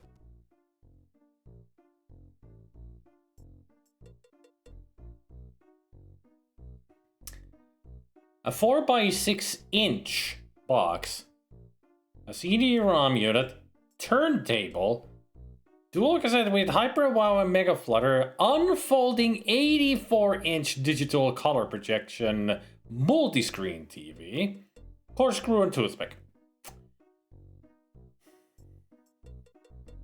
But it's a multi-screen, so it's not just one screen, Timmer.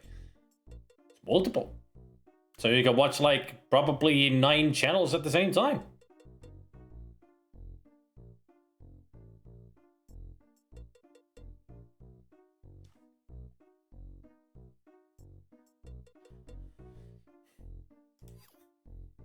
Dodecaphonic Around Sound Processor. Ever notice how flat and unexciting normal stereophonic, quintrophonic, and octaphonic recordings are? With the Dodecaphonic Around Sound Processor, your music will seem to come from 12 directions. In front of you, behind you, either side of you, 4 midpoints in between, above you, below you, from inside of you, and from the upstairs neighbors. 877 buckazoids. Discontinued. Yeah, what way?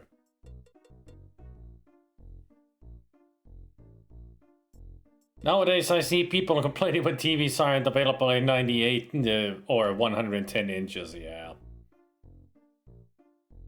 I mean, I've got a 50-inch television, and even that is like, maybe it's a bit too big. It's fine. But I don't need something that's the size of my fucking wall. I mean, that's just ridiculous. But then again, that kind of a huge screen would be better for as a home screen, so you can watch movies or such with friends.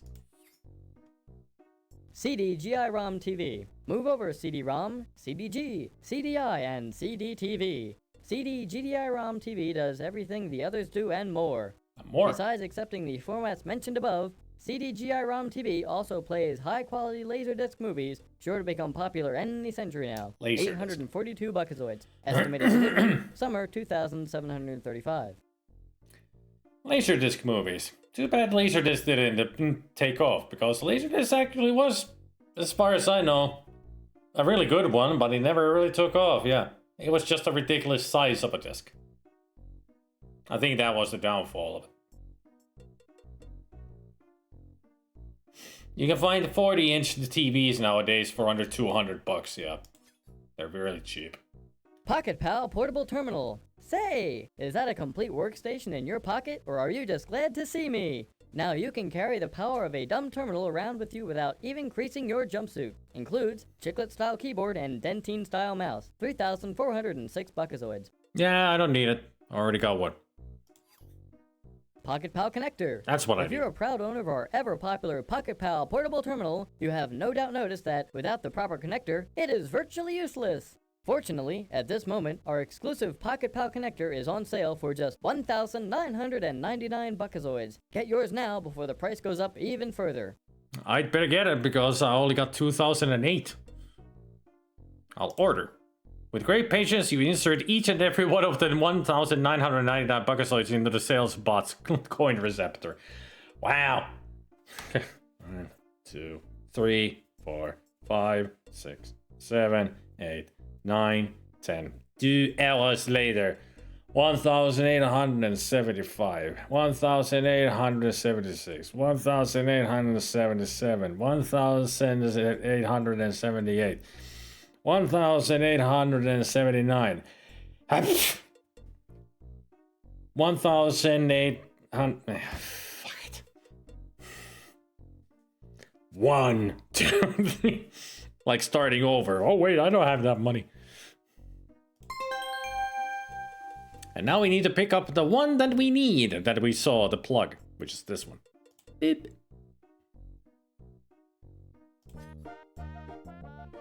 And exit.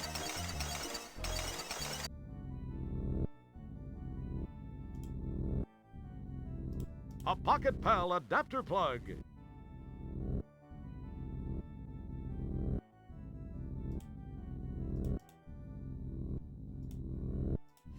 Let's go finish this. Let's go save the future and ourselves, in that matter. I didn't think I would be playing this game through today, but apparently I am. It's not 2 minutes and 9 seconds, you know, but...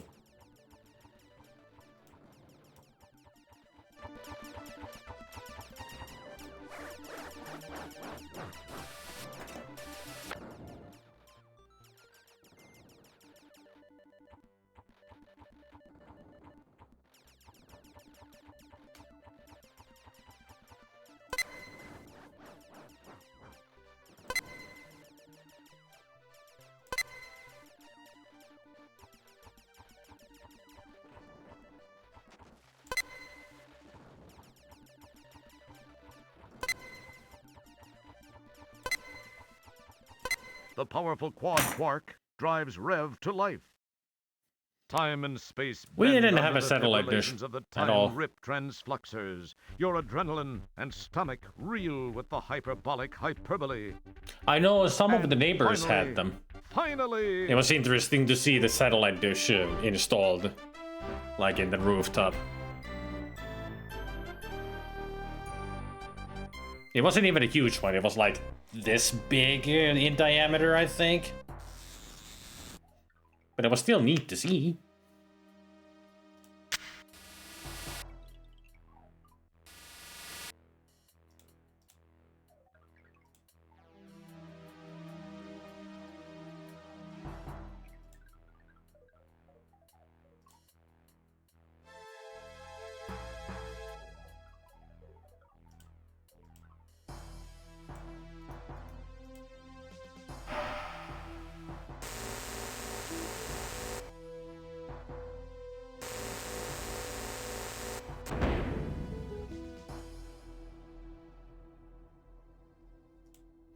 First of all, now we use the battery on this. You plug the mobile power cylinder into the laptop. And then this. You attach the plug to the Pocket Pal. There we go.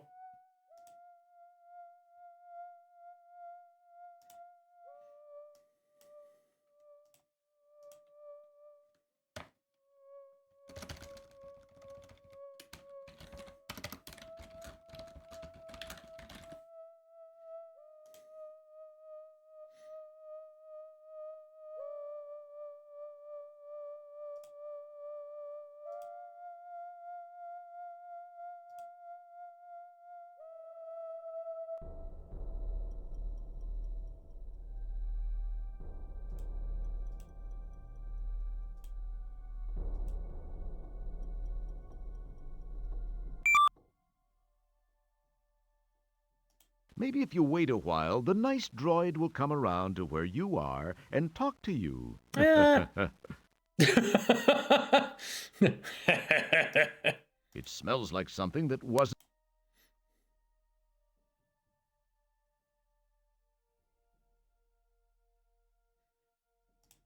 You hear an electronic hum approaching from... Don't mess with...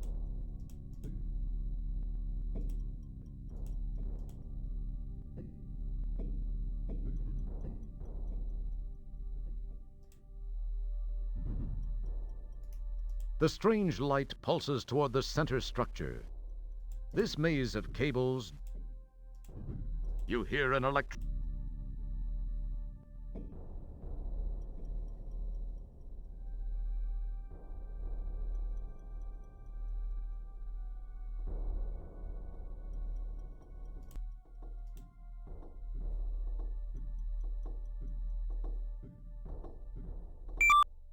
Oh, hello, Warhol. Take a good look, Roger.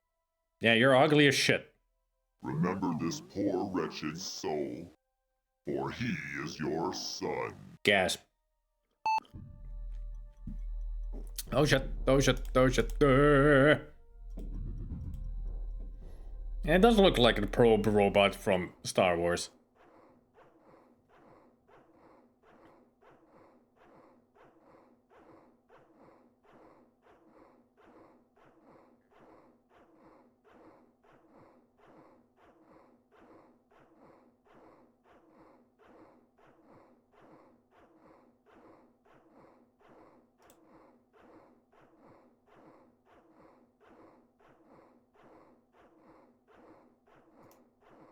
It's a security droid!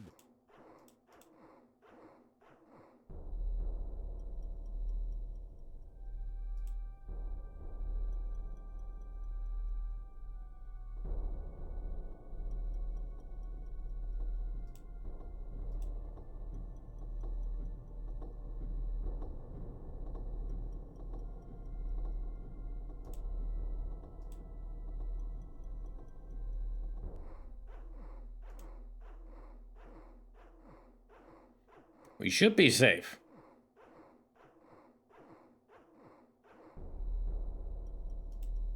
This maze of cables...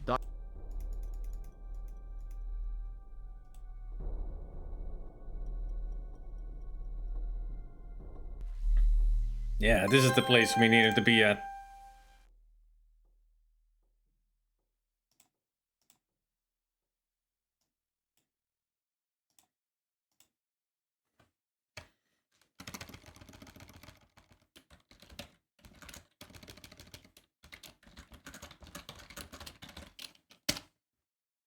It's very pleasant. You see a small keypad. The heavy iron door looks impenetrable. It's either an electronic eye or a light bulb. You're not sure which. Warner Brothers and Dot.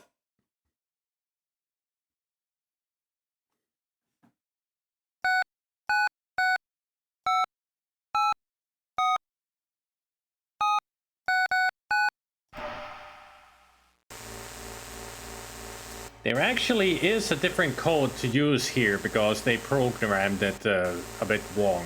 You can either use the code that you get, or I don't remember what the code was, but it's a lot shorter and faster, and speedrunners use it.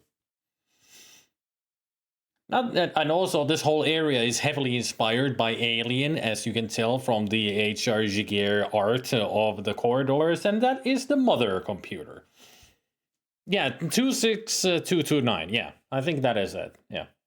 I don't remember why that works, but it was something like in the coding it goes over... Yeah, the integer. Yeah, that's the integer.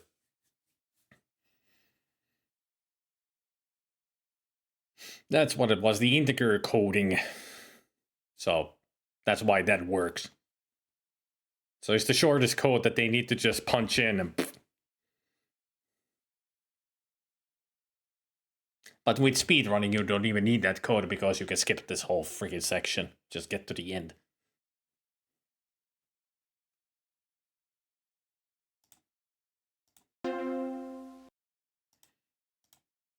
Pinky and the Brain. Replace. Probably represents some tertiary function of the supercomputer brain. Certainly nothing important. King's Quest 43. You've seen this mystic rune somewhere else. Yeah, this looks like toilet material.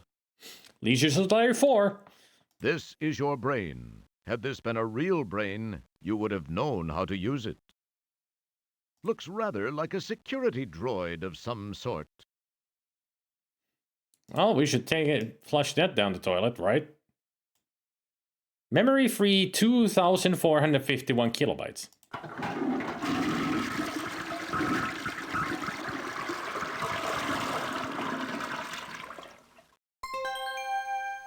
Still, the memory free is the same amount. Taking care of the droids apparently did nothing for memory.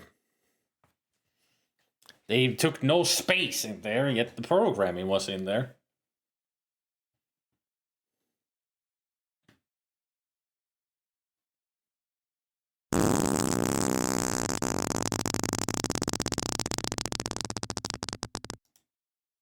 Yes.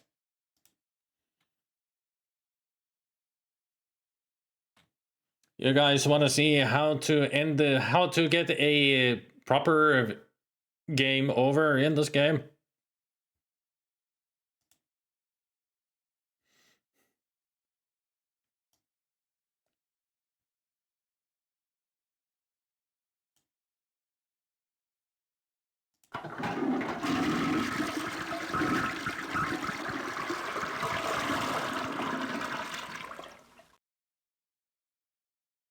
Yes. You flush the game, it ends the game.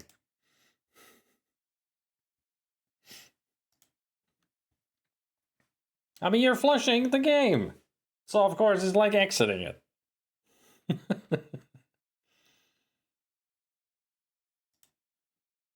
Also, we should get rid of this.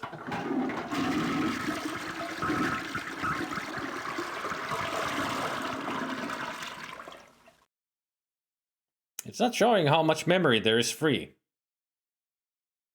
I wonder why. It should.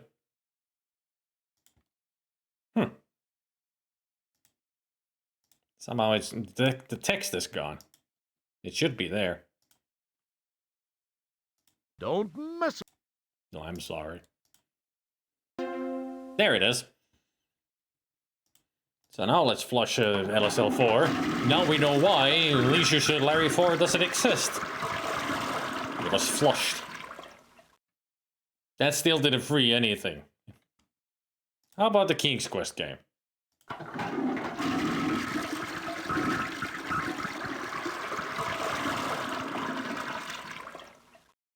And suddenly there's 841,912,226 gigabytes of memory. Apparently the King's Quest game was... it's a big game. Almost 842 million gigabytes.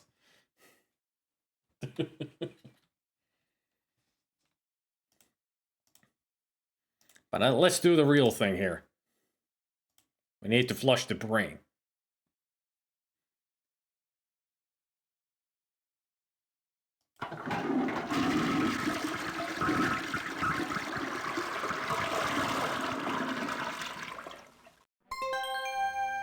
Forbidding sequence valued to 5,000. And now we've got to move.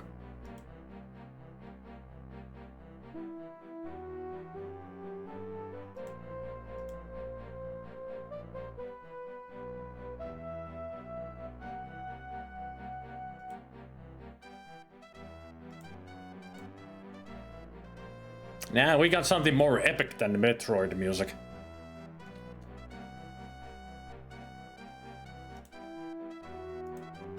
We ain't done here yet. We still need to rescue our future son.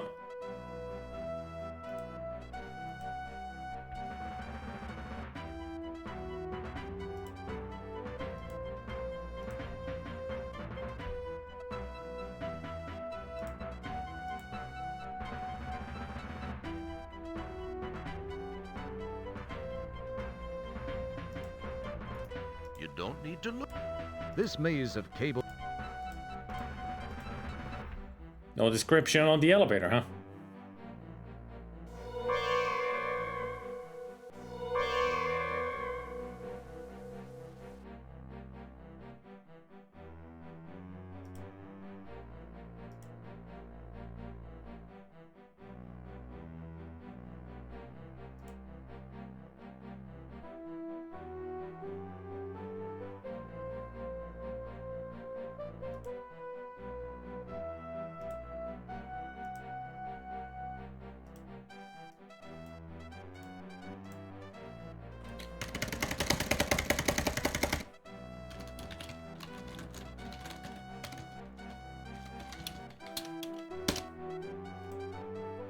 Yeah, we're only 40 points away.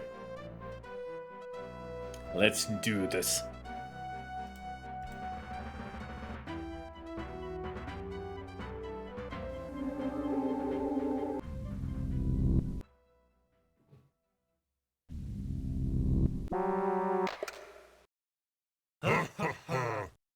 Hello again, Roger.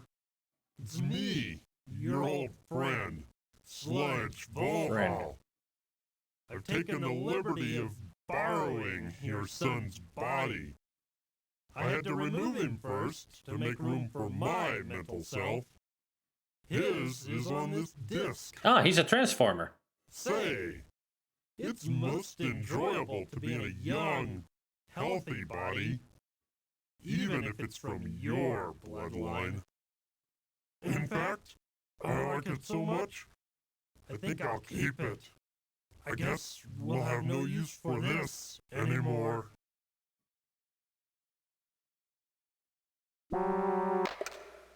Now it's time to settle things, once and for all. You'd better be careful, though. Keep this in mind. If I die while in this body, that disc will be useless. Your son will never draw another breath. And if you don't defend yourself, you will never live to buff another helmet. Come on, show me what you've got, mop jockey.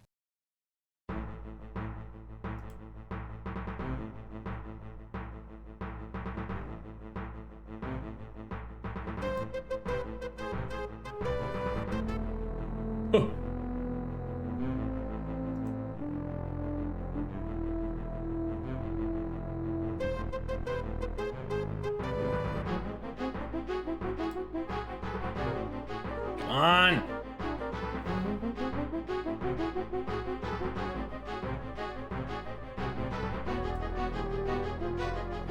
Come on, come on. Is that the best effort you can muster? All this space hero nonsense must be getting to you. You're getting old, Roger. I, on the other hand, am enjoying the physical joys of youth. Gotcha.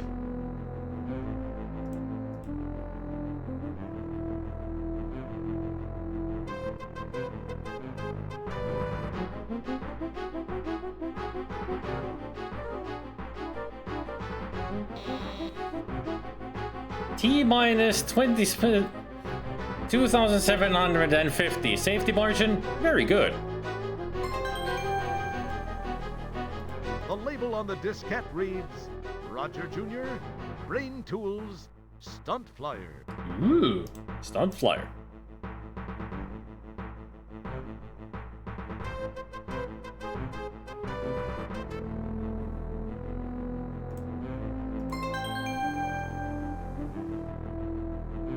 It is the brain's control panel.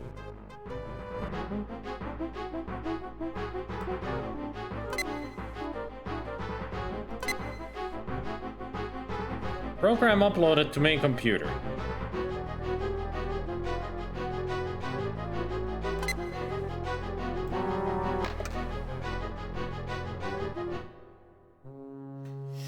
GG, everybody. Things we need to talk about. You must be very confused. Were Volhall's words true? Are you really my son? You do look a little like me, though not as good looking. What do you mean, not as good looking? I'm 10 times... Wait. What am I saying? This is no way to start. Yes, what Volhal said is true. I have many things to tell you, Dad. I should start at the beginning. I was born 19 years ago on Xenon. It's always been my home.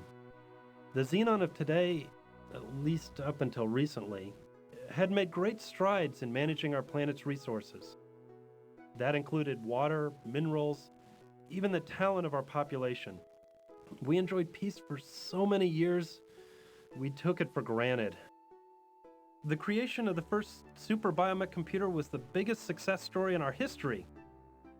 When the Volhal virus was introduced and began to control the computer, a state of total chaos was created.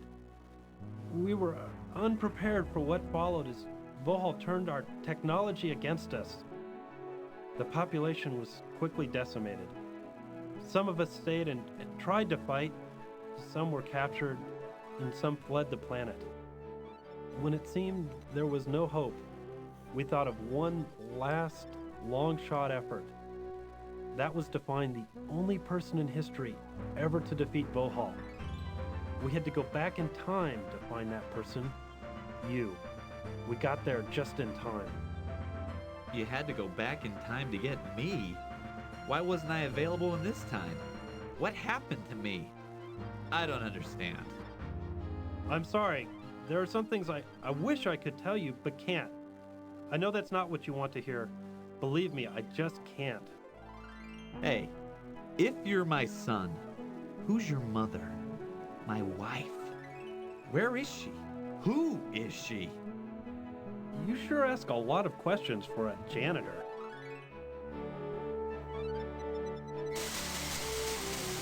Oh, how I wish she would look like that. And your wife. Her name was Beatrice Wankmeister. She was quite beautiful, wasn't she? What do you mean, was quite beautiful? What are you saying? I'm so sorry. I shouldn't have said that. Please, I can't tell you anymore. Yep, her last name is Wankmeister. I don't believe all this. I'm so confused. It doesn't matter now. I have to send you back where I found you so that history will properly reflect the events which brought us to this place in time. You won't remember much. This will seem like it was a weird, fuzzy dream. I must get back to the task of contacting all the surviving citizens of our planet. We have a huge task ahead of us. Rebuilding our city and our lives will not be easy, but we will do it. Once more, I have to ask you to enter the time rip. It will return you to Magmetheus in the Space Quest 4 era. Please, go now. It's time.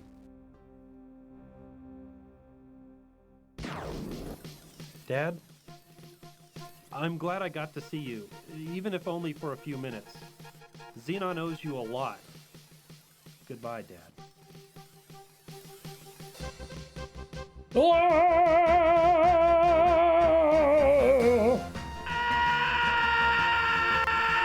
Perfect.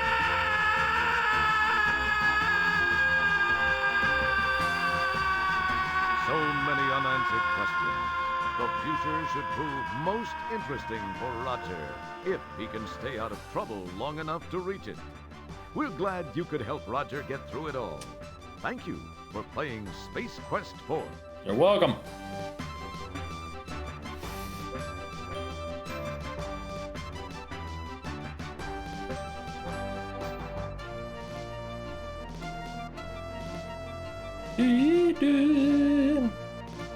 Yeah, we miss Gary.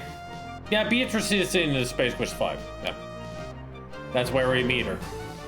I mean, Gary always, he passed away just recently. Wasn't it like last month?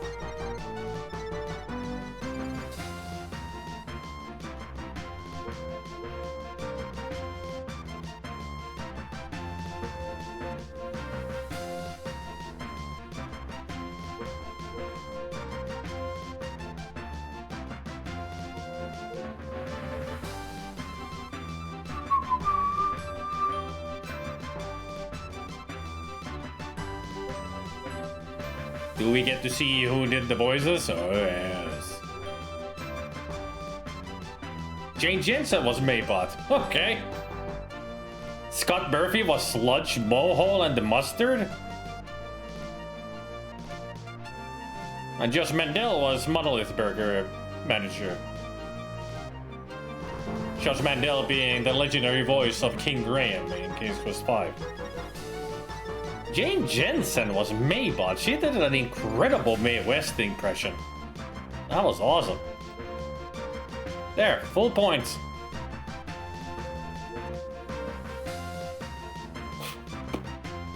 Thank you for playing Space Quest 4. See you on the Chrono stream, Time Jockey. You too, two guys from Andromeda.